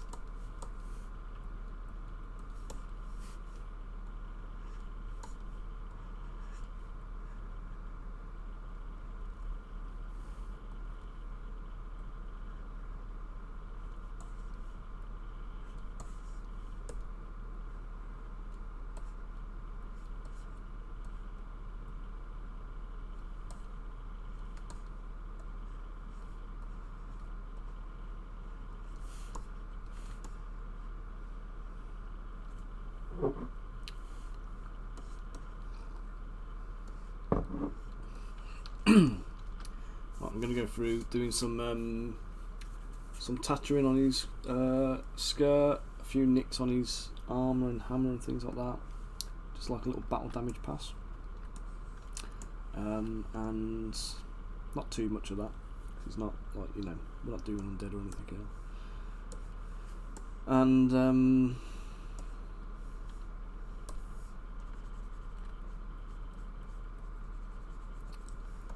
what else was it? The tattoos, the scarification tattoos that Chris asked for.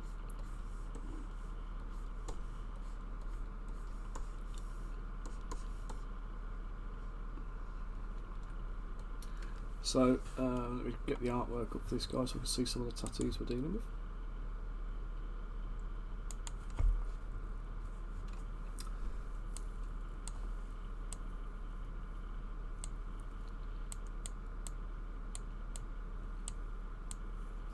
I feel like this guy needs like a like an Imperial Knight version of Batman. That's what you need, mate. Do you think you can get Ryan or Martin on a, what do you call it? Batman the Crimson Knight.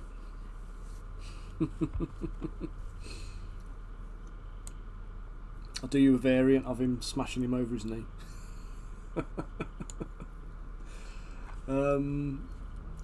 Right. Where to put your pictures? There we go.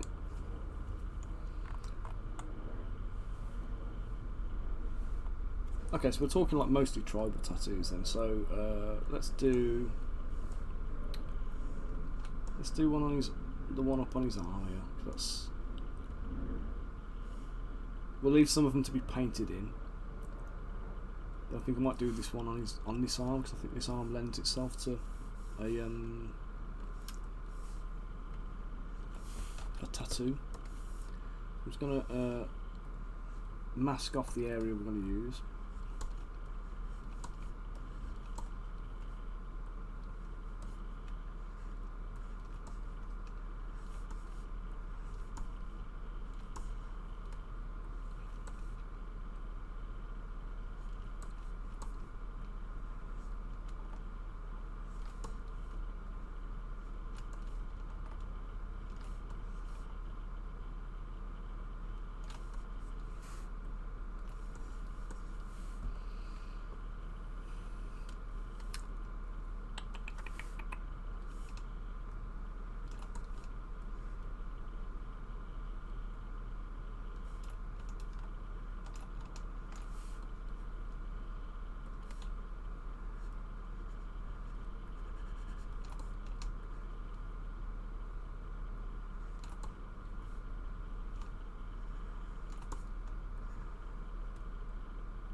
Let's get this in, Chris, and we'll see how it looks, and then decide if you want to keep it or not.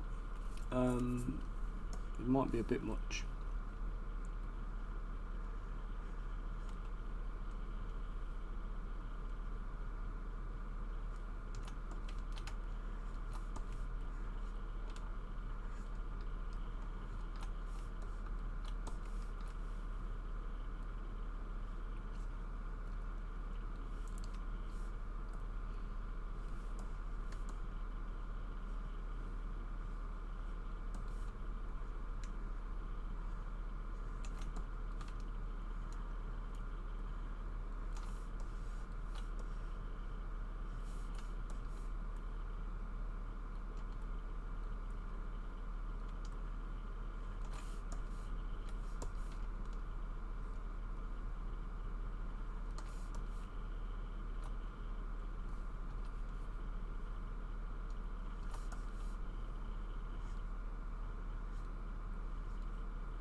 So again, let's see what this looks like.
Just a little bit of quiet from me while I'm just trying to plan a tattoo.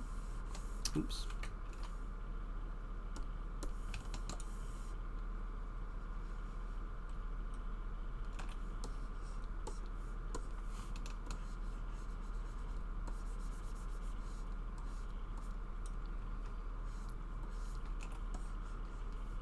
I'm trying to make it chunky enough that it will show.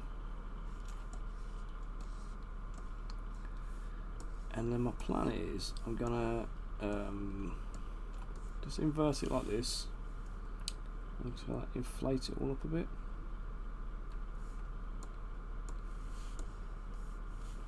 And then I'm going to use the build-up brush to just give it a bit of texture. So it looks like keloid scarring.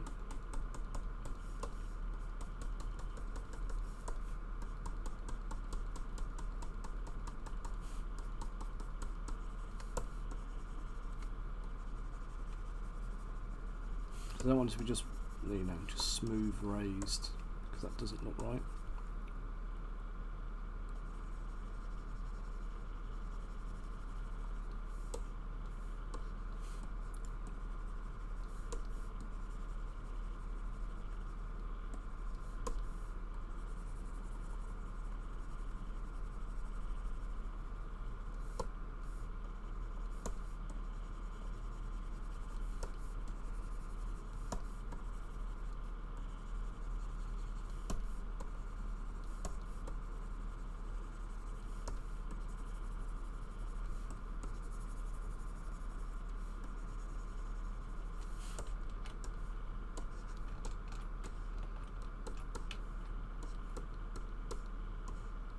I think, Chris, is that too much or is that okay? Or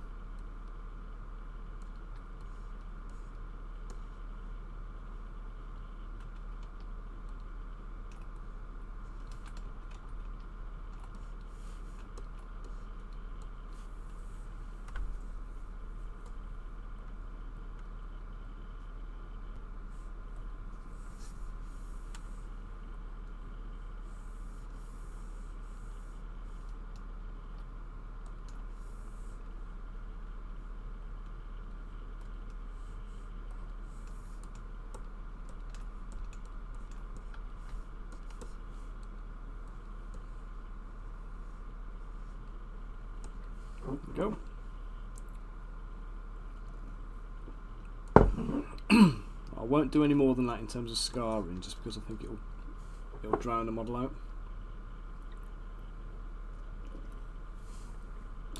One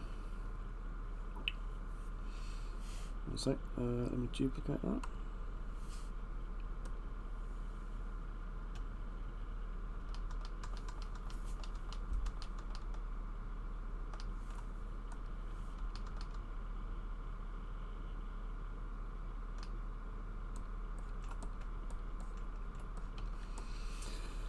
Right, Chris, without and with.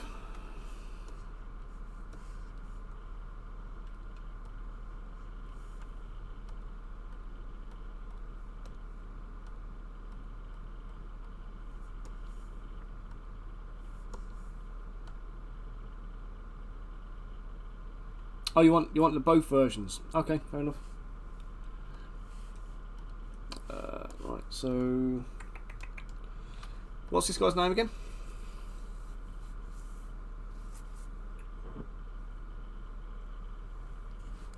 Cartag wasn't it, actually? I've got him on the cards. I keep forgetting about it. Cartag.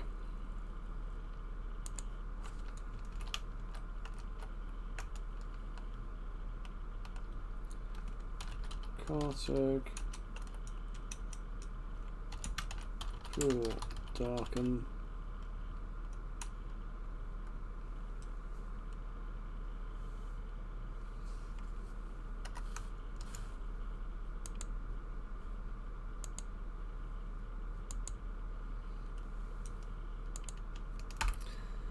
Copy the name, paste the name.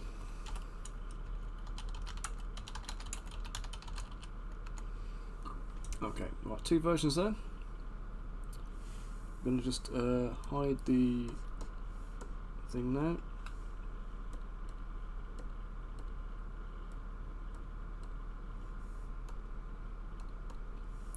Okay, so 2.4 million polys, we're going to reduce that down to around about 300,000-ish. Fingers crossed.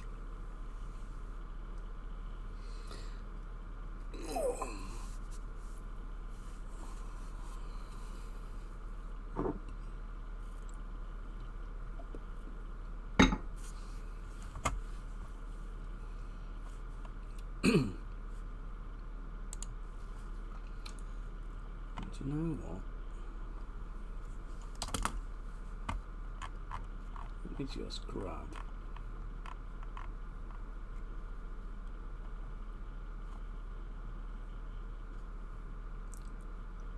Where am I?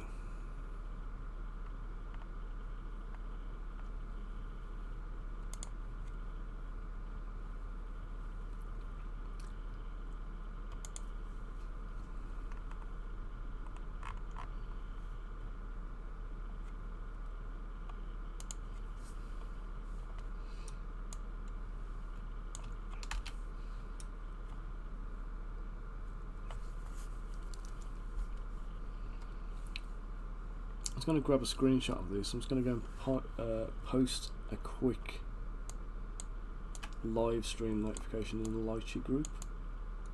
So I'm going to go and do supports on this for you now.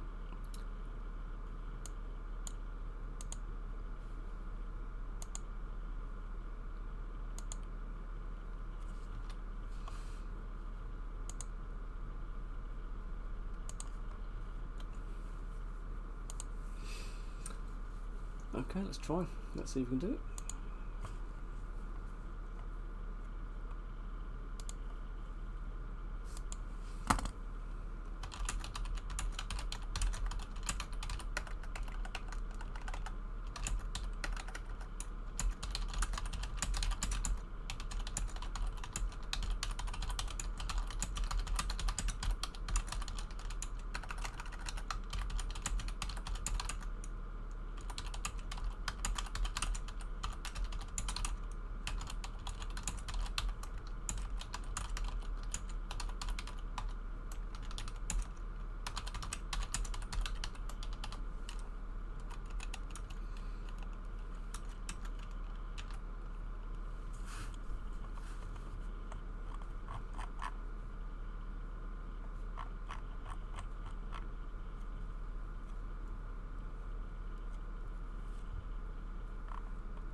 Right.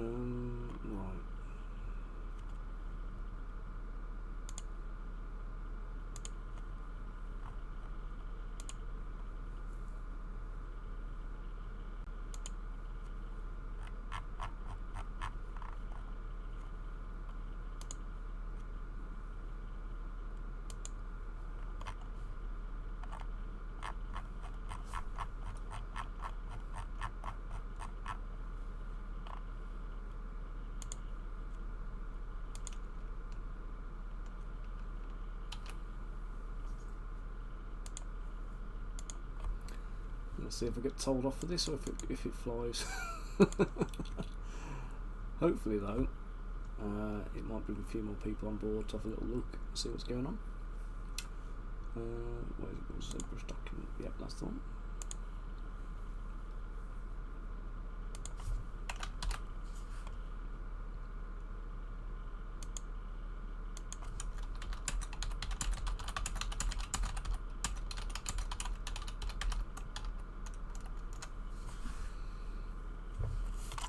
Right, let's see. Okay, so they're decimated, or they're not decimated, they're pre-processed. Let's decimate them at 20%. See how they come out.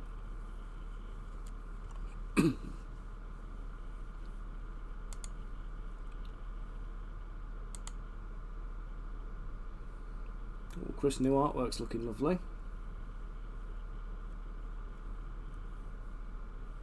Can I show that?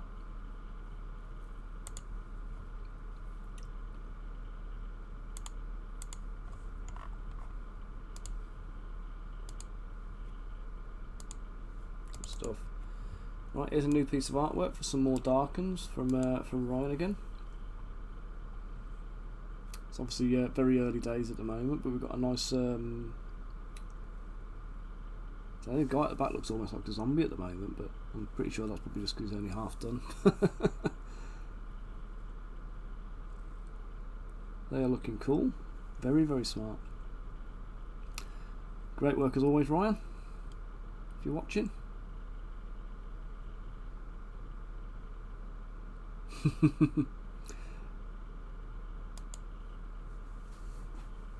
I'll make sure to show that one off when it's finished as well, but I know there'll be a fair bit still to go on that. It's early days in the drawing.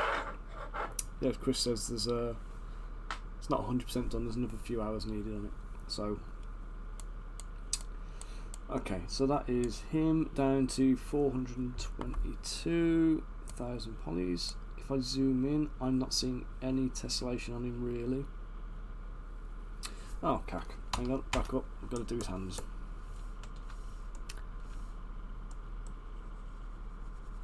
Literally just going to run the smoothing tools over the back of his hands just to blend it all in.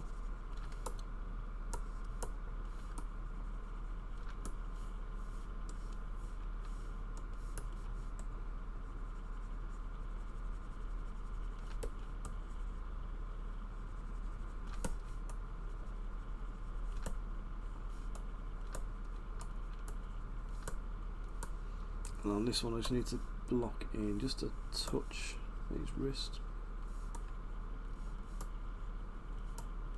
And I just want to inflate just here. So there's more contact inside his hand.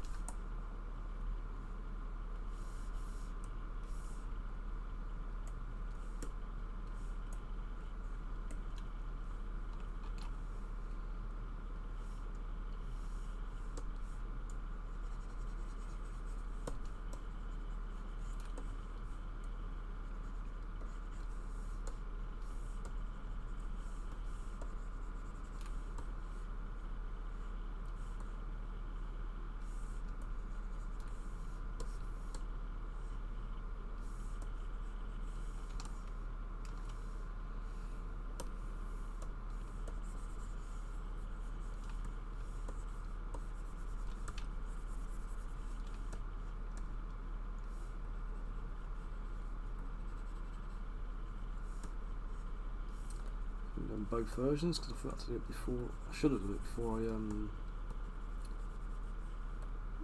copied it and did the what do you call it? The weapon, not the weapon, the tattoo. That was the word I was looking for.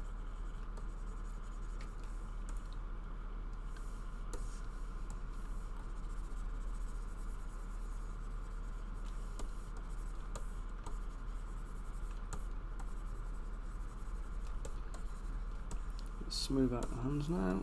What have we done?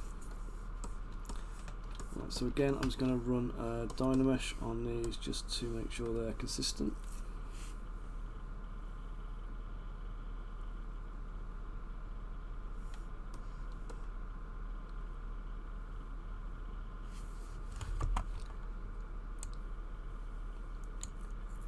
Hey Snowiak, how you doing, mate? Welcome to the stream. Chris, you might live in France, mate, but I'm going to come and find you. I'm going to have words. I'm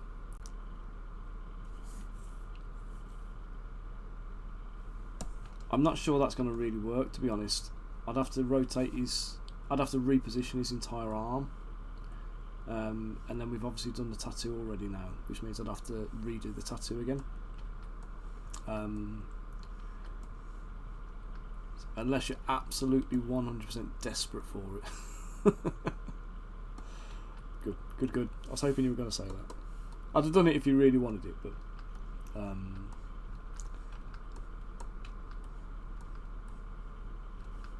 so yes, we've just Snowiak, we've just finished doing this guy. Oh no, I haven't. Oh, turds.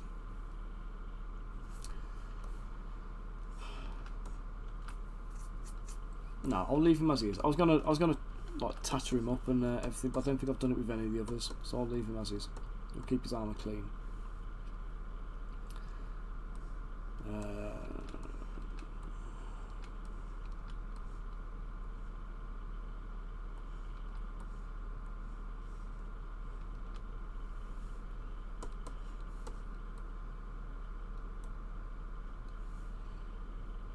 So 1,000 on that one, and 1,000 on that one.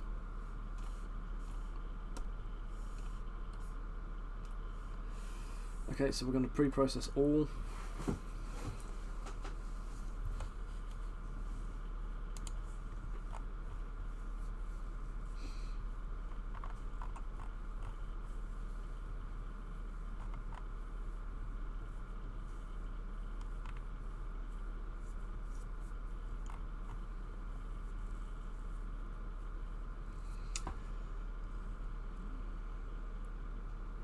It's finished. We're going to decimate all to 20%. I think that was a bit too big if I remember right, so we're going to just take that down to about 12%, I think. And decimate, and then we should still not see any visible tessellation. We don't, and I've got 253,000 polys per model, so let's do the same again. Decimate current, bingo. Okay, right, so we've got two nicely decimated models plus a ruler, which is just our scene scale. Okay, so I'm just going to export now to STL. I'm going to pop this in your folder, Chris, with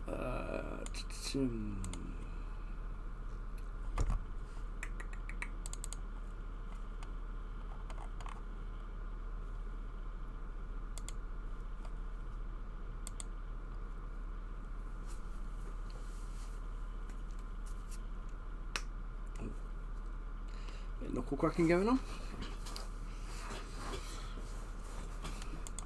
Right, so I'll save this now.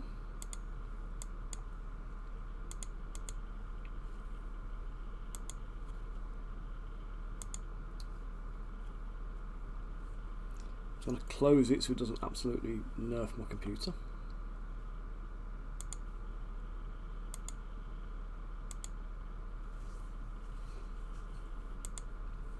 I'm going to fire up Lychee.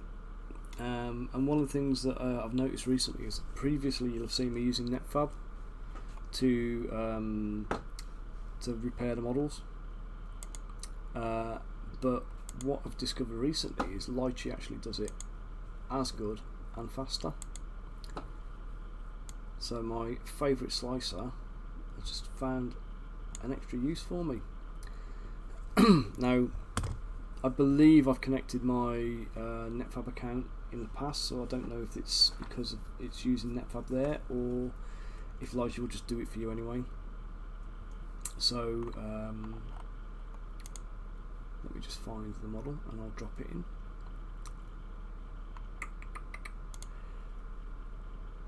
Right, so let's get these big spiky units in the scene.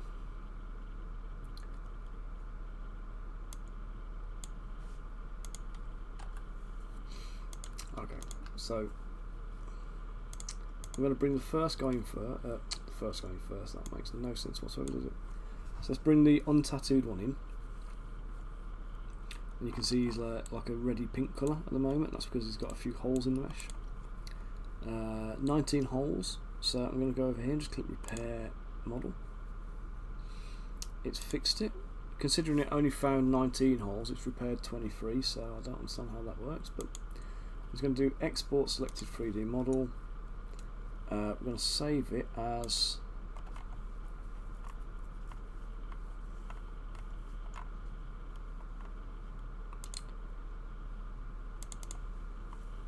over the original one. I'm just going to append the word repaired at the end.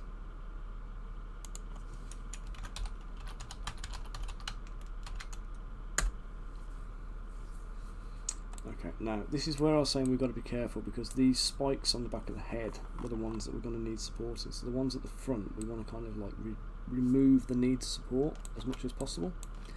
So I'm going to rotate the model so spikes are all facing upwards. Okay, and well, I say all of them, the face spikes are facing upwards. We'll rotate it around to about there. We're going to turn it downwards a little bit as well. That should be pretty decent. Why is his hand not done?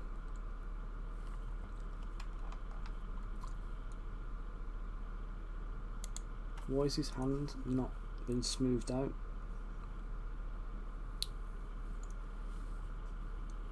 Come on.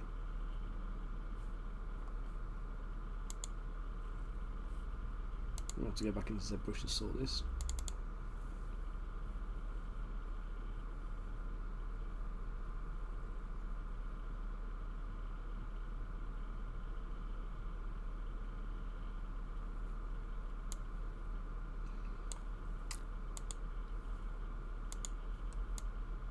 Oh my god, I literally did this. You've watched me do it, save the file. And now it's just removed all of the hand smoothing I did. Right, Dynamesh. Let's just do these quickly again.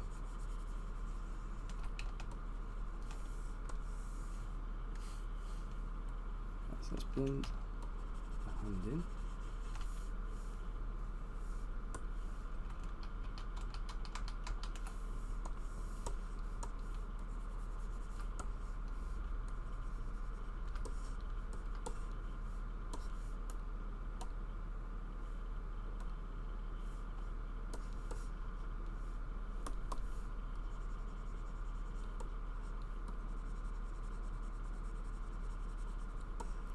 Zbrush does infuriate me at times, so I'm just going to come back in and just readjust these bits that I've just done on stream that you watched me do.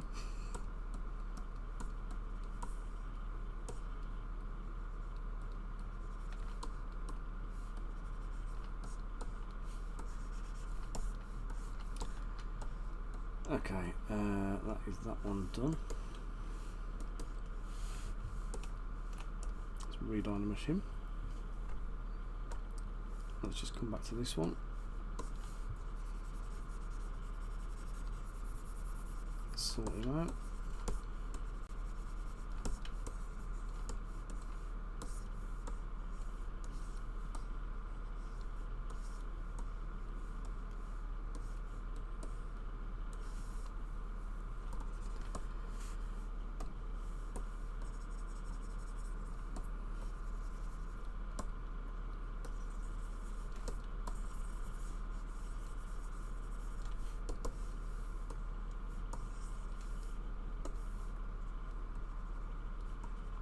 I was using the inflate tool here just to blow up the bits in contact.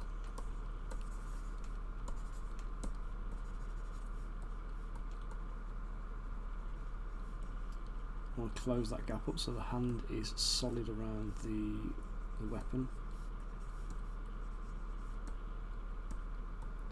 That gives a good contact point then.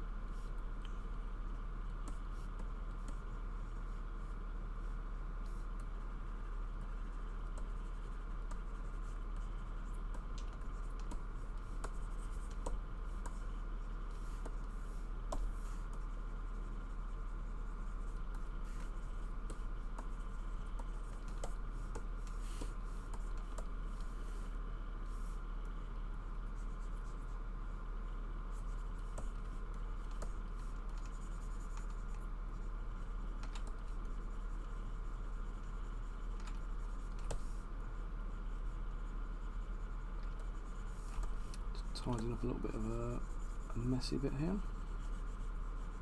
I should have picked up earlier.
Let's dynamesh that one.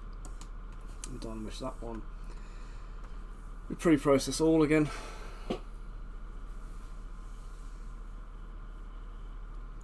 And I'll just redo the export, and then we'll get into Zbrush, into Lighting.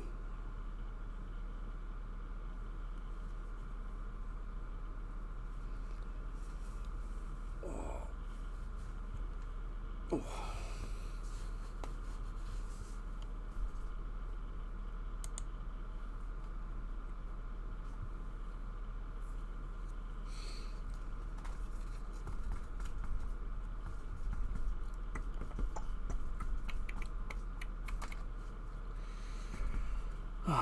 Come on, done.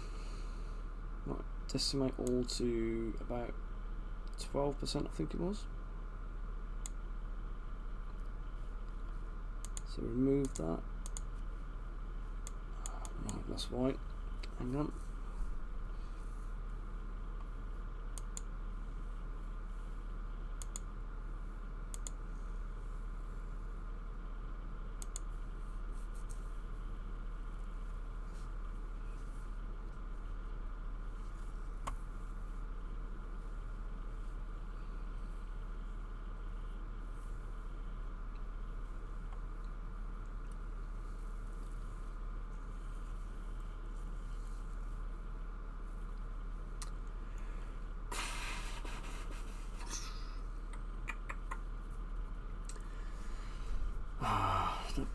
Right, decimate all.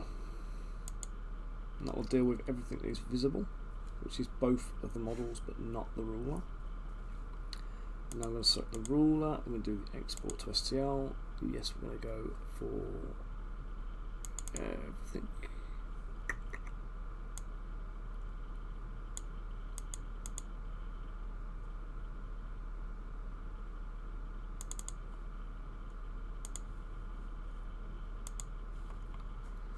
Okay, let's go. Save. No, actually save it this time, thank you.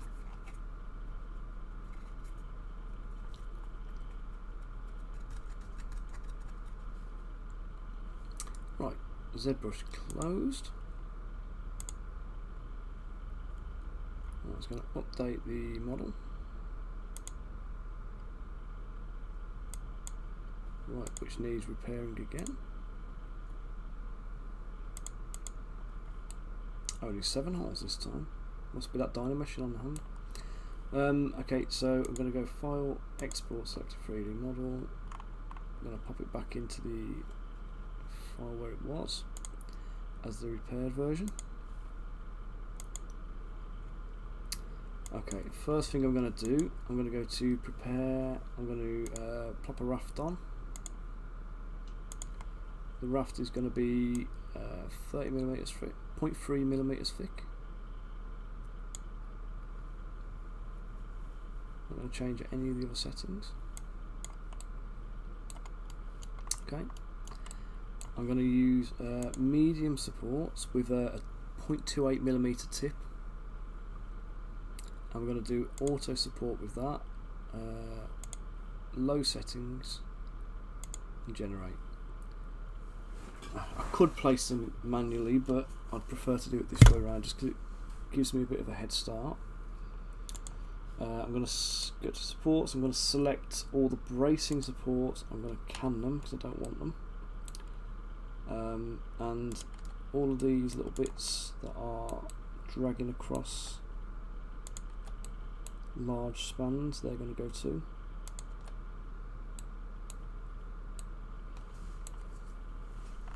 Right, so what I'm looking for here now are the... I want to make sure that there's not too much crossover on the supports. So I'm going to re-parent some of them. So, like here for example, this one could be onto that one. That one's fine. This one should also be on the same one. This one could be on this one. Oh no, that one should be on there.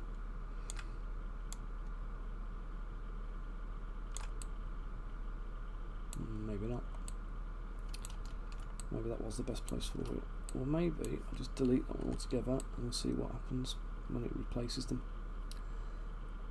Right, these ones here are not on. I'm not having them crossing over the model like that.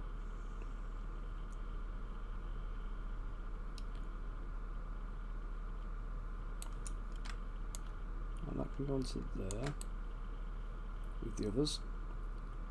And I'm going to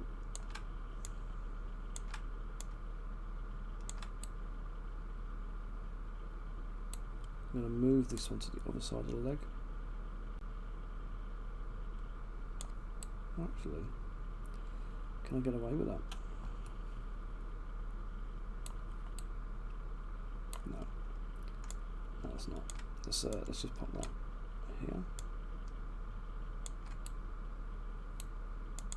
With that one. It does make a terrible mess of the auto support clusters.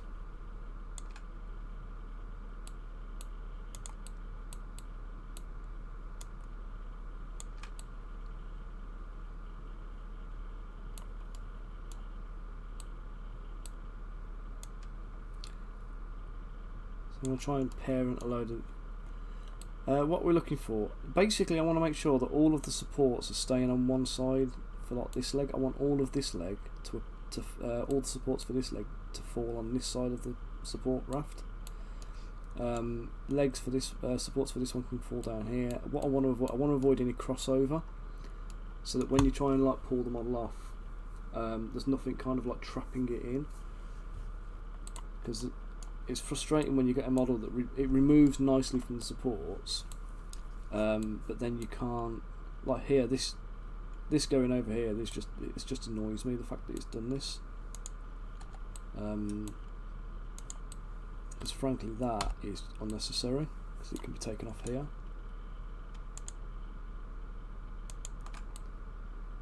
You see what I mean? So we're going to rejig the various different support points.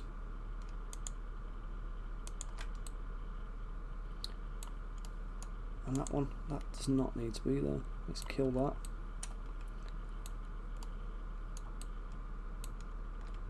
And then again, I'll take a support from the yellow bit. The yellow bits are the underhangs, the overhangs. And that's where the supports are going to be needed. Okay, and I'm gonna beef this one up a little bit, so we're gonna make the diameter of this one thicker, just so it's got a bit more rigidity in it. The tip is the same. I'm not changing the tip. I'm just keeping the rest of it. Mike, how are we doing? Are you finished? Have you? Who's right? Oh, Mike, 73 people. Thank you, you absolute handsome man, you. You've missed the sculpting, unfortunately, today. I'm just doing some supports in Lychee for this spiky guy. So this is for the Cursed Empire game. Oh, thank you very much. You're a gem. I was actually going to come and raid you afterwards. I've ended up overrunning on my stream by about 2 hours so far. So I'm 5 hours in. It's going alright, thanks Pixie. Yeah, it's just the sculpt. I finished this today, so the model's been... this is 2 sessions in. We've got the model finished and sculpted and posed and everything, so I'm just getting him all supported.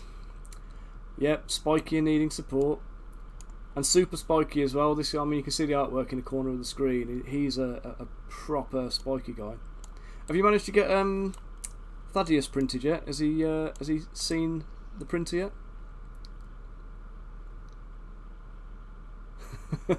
Adulting time, is it now, mate? No worries. Well, I look forward to seeing your Thaddeus soon anyway, but yeah, thank you for the 76 people dropping. It's much appreciated, mate. Okay then guys, I'll just explain what I'm doing then. I'm just just popping the supports on the model here. We're using Lychee to put them in. There is an absolute cluster of mess that Lychee's done on auto supports for me, which in hindsight I regret tremendously. So I'm just repositioning and moving them around. Brilliant. Are you going to be doing them on stream tomorrow, Mike? Because I'll be absolutely definitely tuning in for that if you are. Well, actually, I've got to go meet. I've got a meeting at Warhammer World tomorrow. Nothing to do with Games Workshop. So I'm going to be heading up to Nottingham for the morning. So I may have to catch it on a rerun later if you are, but we'll see. Be sure to send me some pictures.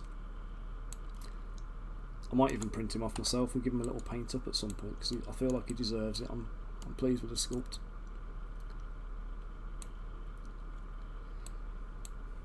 Yeah, guys. So the model I'm sculpting at the moment, there's a chap called Chris in the chat who is the client here actually. So this is for the Cursed Empire miniatures game. So it's a role-play game that's been around for 30 years, Chris? Sorry, I keep saying 20 years, but I'm pretty sure it's 30. It's been around a long time anyway. Very good, Mike. Very good. We'll catch up soon on it anyway. I'll get started on the. I watched the lovely halfling with the pig being finished off drawing the other day, so I'll have a go at getting our sculpted soon for you. Oh, you were watching, were you, Pixie? Brilliant, thank you. No worries, Chris. So yeah, so like I say, the model here is for the Cursed Empire game. So Cursed Empire's been around for quite a long time now. As a role-play game, it's a good alternative to D&D if you want something a bit more dark and gritty and less, you know, a bit more murderous and political subterfuge and all that kind of stuff. So if that's your bag of chips, then give it a whirl.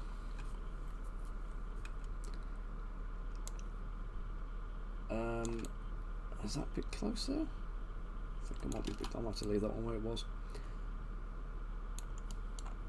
So I'm just grabbing these from the base and I'm going to parent them onto other supports just to make it a little bit cleaner. So I don't want the crossover that I keep getting. Pixie lurking is appreciated as well. Even if you can't engage and join in the chat, it's always nice to have the followers and the viewers. Let's delete that because I don't need that bit. See, I'm just trying to reduce and remove all of these infuriating crossover supports that are just unnecessary and make a mess. And especially where they cross over the model, like here, these two supports together are going to completely trap this hammer from being pulled out cleanly. So I need to delete that and remove it. Anything that like hems the model in basically is coming off and getting gone.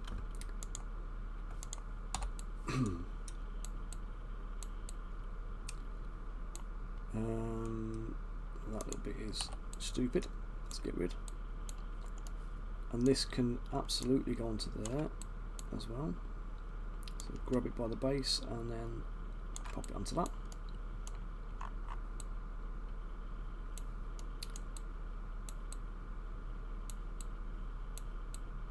Okay, so this bit is looking messy, so I'm going to leave that one at the end. I'm going to take them two and turn them into minis. That one can become a mini because it's going to a spike. I think I'm going to try and do that. The ones that have to go to spikes, I think I'm going to make mini supports.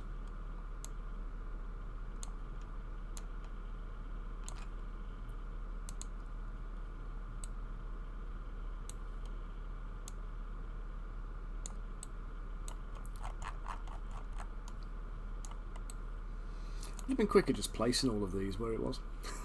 Thanks for the note, Mike. What determines how many supports you have to use? Well, it's all to do with islands.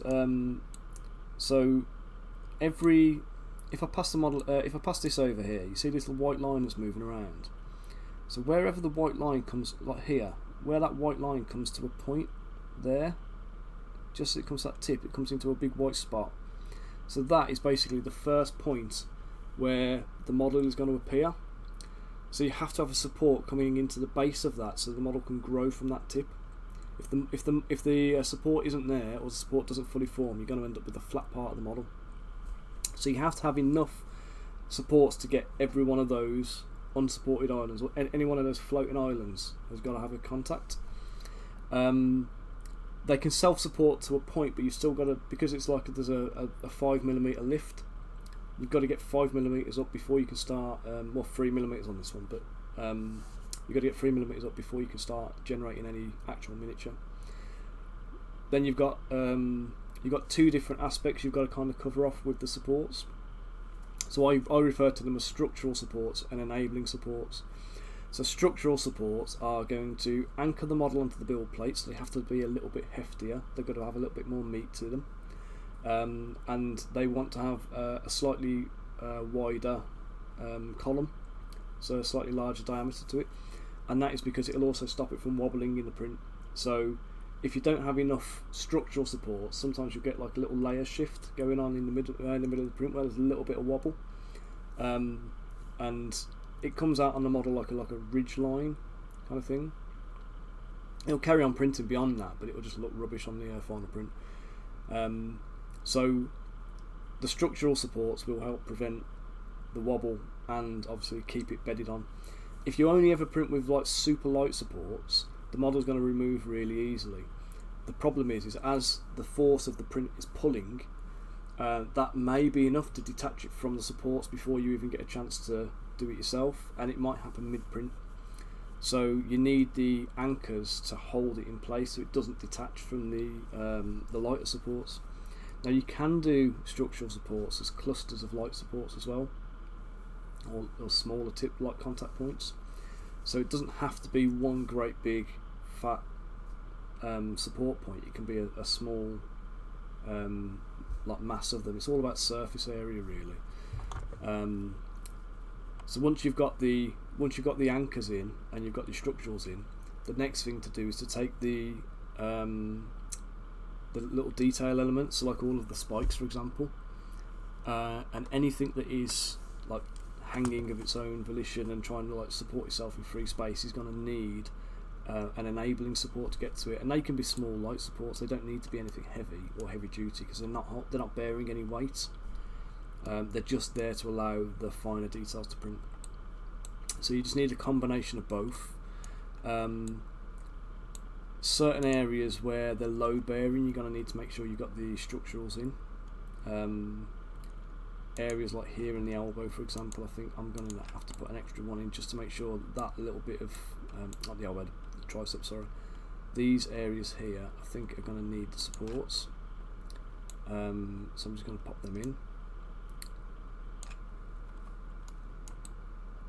These spikes, they're probably going to need supporting, so I'll have to do that in a bit, but I'm just going to whiz around the model a sec, just trying to just look out for all of these horrible bits that they've done to me.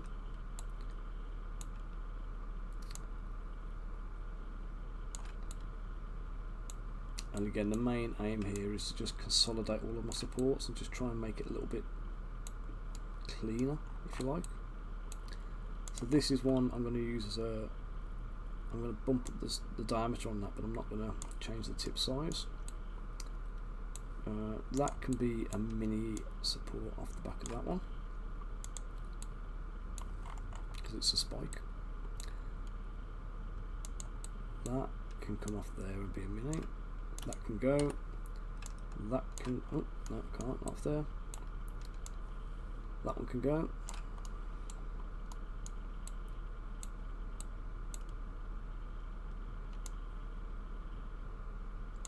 I just thought as well, Mike, I don't know if you're lurking still or if you're about.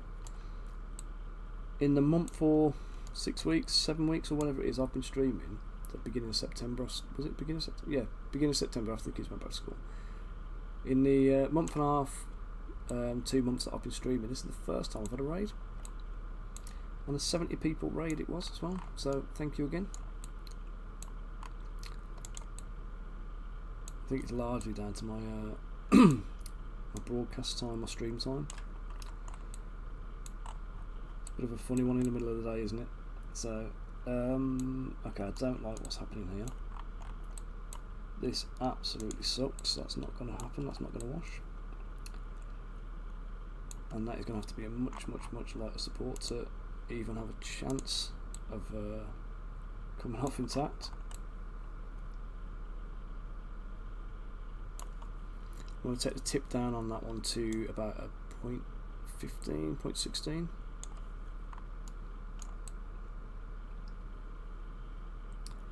So I'm going to take it off actually, because I'm not even sure that's warranted there. There's a couple that are going to need them when they're pointing downwards. For the most part, I think a lot of these spikes are going to probably carry their own weight. A few won't. A few will definitely need it, and they're going to come up in the island search in a minute. Let me just put my medium supports back on. Let's go and grab his elbow. Elbow or... No, I'm going to put one on his knuckle here. Another one on his knuckle there.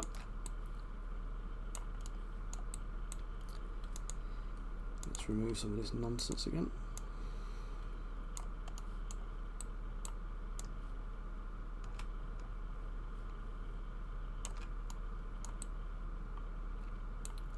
Let's make that a mini because it's just doing spikes. I might as well do that one too because it's going to need it. And that one. And that, and that.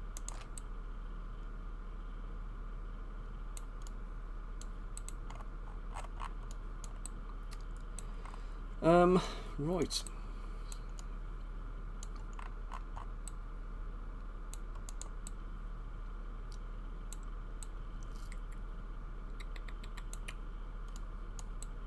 We've cleaned up the mesh yet.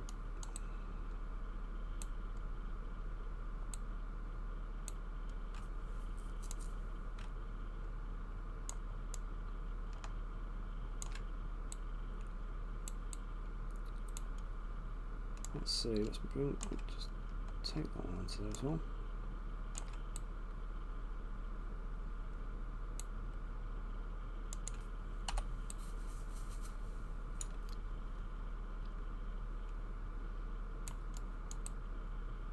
That looks absolutely bloody horrendous, but we'll see. Okay, so that is unnecessary because that's achieving nothing. I don't know why it's put it there. On the back here I'm going to use the painting tool. I'm just going to do a few supports around the perimeter.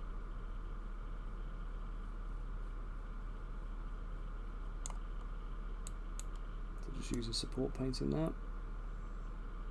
If you've not used this before, it's ever so easy, just click and drag and it just pops a support every millimetre or so, whatever your parameters are really, and it'll just drop them in. I've just accidentally supported a spike up on his head.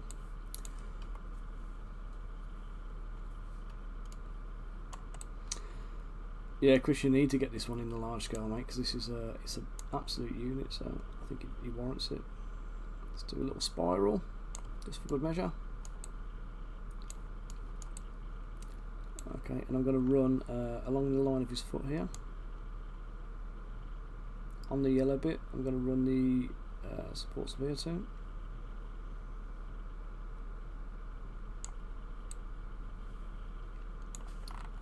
Okay, and I want just a couple here, right on the bottom. This is the structural bit I was talking about.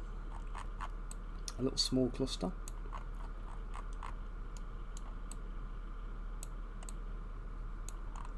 The end of the hammer is going to need a couple. It's got two already, so I'll leave that. But I'm going to reposition that one to the proper corner. And I'll put another one next to it and another one here, just so there's a bit of stability there. We've got one on the spike. I'm going to make that a pillar support. So Alt and P to make it a pillar. That just means it's not going all on all bent. It's going to be a nice straight column straight underneath. And so we're going there. Let's pop another one in there. Let's make that a pillar as well. Okay. Let's see how this fares up. I'm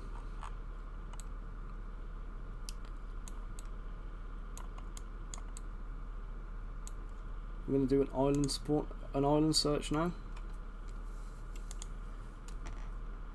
with real accuracy at 25 micron resolution. So that means it's looking, it's basically slicing the model in 25 micron increments, and it's looking for all of those little floaty islands, and every single one of them is now going to come up highlighted as a little red spot, and then I can just go through and I can just pop supports on, parent them to whatever I want, and try and get them. So let's simulate how many thousand islands this pulls in. God, 53 actually, that's not bad. So if I just click show, it's going to take me to them all in one at a time. So I've got a few around here, so I can deal with that. That's fine. Let's pop one there. I'm going to do one there. That's going to be a light mini support. In fact, these are all going to be light mini supports now. And look, that looks like there's two there in one place. So let's just try and capture both with one support. There we go. So yeah, so not every island needs to be a support. You can sometimes capture multiple with one. So there we go. So that's got that one. That's got two there. That's got it as well. And then we'll go there and there. Okay, so there's a few supports in that place. You can see that one. So let's go parent that back to this. Oh, what happened there? Not acknowledge the existence of this support.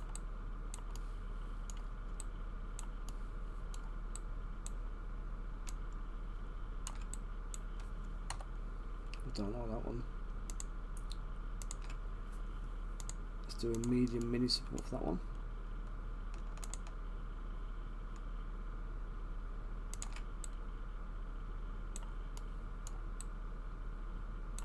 Make that a light support because that's a tiny contact point. We don't want that to be too big on a buckle. Well, we've got one here. Let's put. I'm going to put a heavy support there because I think that's quite a lot of body mass in that one spot, and it'll be quite easy to clean up the mess from that support. I'm going to put another one of them here just for good measure as an anchor. I'll anchor his shoulder, and probably there on his bicep again, tricep, sorry, I'll just anchor that. Okay, so these ones, can I parent that off there?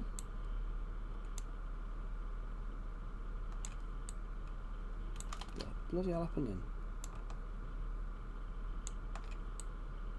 Right, there we go. So I've now moved that one, so all of that little stem of stuff is going off a heftier column. And let's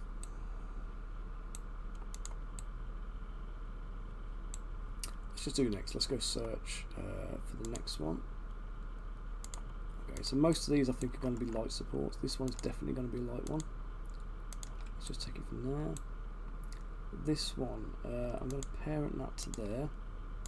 This will be a medium one,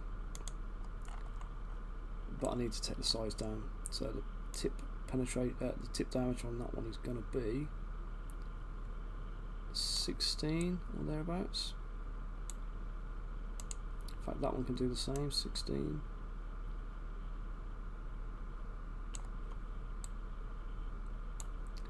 And that can go to there.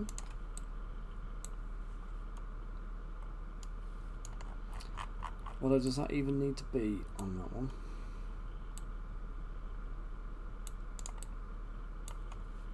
Let's take the tip diameter down on that as well. 22.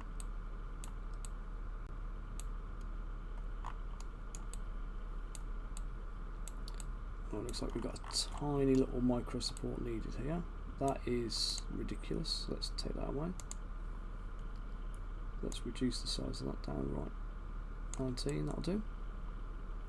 Except it's obstructing the thing, so I'm going to get to the base tip on that one. I'm just going to change this up.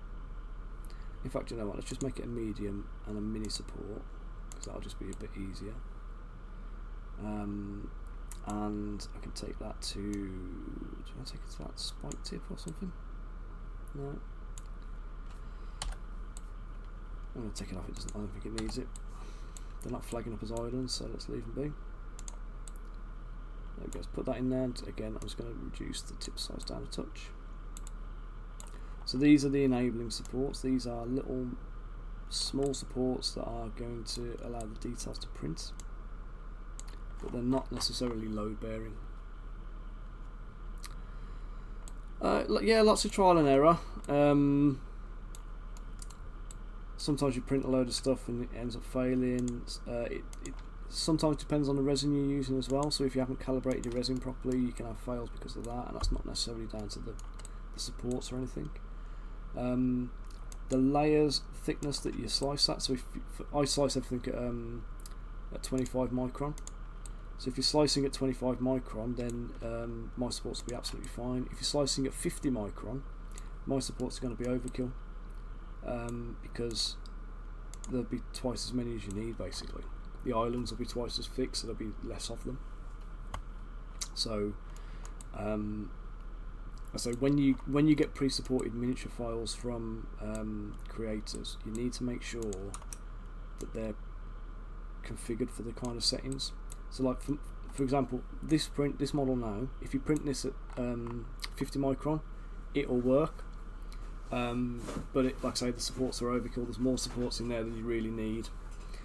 Do you know what? I just realised my my speaker's not even working, so I hadn't heard any notifications, which is why I missed the raid when it came in. And thank you, Madcap Miniatures, for the follow.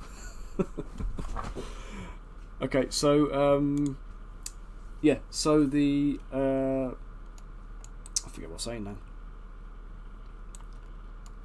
I realised my computer's screwing me over.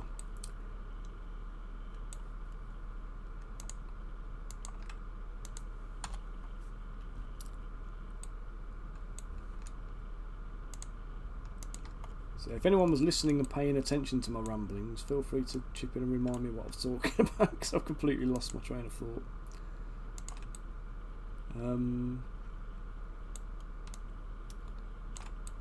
Okay.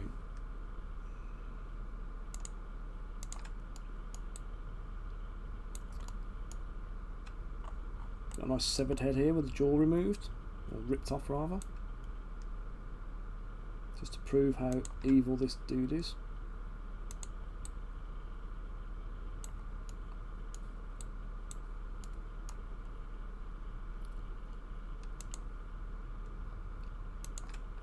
I don't know if anybody else does this. I've rotated it, and I don't know if you actually saw me do it, but I kind of like tilted my head like that to try and look around the corner on the model. It's like I literally just got to rotate it in the window. I was trying to look around the corner and save myself some time, but you can't do that. It's not a thing.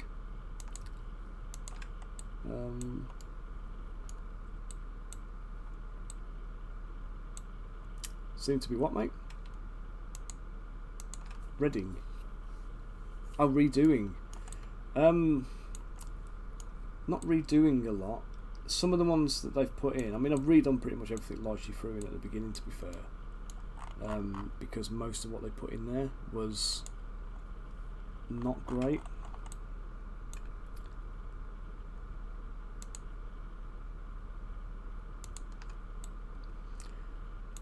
And yeah, that's just one of the problems when you use auto supports to start with. I mean, I always do use auto supports to start, because it gives you the height of the model straight away. It puts a foundation of supports down that you can use. But yeah, the reality of it is there's far better ways of doing these things if you just manually place them. But I kind of think of the auto supports as being like a time saver, despite the fact, as evidenced by the fact I ended up removing pretty much every single auto support and redoing them. That the time saving thing is a fallacy. So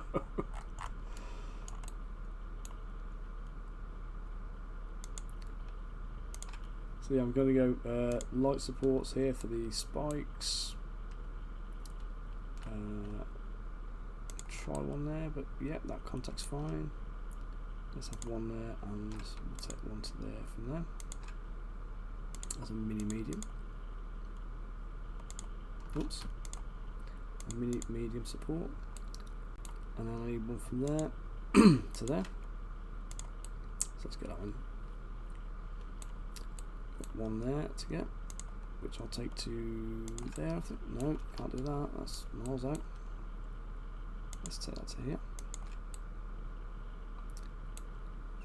Where's my next one? I've got 7 left.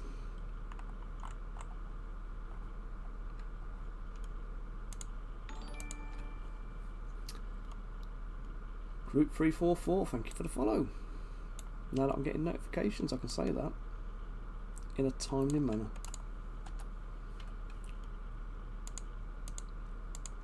Oops. Let's make that a light support. Go mini, and again and again.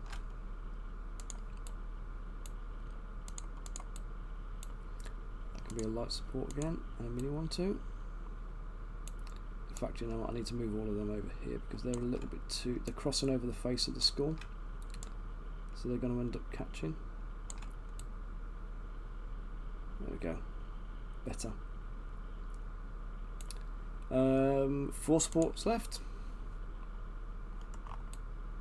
I've got 1 on that belt. So make it a mini. Next one. A little one on the skull there. Let's just pop that in there. There's a hidden one. Oh, there's one. There's a hidden one. Being naughty right in there somewhere.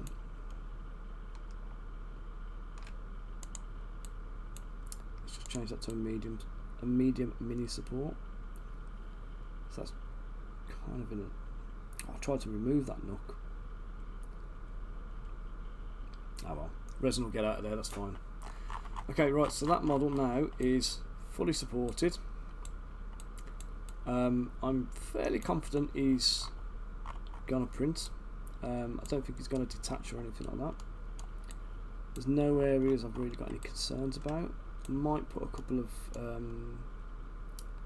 maybe do like a fan support here.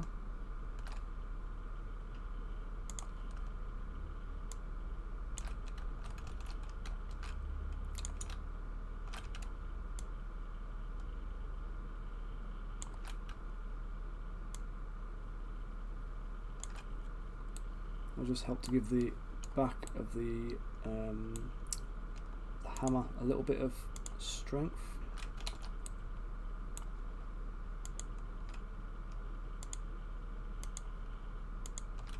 Where's that coming up as a red one? Is it the angle?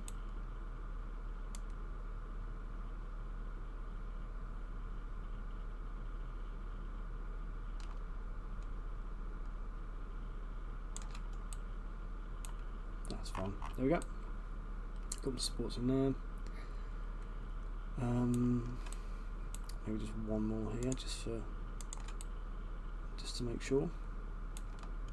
2.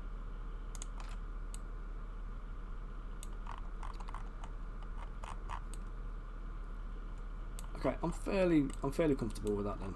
So what I need to do as well, there's a second version of this guy where I did some scar tattoos up on his arm. So I'm going to go back to layout. We'll go to save scene as. Oh, save scene as a lightly slicer scene, and it's the Carteg to Pure Darkun. Export selected 3 models as Carteg to Pure Darkun with supports.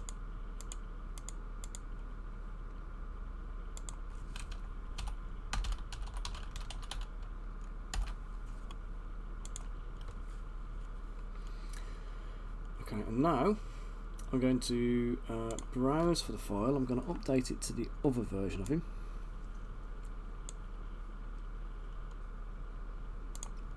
With scars. There we go. And repair the model. Okay, now I'm just going to run the island detector again just to see if the scarring or anything else has presented any more islands that need attention. Prepare, search. Hopefully not.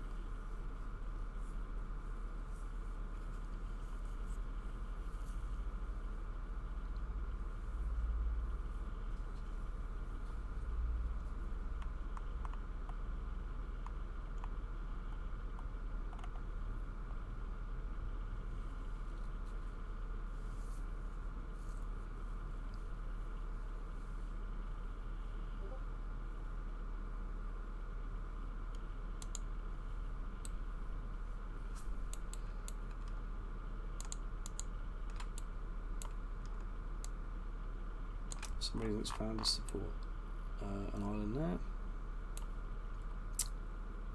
4 more islands, where are these? Alright, so there is one on the tattoo which I had kind of expected to be happening. Where's the others? Come on, I'd have thought they'd be all on the arm, yeah. Oh, there's one now. I find this weird though, because this was not, well basically it's the exact same model as the previous one with the addition of the tattoo. So I find it bizarre that we've got islands that exist in one version of the model that weren't in another. Where is it? There, that little grey bit.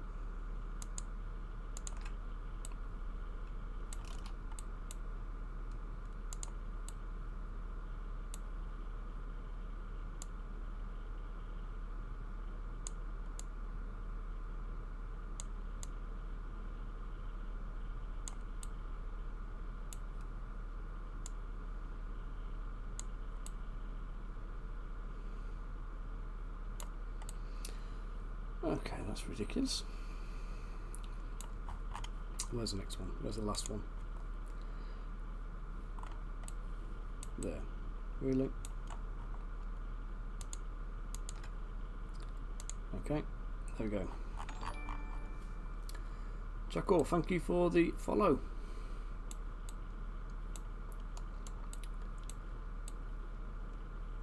I do promise my my sculpting sessions are a bit more interesting than the supporting. It's less me getting frustrated at software. Although when Zbrush crashes, that is really frustrating as well. Okay, right then, so let's save this as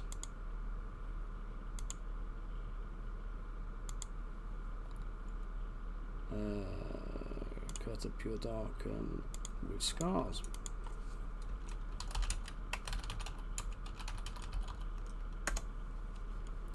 And then we'll do export selected 3D models. Same file name but supported.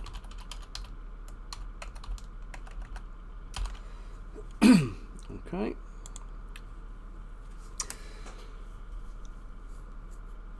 Yeah, exactly. 2 absolutely identical models, and the only difference being the tattoo on this arm. And it's found 4 or 5 extra islands that were not to do with the tattoo, which who knows, eh? So there we go, that's Lychee done. I'm going to be doing another stream on Wednesday. It's going to be Wednesday evening, so Wednesday's stream is going to be let me just find you the picture, the render, because I'm sure I've got him. So I've done a couple of streams on this guy already. This should be the last one, hopefully, to get him ready to get on the printer. And it's for the Crystal Collapse game that I'm working on. And it's this guy who is King Lucifer. So story-wise, Lucifer's not the most pleasant of people. He is a bit of a what's the word? He's just not very nice. It's basically he's a king. Well, he starts life as a prince, and once he's exposed to these crystals, he goes a little bit crazy, a little bit mad, and starts going off on a big invasion. Your next stream, Chris, will be Monday again next week, or possibly Tuesday. I might go back to the Tuesday morning. Tuesday morning we'll be doing another one of the Darkun sculpts, which is, let me pull the images of them ones up. Let's say again, Darkuns. I think I'm going to tackle this guy next, Chris. I think this guy reminds me a little bit of the Borderlands. Oh, what's going on? Oh, I've brought the folder down. I haven't brought the image. Right, this guy reminds me a little bit of the Borderlands Psychos. So I think he'll be a one stream and done. To be fair, because he's quite a simple model. I'm going to do a little bit of kind of tribal scarification type tattoos on him, I think, to liven up his body. Maybe give him this scale, the scales as scars. So that will be Tuesday next week. He'll be happening. Wednesday evening, I'm working on this guy. So this is Lucifer. So again, Crystal Collapse game. This guy is he's the king, or he's the leader of the Imperial faction. So he's a king who goes off and murders a prince who murders his dad, becomes king, goes on a big, I'm going to invade all my neighbours kind of exercise, and yeah, basically not very nice guy, a little bit deranged and unhinged, and he's a bit scary, if I'm honest, in the game. He's not someone you want to go toe to toe with. So he's 2/3 of the way done now, I think. Been trying to do him in style, so he's in the anime kind of style, a bit more than I would normally on my models. So he is a bit of an unusual one for me. Let me just see if I've got a picture of him. I think I have. So yeah, this is how he's looking so far. So it's a screenshot, so it's not very good. Oh god, it's not very good in terms of the quality of the picture. You can see I've done all his upper body armour. We've done his sword. So all that's left to do is his boots, his cape, posing, and I think I need to shrink his head down. I think his head's a bit too big. So I'll scale his head down. So that's the job for Wednesday evening. And whilst I've got you all here, I'm going to show you the Patreon collection for this month. So I've just finished a horse and cart, which the models I'm doing at the moment, they're all for Descent into Avernus, the D&D campaign. They are my own my own imaginings of the characters, so they're not the official art or anything. They're just models that you need to do the Descent into Avernus campaign. So I've just done the horse and cart, which is, let me just find him. I think I saved it as hay cart. Here we go. So there's the hay cart model. So in fact, let me show you the other version of this, because this is broken down into the groups. So we've got the horse leading up to the hand here. This horse leading up to that hand. We've got the farmer sat on the back of the horse. Then we've got the little lantern on there, the cart body with 4 different wheels, and then a little hay clump which you can print off and stick inside. So this isn't a solid mass. So if you're 3D printing, it should be fairly lightweight on the resin. So he is the first one. Pixie, have you seen the rest of my D&D, the rest of my Descent into Avernus bits? So we've got Amric von Thumper, the loan shark. We've got, no, these are all bases. His bodyguard. We've got the bearded devils for the Avernus leg.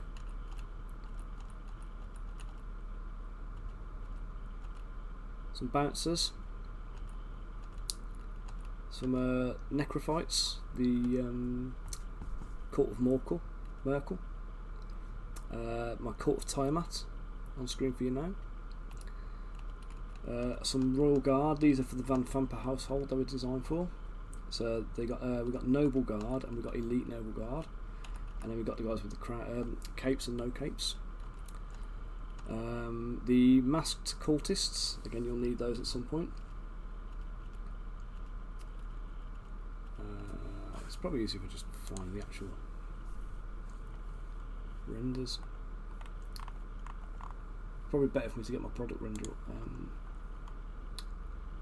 Let me show you.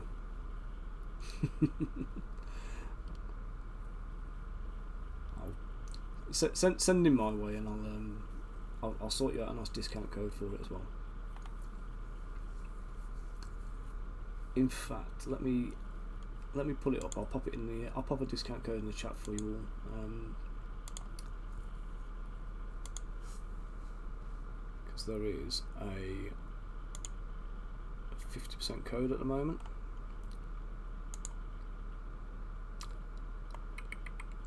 Just gotta find it. Give me a second.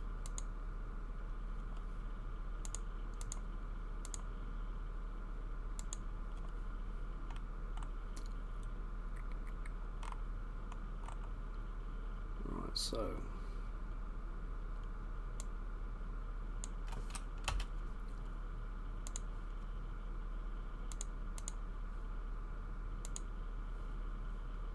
here we go. Let me just plonk this in the chat. So if you go to my store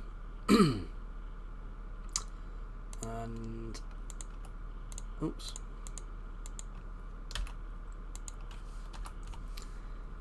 so you go into my Mini Factory store, use the AD50 code. It should be valid for the rest of the week, I think, at least. But that will get you a 50% discount. So for joining in the streaming today, absolutely have fun and take that and abuse it.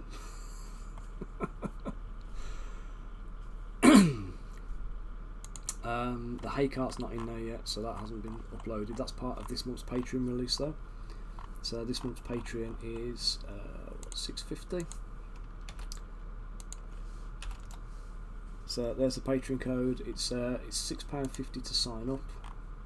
There's a couple of early bird seats left, and anyone on the Patreon, basically you get the entire month's release. Whatever comes out in that month, you get all of that. You get your discount codes, and you also get access to my component library. So if you're in the habit of customising work and customising models yourself, this is one of the things that comes in quite useful for you. Let me just find something first. So I have a folder which is my component library. So in my component library are just tons and tons and tons of like little objects that I make. So when I make stuff, I save it and export it out. So if you see on the right hand side, you can see my preview window. Just make that a bit bigger. So just random bits and bobs of STL files.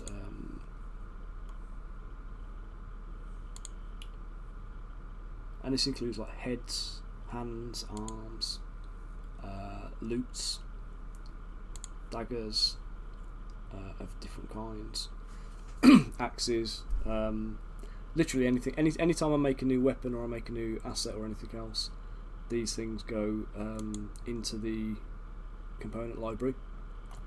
And if you're a Patreon, if you're a Patreon subscriber, you get access to this indefinitely. Basically, you can download these pieces, use them to customize your own models, print them off, and use them as physical conversion pieces. If you've got physical miniatures, there's whole loads of heads. So if we go to the modular section here, we've got heads, female.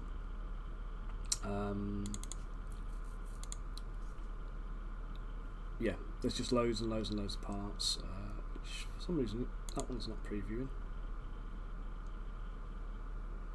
No, not going to show me.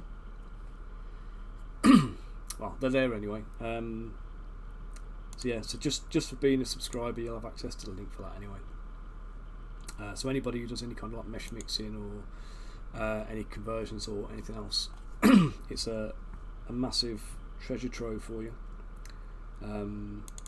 Weapons are broken down into axes. We've got a load of axes there. We've got blunt weapons. So I've made Aegis Fang for the barbarian, so that's in there, for example. We've got a Mjolnir in there. So there's my Aegis Fang. We've got a Mjolnir. We've got yeah, we've got all sorts of stuff in there anyway. So have a little look. If you fancy signing up, then go for it, and yeah, hopefully it's of use to you. So let's just go through the Descent into Avernus stuff, because this is my current project. Here we go. Right, so we've got we've got Phalaster Fisk. I need to do this. I need to do this one at a time, don't I? We've got Phalaster Fisk, who's one of this month's releases. We've got the Bouncers. We've got Amric. We've got Fabius Creel. Fabius Creed? Fabius Creed? No. Fabius Krieg, wasn't it, in the thing? Sort of rename them all slightly different. It confuses me sometimes. We've got Fastwell Van Thumper. Little Goblin Assassin, nothing to do with it, I just like him. We've got the Informer from the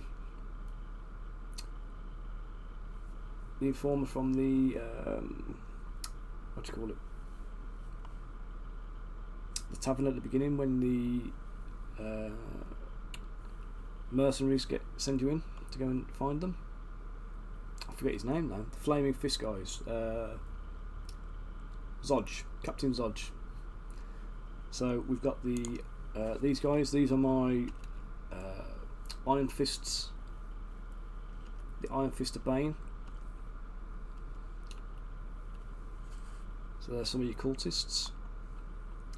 We've got some Liara Thunderbluff, I think her name is. Yeah, no worries, Chris. Thanks for tuning in again today, mate. Thanks for the steer again. So she's the captain of the Lowlight Tavern. She's the tavern patron, tavern owner. We've got some Van Famper household servants, or one of them.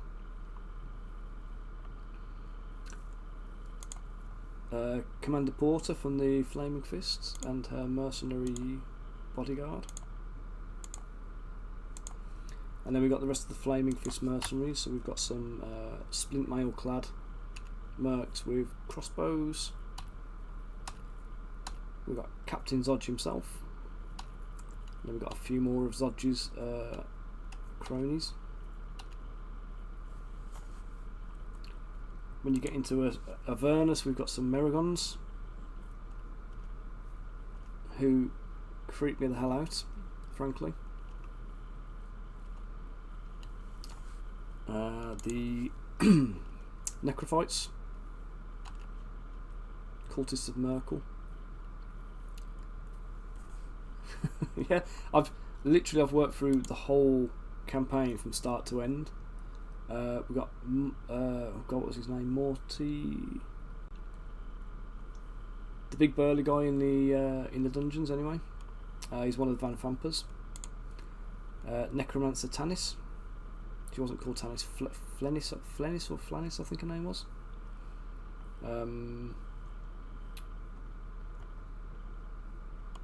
Got a little old lady hag, who may or might be entirely innocent. The Reaper of Baal, or Reaper of Baal, Rhea Mantlemorn. A couple of Kenku bartenders. I've done the whole bar furniture as well, by the way. Yeah, that's it. The abused brother with the burn on his face. We've got loads and loads and loads of groovy skeletons. So if undead stuff is your jam, these guys print out beautifully. I'd encourage you to give them a whirl. One's got a rat living in his face. A couple of sleeping cultists of was it Cain or Cult of Bane? Was it? The Iron Fist, sleeping Iron Fists, a couple of them. Him sucking his thumb. Had a little snooze. Slobber Chops. Critical Essential NPC. Bane, yeah. I called them Kane on mine, I think. But we're going to the Spine Devils, the Spirigons. These are quite small, these guys are, but they're I've printed a bunch of them off here so that you can see them in relation to the humans. So they're supposed to be like a small creature. They're kind of like a skinny goblin size.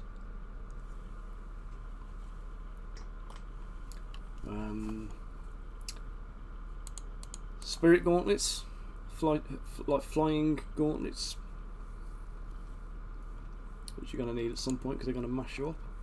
A couple of other spirit weapons for something else. Sylvia Savicas, who is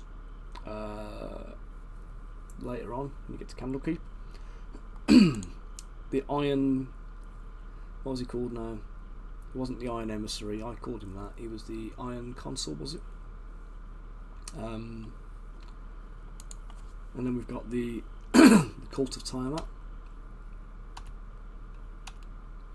So there's the Cult Fanatic. We've got, who else? Some zombies, which you kind of need when you're doing the cultist tombs. I'm sure I've done a few more things as well, but basically I've done everything you need from the quest hook with Captain Zodge right the way through to El Terrell now. So I'm just working through some more of the what do you call it, the Infernal Legion, so the Devil Troops. So yeah, so once they're up and running, I've got some big sculpting on because I've noticed in the back of the book Tiamat is listed as an encounter, so that's going to be fun. I'm hoping that's not going to be too big or too soon because I'm not ready for that yet.